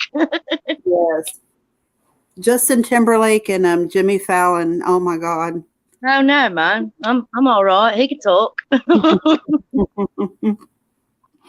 Oh, it just cracks me up the way like they burst out into that falsetto in the middle of their conversation. Yeah. Always makes me laugh every time. The Bee Gees did the soundtrack to Saturday Night Fever. Yes, they did, Snoop Medic. You're absolutely right about that. Oh yeah, they did. I know. I have that CD. Well, you can tell My husband has that CD. I'm a woman's man. No time to talk. Sorry. No, you can. Like So yeah, a lot of their songs have been used in a lot of movies throughout the years. So Oh hell yeah. like Is that funny seriously, enough? like whenever I come up there and bring him, like, yeah, I'll get you in a car and put the CD on. Mm-hmm. You can hear it. He sounds like exactly like. Well, he's a little bit deeper. He doesn't hit it as high as he does because Yeah. he actually has a ball sack. By the way, And he's folks, not wearing disco pants because you got to wear those disco pants that pull your balls up into your body before you can hit the perfect high note. Of course. So, in case y'all didn't catch that, Copper's going to come up and visit me, and we're going to go Mothman hunting, and we're going to explore some of the other like haunted and historical areas of my hometown. So it's going to be interesting, and I think. And then maybe next time I can talk you to come down here. Oh hell yeah! Anytime, girl. Hang on just a second. I'll be listening. And we'll pop in and out. Okay. Let's see. Where were we? Oh, Lisa got to see Madonna. I'm jealous. I wouldn't mind seeing Madonna. I love her. Let's talk about the fake. Yeah, Snoop Medic. Did you see that video of her recently where she was in the bathtub telling, everyone to stay home and stay safe, blah, blah, blah. Like, she had a bathtub full of, like, I'd assume, like, goat's milk and freaking rose petals, and it was, like, gold-plated freaking tapware and stuff. Was that Madonna? Yeah, it was disgusting. No. Oh, and Snoop Medic, funnily enough, in Brisbane, if I can get away with this on Friday, I will have to have a look because I really, really want to do this. It's on my bucket list. There's a company that does haunted tours throughout Brisbane, especially one of the oldest grave sites in Brisbane, which is the Toowong Cemetery. And the amount of stories that are from there about that being haunted and stuff, I really, really want to do.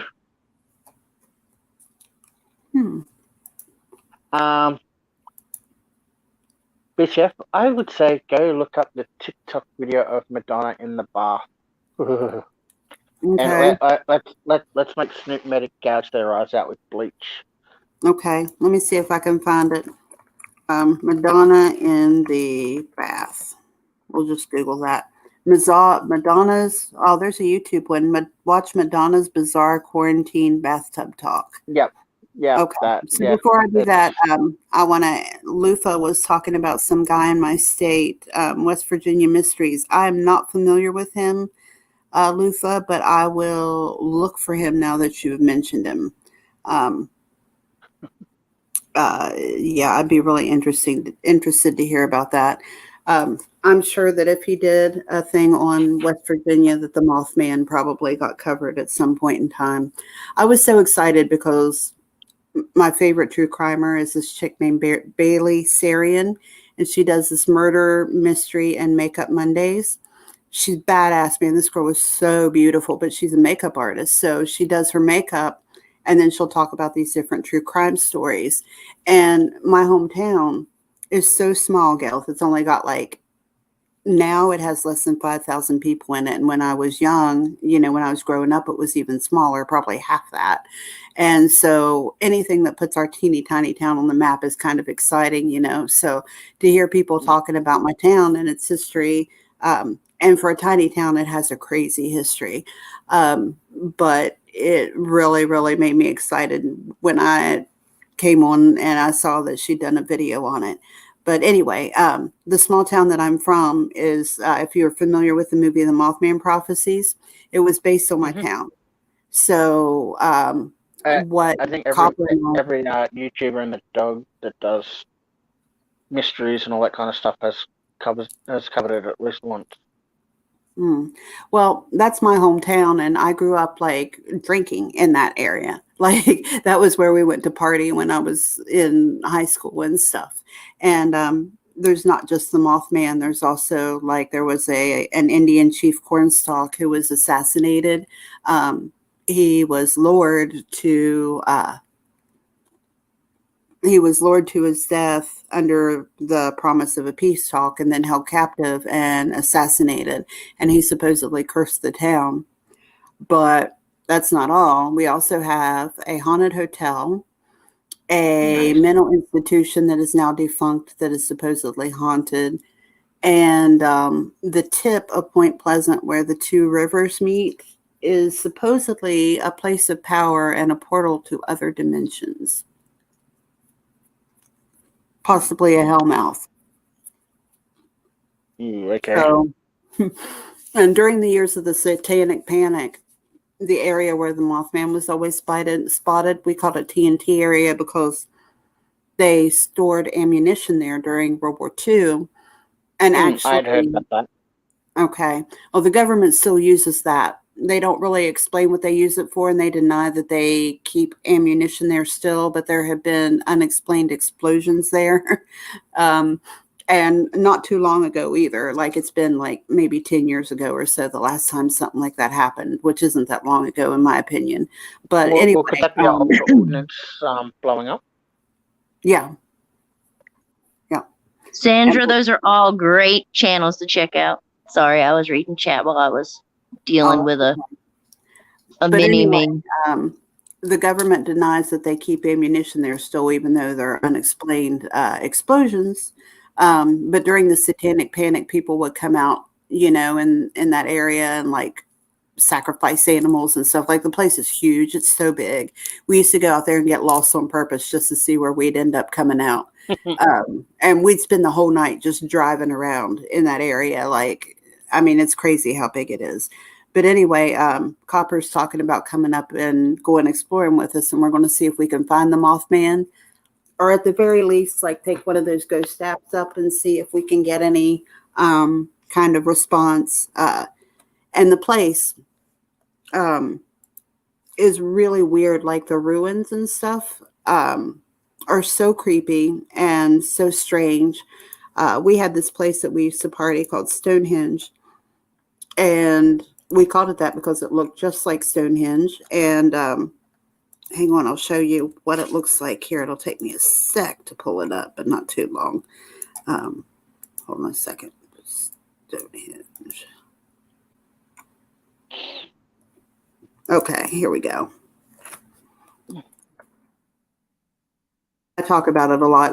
I know it's weird that I'm so oddly proud of it, but our town's so small. Just the fact that it's recognized for that is, I find it amusing. But this is one of the places where we used to drink when I was in school. So, creepy looking, huh? We called it Stonehenge. What are they? Just it's the ruins of, it's the ruins of some building that was there at some point in time. there's the ruins of an electric factory there, and there are other buildings and it's weird because it's now officially a wildlife conservation, but there are these little buildings that they used to store ammo in. They're igloo. We call them igloos because they're igloo shaped. And but what's really weird is there'll be a lake, right? And you can go up into the woods, back behind the lake, and you'll just see like these old pipes and stuff coming up out of the ground where a building used to be, in just these random places that don't even make any sense. The area is really, really strange. Yeah. So anyway, Copper's going to try and come up sometime in the near future, and we're going to go exploring some of those spots. And when I was a teenager, we just built our fire in a trash can and just sit there and drink. The fire would be actually more right about there, because the grass wasn't grown up around it like that back then. But anyway, yeah, so that's what we've got in the works for some time down the road. All right, so I've got Madonna here. Ew. She looks, how old is Madonna now? Isn't she 60-ish? Does anybody know off the top of their head? Older than that. I'd assume she'd be 70s. Okay, she could be. She looks young in this, but creepily young. Plastic surgery. Oh, of course, yeah. But the lack of, Jane Fonda has had work done, obviously, and she's 80, and she looks 60, but she looks awesome. I don't think she looks creepy or anything. Madonna looks freaking creepy, I think. Hold on, I'm going to Google her age. Let's see. She's 62. Madonna is. Okay. So this is her. We're all going down together. Yeah, Madonna's recent Insta post isn't sitting well with fans. That's the thing about COVID-19. Over the weekend, the 61-year-old pop star shared this video of herself. Well, crap. First outbreak as an ominous piano played in the. Maybe I need to find. Let's see. Sorry, folks. We don't really want to hear. Notice how she's looking really, really Asian in that. Yeah. It's where she's had so many facelifts that you can tell by her eyebrows, especially. They're angled upward. Instead of arching. They're angled completely upward. I'm going to need a video on it and how it looks now. That's what we're going to do, Snoop Medic, or what we're going to try to do when we can get it together. And I might have to wait until it gets the weather warms up, because I don't think I'll be able to do it until after the first of the year. So, and because it's all outside and stuff, it might be spring before we can actually do it, but we've got the plans in the works. Let's see. Madonna bathtub. All right. Yay, plans in the works. COVID is the great equalizer. Holy crap. Okay, I think I might have found it. Let's try this again. Yeah, I definitely want to go up there and see the bridge where the Mothman has been sighted.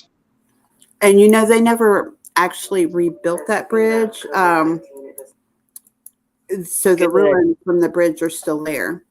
And for those who don't know the Mothman story, at the end of all the Mothman debacle, these men in black appeared, and they were warning people that something was going to happen if they didn't stop talking about the Mothman. And the bridge actually collapsed. And it was either 45 or 54. My brain's getting tired and I can't think straight. But 45 or 54 cars went into the river, and a little more people than that died. Everybody pretty much who went into the river died. And my dad was actually part of the National Guard at the time, and he helped pull people out of the river, as a matter of fact. And it was all because of this one little defective bolt. But the weird thing is that people who were around at the time supposedly reported seeing those men in black, like either walking Everywhere. around underneath or crawling around on the under parts of the bridge, supposedly. Yeah. Isn't there like supposedly pictures out there? It's even supposed to be a pic of like the Mothman actually on the side of the bridge, or what? Yeah. On the side of the bridge. I don't think anybody actually got a real picture. I think that was an urban legend, but I can't remember for sure now. But we could visit the Mothman Museum and find out all that stuff too. And there's a river museum right there, so we can go to all that stuff and get like all the. Definitely go to the museum first and like start out there. Yes, that's what I think. The guy who owns the museum actually wrote a book on it too, so he's real super knowledgeable. Ooh, there we go. Definitely be like, hey, can we interview you for free? I'm sure he probably would. He's very cool. Smoke a joint with you. He actually might. He's an old school musician. He used to own a record store before he started the Mothman Museum, and he used to give guitar lessons. Oh, heck yeah. Yeah. So he's like an old hippie. But he probably would, just because I used to go to church with him and his family. He'd probably do it just for the hell of it, though, just because I'm from Point Pleasant. But, we'd make it worth his while. Not that way, but I'm sure YouTubers come in there all I don't know. I'm starting to worry about you now. Copper's naughty. She's a very naughty girl. To an extent, yes. To an extent. Snoop Medic. The movie is a flaming dumpster fire. It's complete and total garbage. But the book, which is also called The Mothman Prophecies, is actually pretty good and much more accurate. Thank you, Lufa, and I will definitely look out at that. Yes, there is a Mothman Festival, Snoop Medic. It is in October. So we don't want to wait that long. But yes, there's definitely a yearly festival. No, that'd be like a return trip, come up there and experience that. Yeah, because really, I mean, and maybe see like at the night of the festival, if all the energy and people thinking about it doesn't, manifest it or something. Yeah, well, the festival is really just kind of like a street fair, sort of. So I mean, it's not, nothing ever really. They don't go Mothman hunting for it or anything. So, but there's a lot of, for such a tiny place, there's a lot of history. There was a major battle in the Revolutionary War that was fought there. So there's a lot of history and stuff, a lot of interesting things that we can include in there. And like the Chief Cornstalk thing, his bones were actually moved multiple times too. And for Indians, that's really bad. And he cursed the town as well. So there's a lot of stuff to dive into and check into besides the Mothman as well. But that actually sounds almost as interesting as what we have down in New South Wales. A little town called Campbelltown, we have a thing called the Fisher Ghost Festival. You're breaking up. Yeah, I'm in the kitchen. Yeah, we have a thing called the Fisher Ghost Festival in a place called Campbelltown in the South Wales City.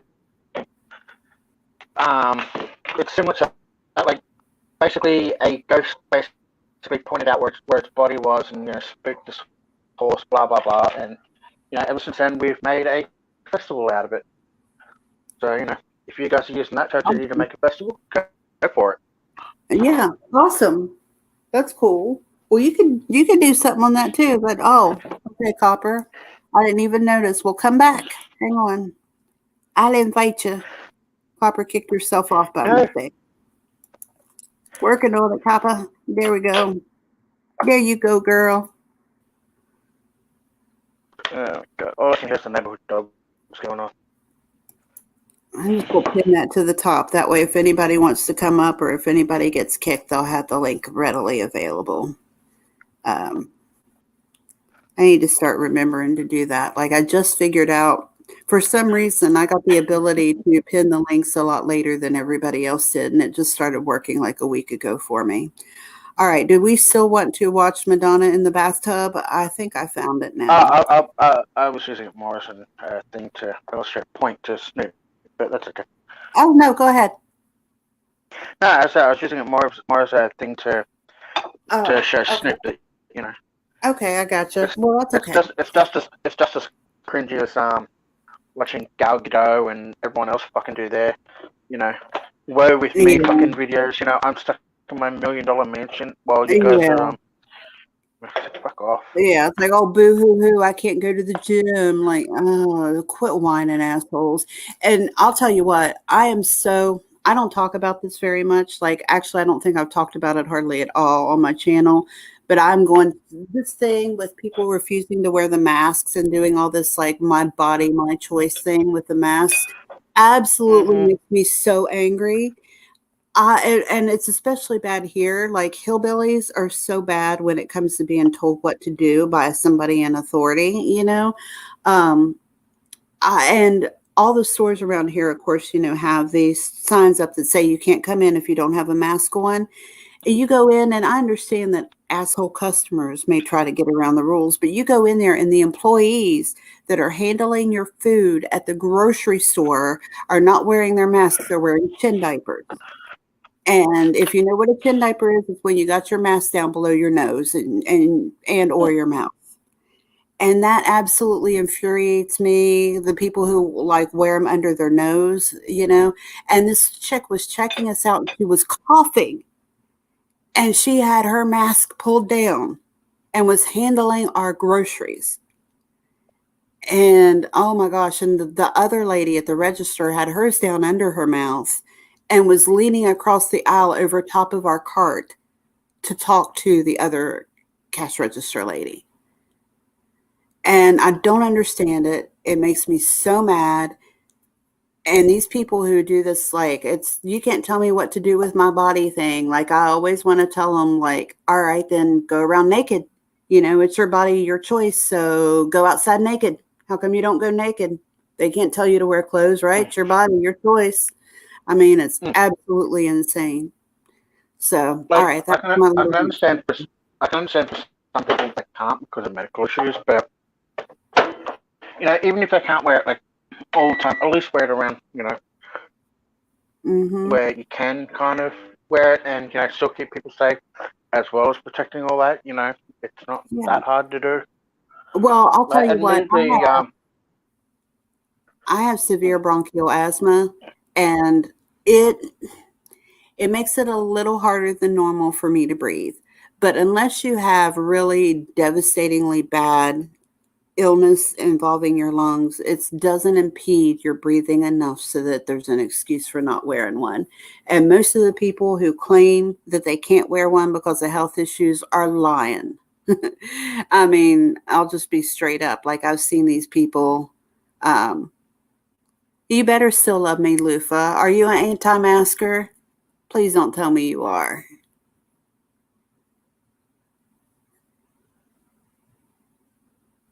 Well, I love you even if you are, but I prefer you wear one. And you know what? All right, if you don't want to wear a mask, all right, that's fine. Social distance, and don't insist on going into places that have rules that say you have to wear one to get inside. That's exactly where I stand on the issue. It's like, okay, you know, if you're out on your own and, you know, you're not around anyone, fine, don't wear a bloody mask. Who cares? Because the only one you're damaging is yourself. But you know, if you're like in your situation where you're packed in like sardines trying to do all that, show some common courtesy and respect, you know, even if it's only just while you're in there and doing, you know, paying for your groceries. And then as soon as you get outside and can socialize, you know, distance yourself again, and then drop the mask. Fair enough. Exactly. That's how I see it. Like, if you refuse to wear a mask because of health reasons and you go somewhere and they say, we don't want you in here without a mask. For one thing, like contrary to popular belief, that any place has a right to refuse service. Like, they can refuse service if you don't follow their Well, I don't like to wear one either, Lupa. I mean, I absolutely hate it. And I have breathing issues, I do, but um,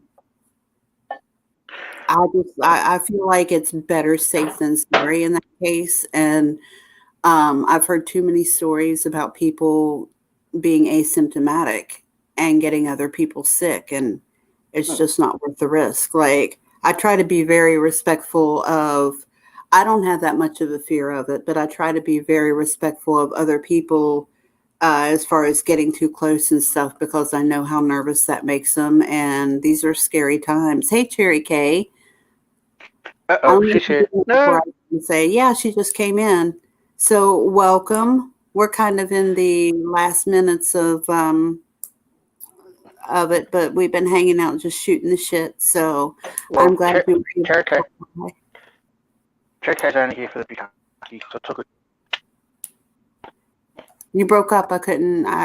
She's only here for what? I said she's only here for the bukkake. It's all good. We love Cherry K. Okay, gotcha. I don't know what happened to Copper. I dropped her the link, but she ain't coming up. It could be her net's playing up too. You don't know. Yeah, very well could have been. Very well could have been. So, went for a colonoscopy today as I was laying there butt naked with only socks on my feet and a mask on my face. That is pretty funny. I'd have to giggle about that too. Oh gosh, a colonoscopy with a mask on your face and socks on your feet, and that's it. That's pretty funny. Yep. Well, head down, bombs up. Yeah. But we don't have a choice either, Lufa. I mean, I'm in West Virginia and it's a law here. So, I mean, they pretty much they won't really, in most places, won't kick you out if you don't wear one. But I have strong feelings about it, even though I absolutely hate wearing them. I do. I hate wearing them. But I still have strong feelings about it anyway. So that's the link. You'll laugh. What is it, Lufus? Should I play it? My other point is too, with all these people going, oh, but they can't kick me out, then they don't have the right. What they seem to forget is the right to not serve a customer has been in place for, since basically restaurants existed. Why is it such an issue now that, now the laws are giving them a little bit more teeth to be able to enforce that. Customer is not always correct. Oh, the customers are usually wrong, as a matter of fact.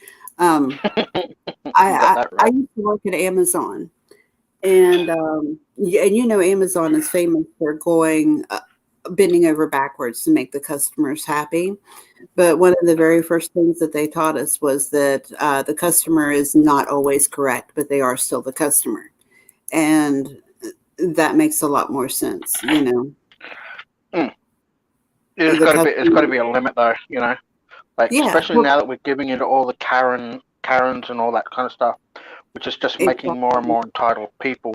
So there's a limit which you have to draw. Okay, you can help to a degree. But, right, and that's one of the things that they taught us. And when they would call and say, don't you know the customer is always correct? Like, we were allowed to say that. No, ma'am, but you are still the customer. We were, as long as we were polite, but we were actually allowed to say that because they're not always correct. And like I said, most of the time they're wrong. And working there, I learned how entitled and shady even some of the nicest people could be.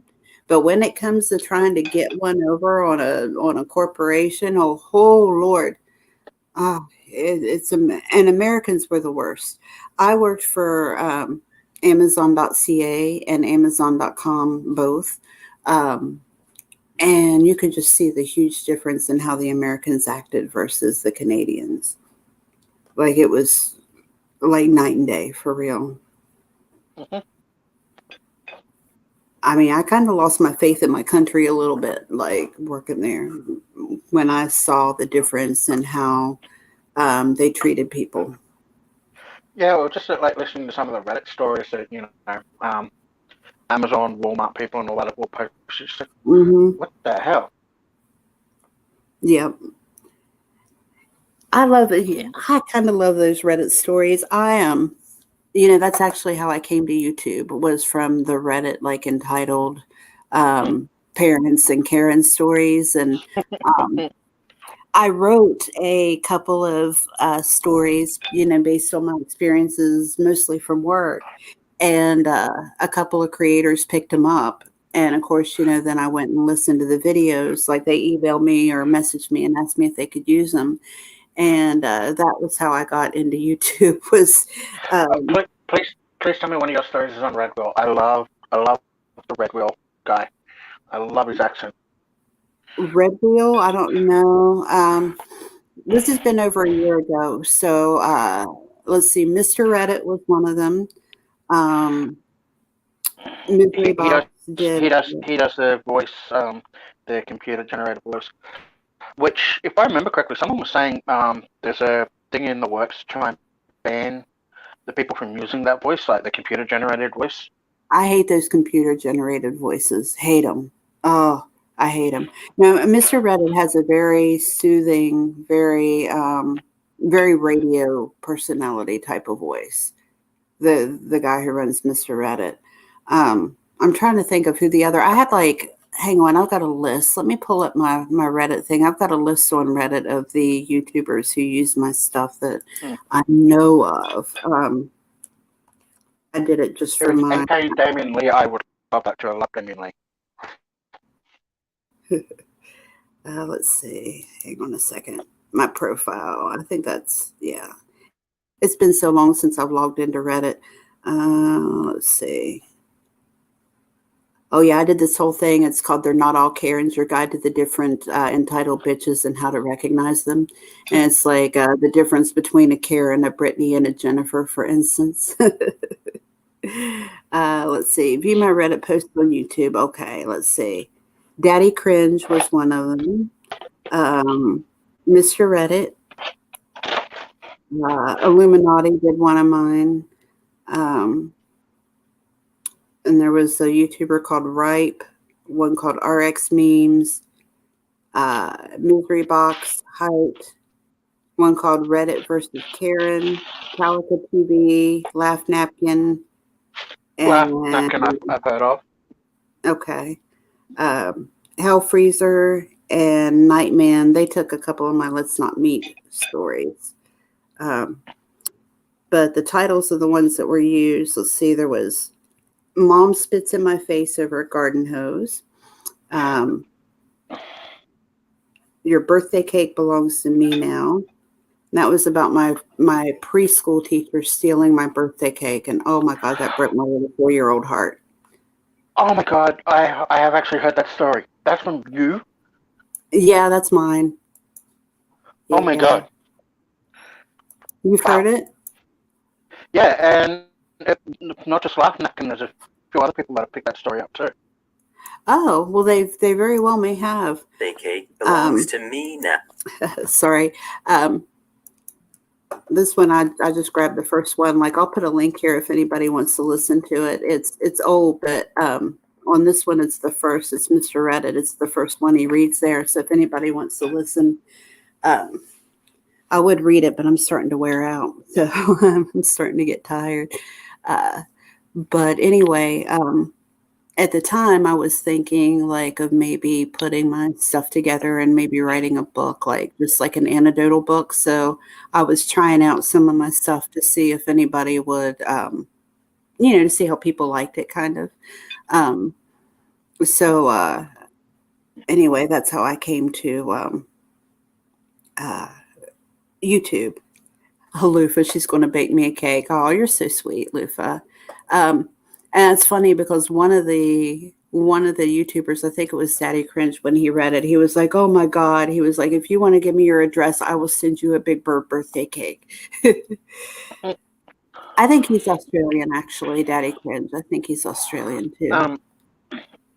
You could also do some of that for yourself too, read your own Reddit stories as a, a side channel type thing, Yeah. Because a lot of the guys that do that, the guy from Red Bull also does like Inspirato and about 4 or 5 other channels, you know. So, I considered doing that. There's been a couple times I thought of doing it, you know, just for fun here too. But what I want to do eventually is I've talked about this on my last couple of streams, but I design jewelry in my spare time. And what I've been considering doing is like some of the artists do, where they like draw or create something and then they tell a story over top of it. So I was thinking of doing something like that with my jewelry designs. I have, I've got like right now, I've got a hand that's recovering from like a broken arm, and then I put a power staple through my finger on the other hand. So right now, like, here's clumsy as I am. I am terribly clumsy.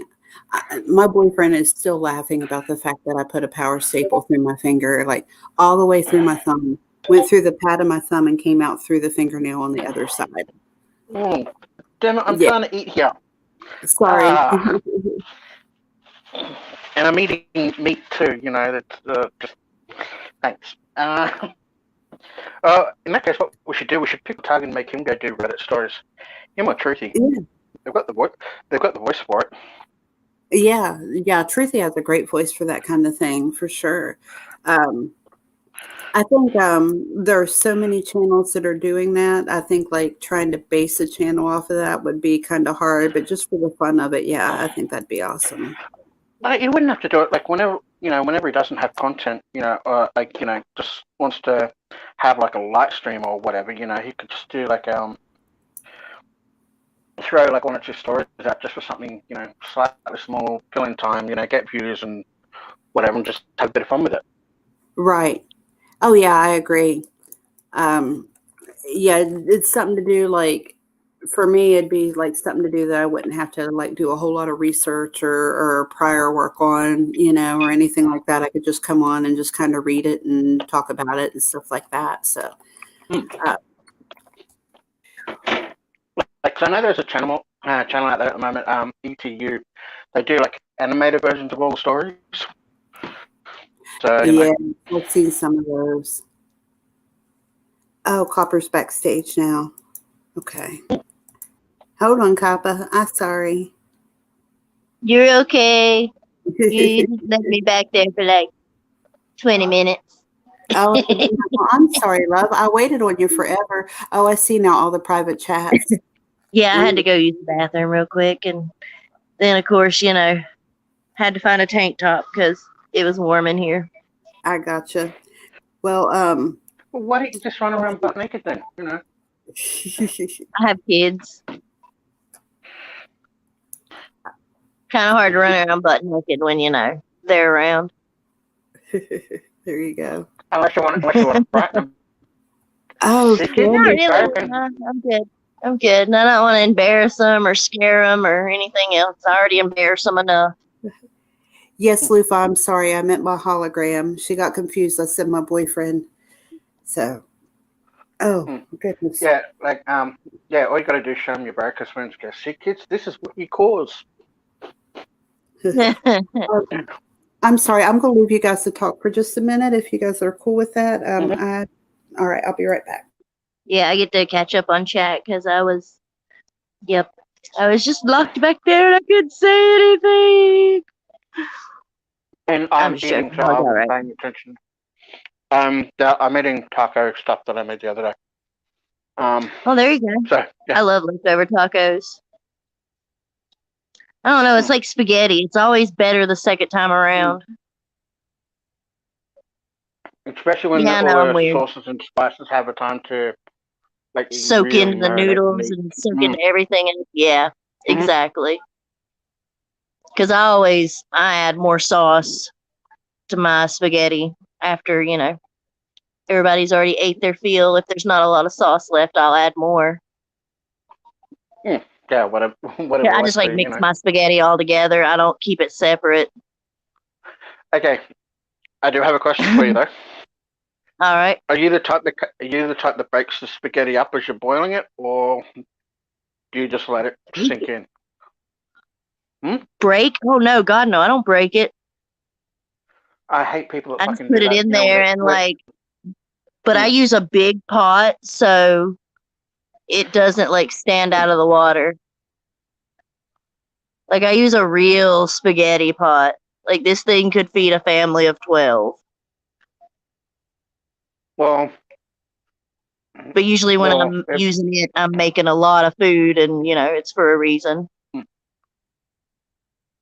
like what my grandfather was, he'd cook way more than needed and would freeze a lot of it. Mm-hmm. Yeah, I'll do that. I'll make like taco meat and just make like a few servings of it or, a few uses of it and freeze up what I'm not using.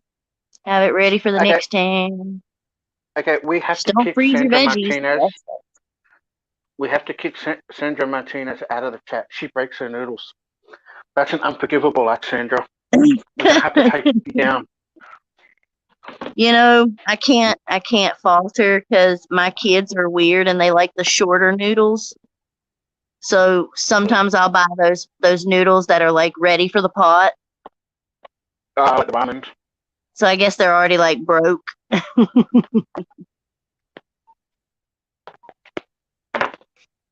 Well, so I can't falter.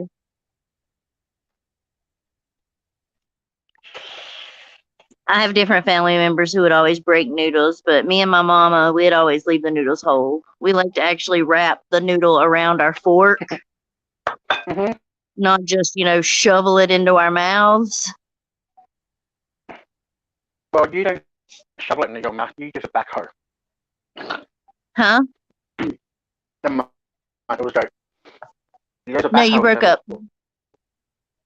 I said you use a backhoe instead of a fork. And Mary, of course I'm going to pick on her. She breaks the noodles. Yeah, you pretty much can use a spoon when you break them. Especially if you're breaking them right down the middle. Definitely. But the little pot noodles, you can do the spoon with that too. But, I still use a fork. You can kind of give it a half twirl if you get it like at the edge of the noodle and like roll it back on itself. You can kind of get a swirl going. It's possible. You got to use a little fork though. You got to use a little fork. Okay, and I feel sorry for Snoop Medic because he just went and watched the Madonna video. That's rose petals and like took a goat milk type thing that she's using in the bathwater, dude.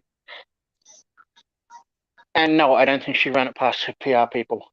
I think she's just getting on the wave of all the other celebrities going, "Oh, we have it so tough. You must forgive us," and go back our movies and blah blah blah. But honestly, it wouldn't surprise me that Madonna, now with all the shit she's pulled, she doesn't get sued into oblivion. Oh yeah. I mean, everybody's talking about, a lot of the stuff back in the day wouldn't be allowed. 90% of Madonna's videos would not be allowed today. And the same with her music too, because she's so everyone, how they're going on, about people deliberately stealing music and all that kind of stuff. Guess what? Madonna's one of the best at it. She's stolen and sampled music from everywhere without paying for it. Oh yeah, and they won't go after her because she's freaking Madonna. I remember because she just pays them off and they go away. What was that song she brought out just before the American Pie thing? But when she was trying to buy up, all these famous catchphrases that she could make songs on. So, oh God, I don't remember. I don't keep up with her. I like a few of her old songs, but sorry, Steve Medic's comment. Thanks, Steve.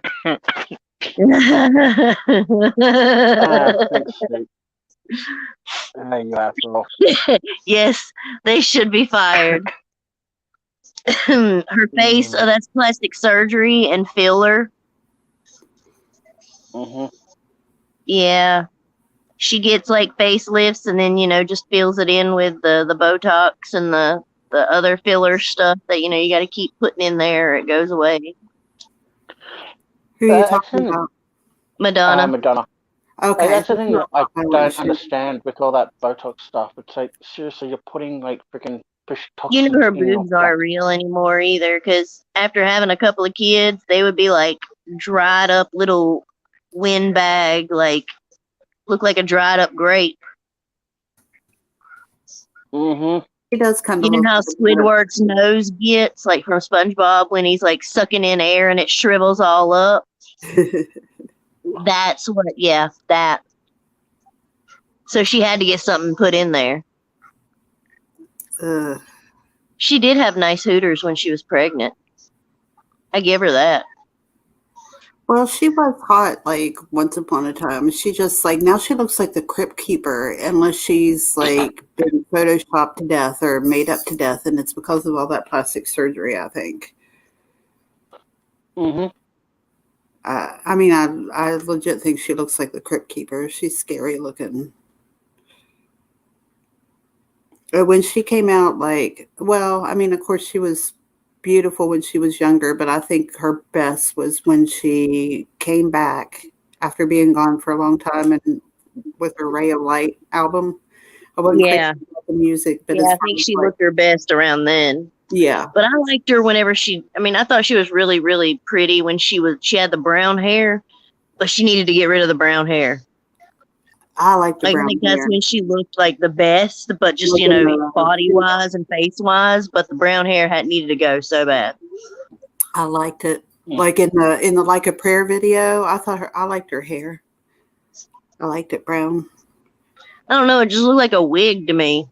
Well, I mean, blonde's her trademark, so what's that? It probably was a wig, but she kept the hair color for a while after. Yeah. So it could have been a wig. But, I think she really did it. Because back then everybody was dyeing their hair all different kind of colors every 6 months or a year. Her natural hair color is brown anyway. She probably just let the blonde grow out for a while, Yeah. But I don't know. But it always had like an auburn touch to it, like almost like a purple red hue. Yeah, that's what I was thinking. It was like slightly copper color, auburn or whatever. That's definitely coming from a bottle. That ain't natural. Yeah, you're probably right. It was pretty though. I liked it. I thought it looked pretty. Yeah, it was a very pretty color, but it just looked like a wig in that video, man. It really did. Well, I think but she was still hot. I'd still do her, but I would tug her hair to see if it came off. I think the reason it looked fake to me was because so much that we're so used to her seeing like that blonde is part of her to us. Yeah. Oh yeah. And so anything else isn't going to look right. Yeah, and I think her eyebrows didn't help at all because they made them black. Yeah. Yeah. Yeah, it really didn't help for her. They really should have lightened those eyebrows up and not made them so freaking thick like an eraser on her forehead. I got an idea, boss. I ran off and left the other eyebrows, but I got an idea. I got this eraser. I'm pretty sure I can make some eyebrows out of it. All right, let's see what you got. You think they look too thick? I think they're no, they don't look too thick. They're just so dark, and solid, Yeah, you're right about that. I'm looking at a picture now. You're right. Yeah, they're dark and solid. I would share it, but seems like they made her up like that, like a wig and the fake eyebrows, because it's just yeah.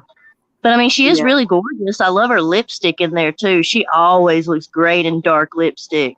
She looks not good in light lipstick. No, you're absolutely right. Well, I think if you've got like a paler skin for one thing, light lipstick looks ridiculous. It makes you look. Yeah. And she is pale, milky. So, yeah, pale people can get away with wearing real dark hues. They look best on them. Yeah. Like any like brown, not nude, but brown. Like even a darkish tan. Yes.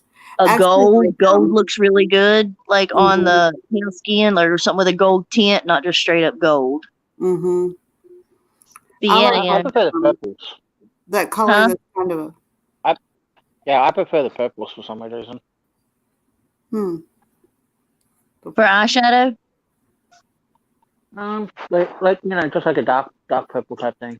So a purple lipstick. Lipstick. Yeah. Oh yeah. I love I like black.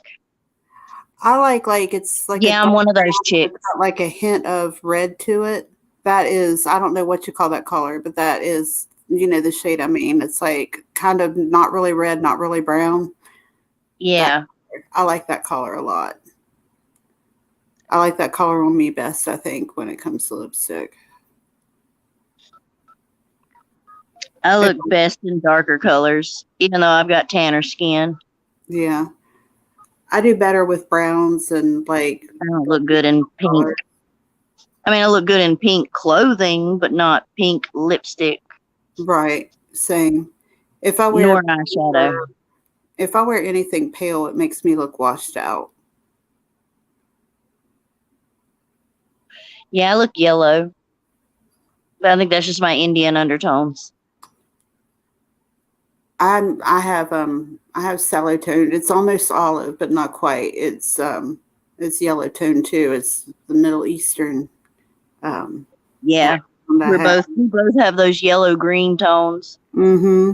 When we don't look, we always look like we're sick when we're not. Like, yeah. No, these are just the undertones, buddy. Except for when we get tans, man. Like I always like I don't ever get dark. Like I just turn a different color. It's odd. But I don't really get dark. You know what I mean? Like I just kind of. Oh God, I can get dark. Oh, I wish I can get real dark. Not me. Like I'm this tan because I stay out of the sun. I don't like the sun. I don't go in it. If I went in the sun more, I would be brown. I need some the sun, I think. Like I need to start getting out more. I feel better. Even when I used to, and I know people will roast me for this, but I used to go to the tanning bed and ain't nothing wrong going to the tanning bed. Oh, some people get so mad at people for that, but it helps. I go to the tanning bed to start my season off so I can get everything even before anybody sees anything.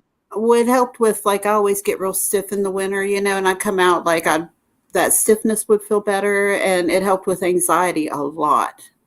Oh yeah. I'll go do it during the winter time sometimes.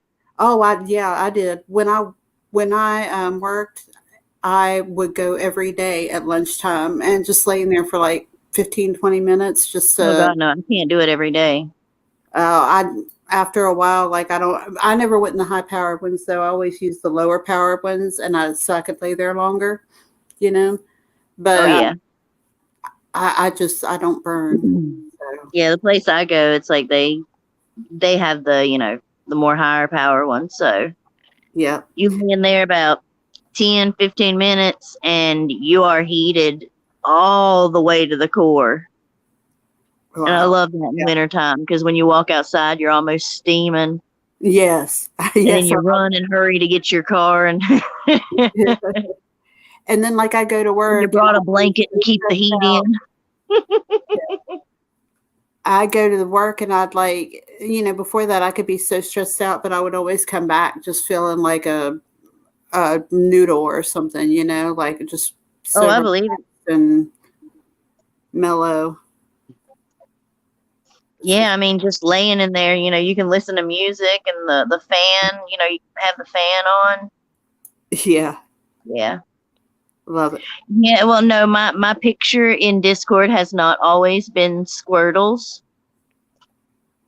It was Dick for the longest time. I usually, had him, but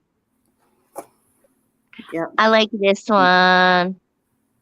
Squirtle. Too, and I mean, it didn't have to be just people in the chat, but like if anybody is interested in doing it, it would just be for fun. but interested in doing a breakfast club No. for chats. Your job. I didn't mean a raisin. Sorry. Yeah. I didn't mean raisin. I meant like one of those golden grapes that, shrivel up and it's still got the golden grape color. Yeah. Or the green grape. No, we're not. you lost me, girl. You are now. Oh, sorry. Whenever they were talking, when I was saying like her boobs would look like without the breast augmentation. Oh, Madonna's. Okay. And they were like, you mean raisins? And I was like, no, I meant shriveled grapes. Like, the ones that, not the dried out ones, but the ones that are starting to shrivel. Yeah. You're getting that pack of the unperfect. You do realize that came from completely left field, right? Yeah, I'm high, so get used to it. I know you are. That's why I had to point it out. Because I was talking about as I was asking people to volunteer to do characters for mods, and then you're like, and these golden little raisins. Yep. Left field. I was just going through chat because it was my bad. I wasn't paying attention to chat before now. I know. I just had to make fun of you for a little bit. It was funny. I'll go for it. Over here we have a saying. Madonna's tits would look like footy socks with a little bit of sand in the bottom. All right. Oh my gosh. Just crashed. We're gonna have to think of somebody else's boobs for them to talk about.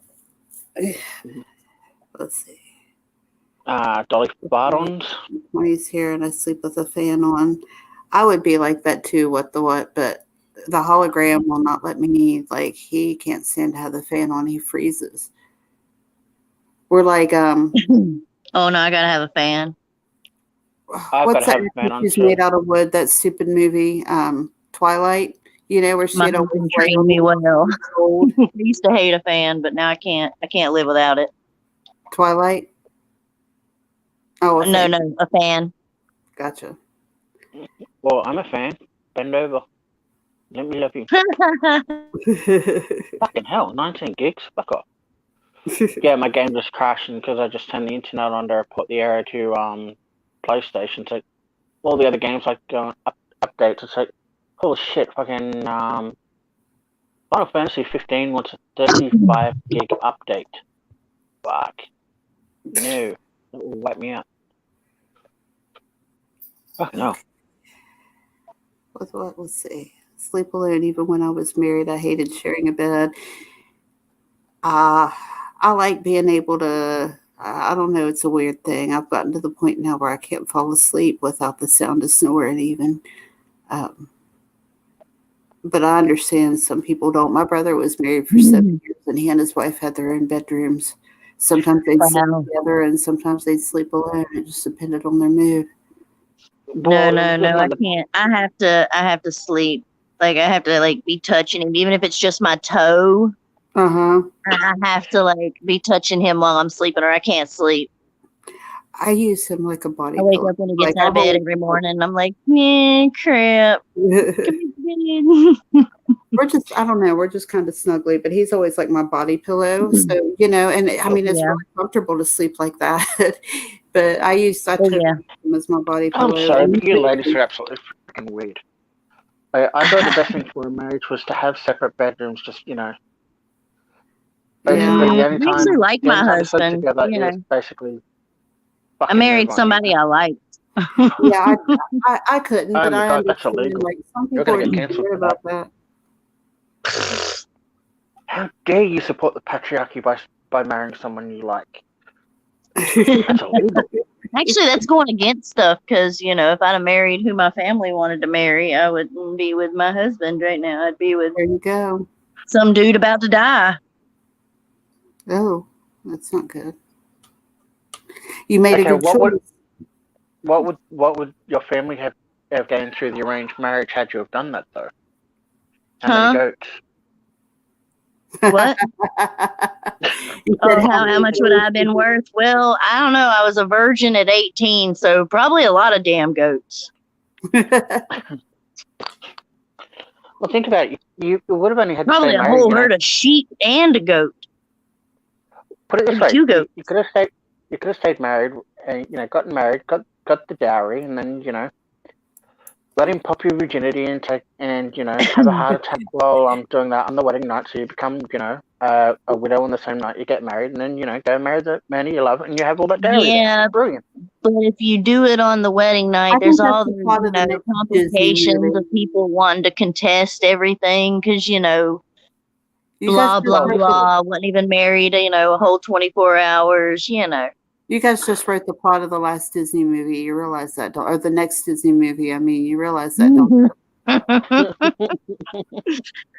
Actually, there was a have you guys ever watched the 101 Strangest Ways to Die? Yep. I love You ever the seen one Face that of was the sitting. Dead? I love You the need to one look that up was Face of sitting the Dead. at the one that was sitting at number one. Basically, they'd been made for 10 years or something like that. They'd get to heavy petting, would not have in the end they've gotten their courage to finally have sex, and the moment they did, they both had freaking heart failure and died. Oh my god, that sucked. Well, I mean, actually, no, that would have at least they went out happy. You know what I mean? At least they went out. I hope they went out happy. I mean, if they had heart attacks, they were at least giving it a good heave ho. So hopefully they were enjoying it. Go out at the moment of climax. You're coming and going at the same point in time. Exactly. See, yeah, that's how I want to go. I want to go there.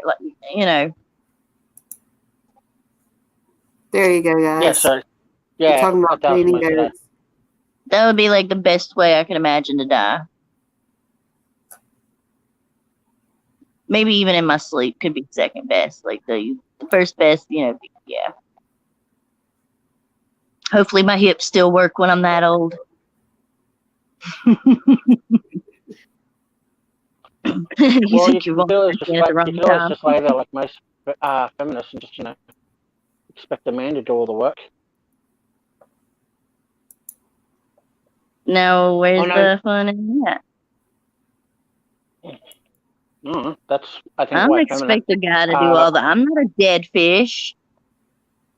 Honestly, I think that's why a lot of the feminists are that fucked up. That's why a lot of marriages fail, to be honest with you, because chicks are dead fishes and they think they don't have to do anything but lay there and toss their head back and forth and moan occasionally. No, honey, you need to do more. Wrap a leg around there, grab a butt cheek, smack them on the butt and say, good job, something, pull a hair.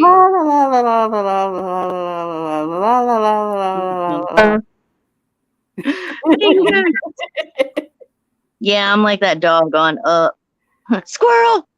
Goat! Oh god, he's gonna drown! Get him out of the tub! Pull! Yeah, I've seen that. Okay, oh god, a couple of years ago with when if you've watched Supernatural, the guy that plays the Angel Castiel, Mitchell Collins, had this thing set up called G Wishes, which basically is the world's largest scavenger hunt. He actually made us do freaking animal burger at one stage for one of his things that you had to do. I just want to state for the record, Lufa, and I'm not talking about you when I say, chicks who's got, your dude left because he's an idiot, and you're better off without him. Yeah. And I'll still hide that body for you. You just let me know. Hold on. Goats are a pain in the ass, but trust me, we had some running around our property when we lived up north. Crap everywhere. Mm-hmm. Everywhere. They don't care. And they don't eat the grass either. No, but they'll eat all your flowers, your mail, your trash, your trees. Testicles. Probably your fence too. Here we go. Oh, look at the little one. I mean it, Yeah, Lupa. The only good kid is one that's on a barbecue. Oh man, that's not cool. Isn't there a bird that does that too? What? Pretends to be dead or pretends to be injured or something. There's a possum. The possum does it. Well, yeah, What about- but The possum pretends to be dead. I know that there's a bird that pretends to be wounded that's to like what I'm thinking lure of. Yeah, the one that- predators away from its nest. yes, it's like come kill me instead of Yeah. Oh God, I'm hurt. Come over here. Come over here. Get away from my eggs. That's what it Here's is. my nest. We used to have a birds neighbor who had a technically do it. Doesn't the hognose also feign death a lot? You broke up on that whole thing except for death a lot. Yeah, that's all I heard. I said, doesn't the hognose snake do that a lot? The hognose snake? feign death. I don't know. Does it? I have seen thing of it. I know there probably is. I mean, you got turtles that sit on the bottom of lakes with their mouth open and a weird freaking dangly tongue appendage that they never seem to bite off, just dangles out of their mouth. Like, how do they not bite that off? Anybody? Am I the only one that wonders that? Why do they not bite that off? How do they not bite that off? On accident? But then again, you got to be careful. Apparently, you know how there's been stories of how rapey dolphins can get. Apparently, turtles can be just as bad for that too. So if you're down on the bottom of a lake and you're watching a turtle sit there with its mouth out, be careful. It might just jump you, and want to have sex with your essence. So yeah, I know. Have you ever seen a I know where we're turtle gonna breeding? Like, really? Have you ever seen a turtle breeding? No. Yep. Lufus said It's pretty funny. Oh man, let me tell you what. Lufus said she made a mistake and left the top of her trash can open, and a raccoon fucked her trash up. I used to have, no kidding, Lufa. I used to have these raccoons that lived in the woods back behind this place where I used to live. And I kept 2 trash cans, one for like food trash and one for tin cans, or one for pop cans and stuff, because that was the only thing you could recycle back then, which shows my age. But anyway, those things did not give a shit about the food. They like to open up my trash cans and play in those cans and bang them together and shit. Like, you could go out and they'd be playing them like a freaking little miniature band, I swear. They'd have them and like bang them together like little kids. Like 3, 4 o'clock in the morning, I'd wake up screaming because I thought I was like being attacked or somebody was breaking in the house. And those damn raccoons would be out there banging pop cans together and like shaking them and shit. Be playing a band. Yeah. You sound good, Billy Bob. That's exactly Gilroy. What it was. We had a little raccoon band out there. No kidding. And we even got the kind of trash cans that had the lids that latch down, to try and keep them from getting into them. And nope, they would manage to get that lid off every time. I know they've got these, I know my Walmart sells them, these trash bags that are like mint and like tea tree smelling. Mm-hmm. And they're supposed to repel them. Really? That's like the smell of the trash bag is supposed to like repulse them. You could try that, Lupa. That might help. Yeah, but you got to make sure you tie the bag completely closed and there's like no holes poking in it pretty much. So, I mean, but it's worth a shot if you want to try it. Yeah. Wow. They got the stretch ones too, the ones that don't puncture. That are, they're like rodent repellent. They're talking. You're not a mod, so you can't share a link. I'm sorry. What link do you need to share? If you need to share a link, I'll give you a wrench long enough to share a link. Everybody in here. Yeah, I didn't even have a wrench. You're a bitch for not giving me one. Well, type. Hold on. You be careful and make sure you lock your doors. Do you hear me? Always lock your doors, Lupa. Yes, ma'am. Okay, I found something. I've seen a bear turn a daggum door handle. Actually, I've seen a coyote do that too. There we go. Well, I've seen videos of like foxes doing it. You got a ranch, fish. I call them ranches. I want my ranch. Oh, guys, Okay. I'm starting to get sleepy, I think.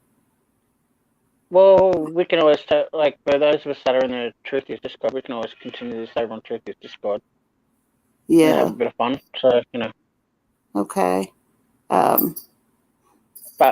that's only up to you if you want to end the stream. So Yeah, I'm starting to get a little sleepy, and I don't want to. I actually fell asleep one time while I was streaming. I don't ever want to have that happen again.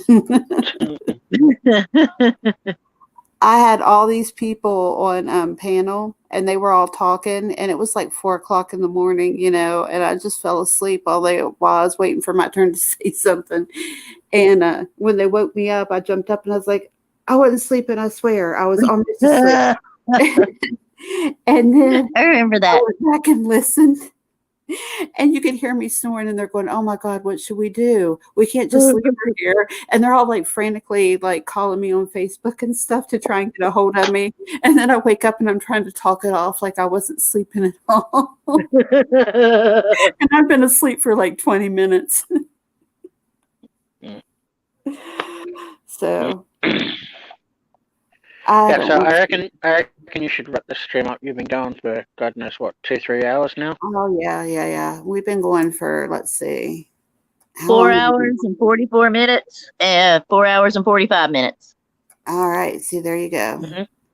That's pretty impressive, man. I think the longest one I ever did, like I had that 9-hour one that one time, and I think that's the longest. We do 15 more minutes. You need 15 more minutes? Anybody who listens to it in twice the speed will still have to listen for 2.5 hours. Well, I think we did good. And yeah, anybody who wants to do voice chat can continue on in Truthies. I'm getting sleepy. So I'm sorry, go ahead. So Cherry K and all the others, get your ass into voice chat and we can have a lot of fun. Otherwise, I will spank you all with my wrench. Maybe a few other items too that's laying around. Good night, Lufa. We'll beat the hell out of you if you don't show up. Love you, Mama Goop Mufa. Hang on.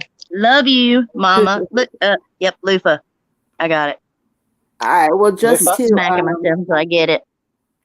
Just to remind everybody, if you check back within the next 24 hours, I'll have all the resources up here.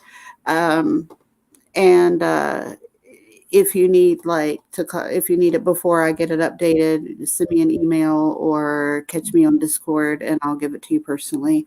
Something else will be in the works on somebody else's channel sometime in the near future. So just keep your eyes open and make sure to subscribe if you want to see some of the stuff we've got planned. We don't always ramble on aimlessly at the end of every stream, but this was yes, we do. Don't let her lie to you. Okay, yeah.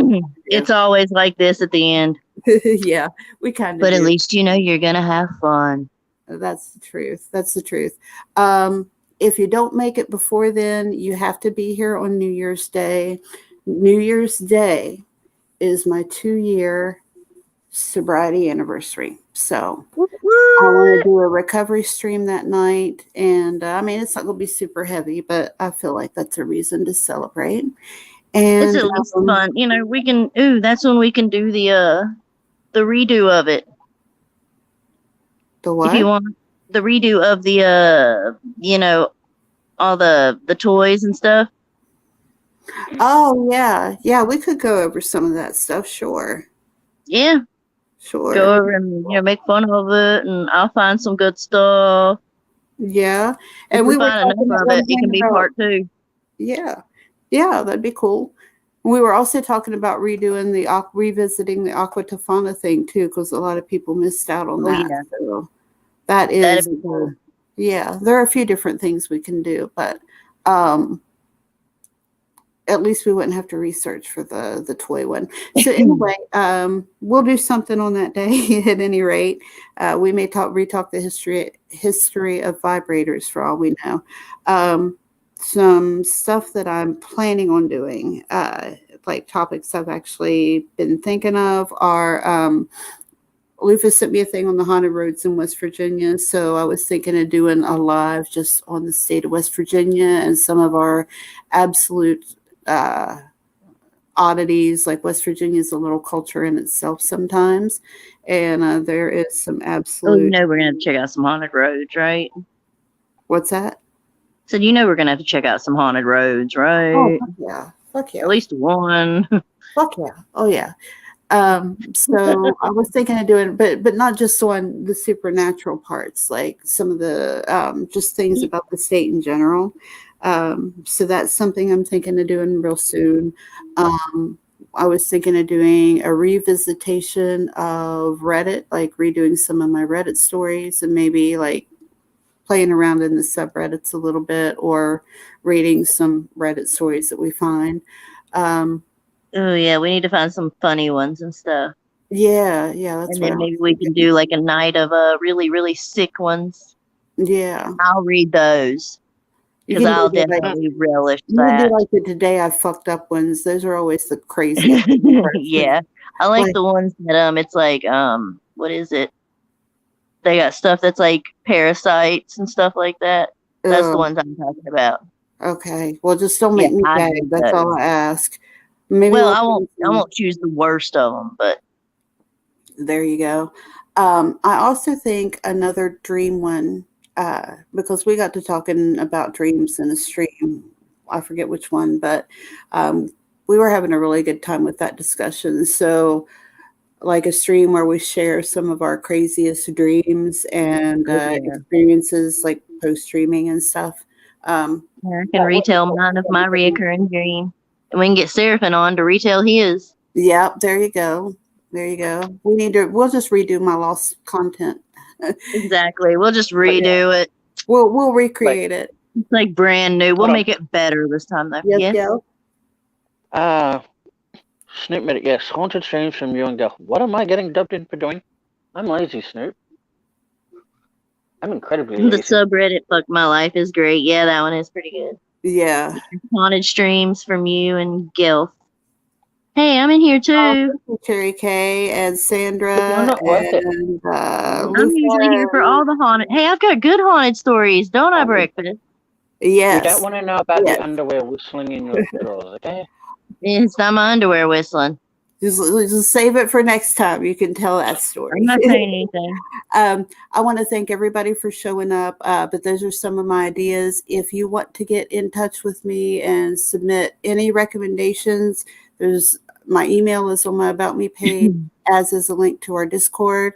Our Discord has a screening process. So like when you go in and sign up, don't leave because you can only see the welcome room. You'll be opened up. I think that's about it. I just want to thank everybody for coming again and just go over the rules here. No, I was gonna say submit any art or anything that you do. Like if you draw, you paint, you make toboggans. Oh yeah, Christmas ornaments. I forgot woodwork. about that. Yeah, animals out of condoms. Macaroni art. We'll take it all. Yeah, it doesn't even like last time we even had clips of people playing guitar. Costumes, if you make costumes or clothes or anything. Makeup art, hair. I love doilies. If you can make a doily, I want to see that shit. And then I want you to teach me. There you go. Snoop, I said I would look into it. I've got to see if they're actually running this week, and if they are, how much it can cost and all that kind of crap. Because it's in the city and stuff like that, so. Awesome. I'll have to look. Did you say better look? Yeah. Where'd you go? I've got to have a look. I'm here. You're snap crackling and popping a little bit, or it is. Are you getting the clicking? Like I can't. Hold on a second. You mean? I just got to say it. Now you're on the bottom, Gil. Okay, say something now. Who knows? That's a little better. Yeah, you were crackling so bad I couldn't understand you. Now you're better. Okay. So what were you trying to Yeah, say? no, Thank as I you, said, Snoop. I've got in order to find out whether or not they're actually hosting the thing this weekend, I'll actually have to get on their website and have a look and make sure one, my pay comes in and stuff like that. So I'm able to do it, but we'll see. Okay. Sounds good to me. Sounds good. Yeah, like all these are just tentative stuff. Like I'll schedule them ahead of time. So, if you want to do the art stuff, like I'll give you a week or two to put it in. I'm not going to do it unless I get enough to, Yeah, that's what I was saying. Like, send it in. Yeah, you got plenty Just of time. Like, send it in. just because I don't have a set date for it yet, I want to see if anybody responds. And you can send it through email or Discord as well. Even coloring. I love to see how people color pictures. Like if you do those, those little black fuzzy posters you get at Walmart. I love doing those things. Yeah, I know. I'm a kid. Whatever. All right. So yeah, if you do those, I want to see those too. Check out Rosetta Allen's channel for that. You would absolutely love the artwork she posts for that stuff. If somebody has the links, you can post it in the chat. I don't have the link. Just Google. I've looked at her stuff. Yeah, she does good art. Okay. Yeah, I saw something. She's in the Discord, isn't she? Yeah. Okay. So look in the chat under Rosetta Allen, and I guess she has a really good art channel. So everybody check her out. So anyway, I'm about to trying to call this a night. No, I'm just messing with you. Lord have mercy. We'll make you go all night long. Is there anything else you want to talk about? No. Oh no, I was just joking with you. I know you're tired. No, it's okay. I'll give you the floor. Like if you want to talk about something else before I just don't want to hang up on you. No, I'm just messing with you. It's been a while since we talked, so I'm all goofy and stuff. Yes, that's okay. That's right. We can all go have fun in the Discord. Yes. We'll come hang out in Discord. So we're gonna try this again. So you all know what's coming up. Feel free to contact me with any suggestions or contributions that you may or may not have. I'd also like anybody who wants to do a recovery stream, participate in a recovery stream, talk about their experiences, their story. I did this on my old channel, and I'm sad that I don't have it anymore, but it's called The Movement at the time another streamer was doing, and it's called I'm Not Anonymous. And it's basically about getting rid of the stigma of being on recovery and not ashamed to tell our stories. So if anybody wants to participate in any of that, you can get a hold of me and email or Discord and let me know. So yeah, this channel, for the ones who are new and don't really know, is always open panel. So anyone who wants to talk is always welcome to talk. Anyone here who wants to chat's open to chat. You can disagree, whatever. As long as you follow one rule, you will never be blocked. And what's that one rule, Copper? Gelf? Be a dick. Be a dick. Don't be an asshole. That's why you gotta be a dick. Yeah, be a dick. Don't be an asshole. Actually, that is Copper's rule, right? Copper? Is she pouting? Nope. I'm right here. I just had myself muted because I didn't want to interrupt you. And then I forgot. You're supposed to say don't be an asshole. Don't be a dick. There you go. There you go. I say that. It's like, don't be a dick or an asshole. Neither one of them's cool. That's right. You can be a little cunty. That's allowed. Oh, yeah. Everybody's but not twatty. Everybody's a little cunty. So anyway, so tonight I guess we've got, let's see.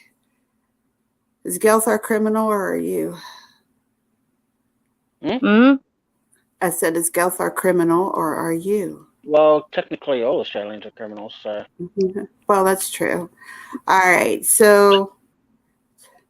Yeah, I'm an Indian. I didn't do anything wrong. All right, so you can be the princess. So So tonight we're a princess, a criminal, and a basket case. Telling all you athletes and brains. Good night from detention, and thanks for coming out. Sincerely yours, The Breakfast Club.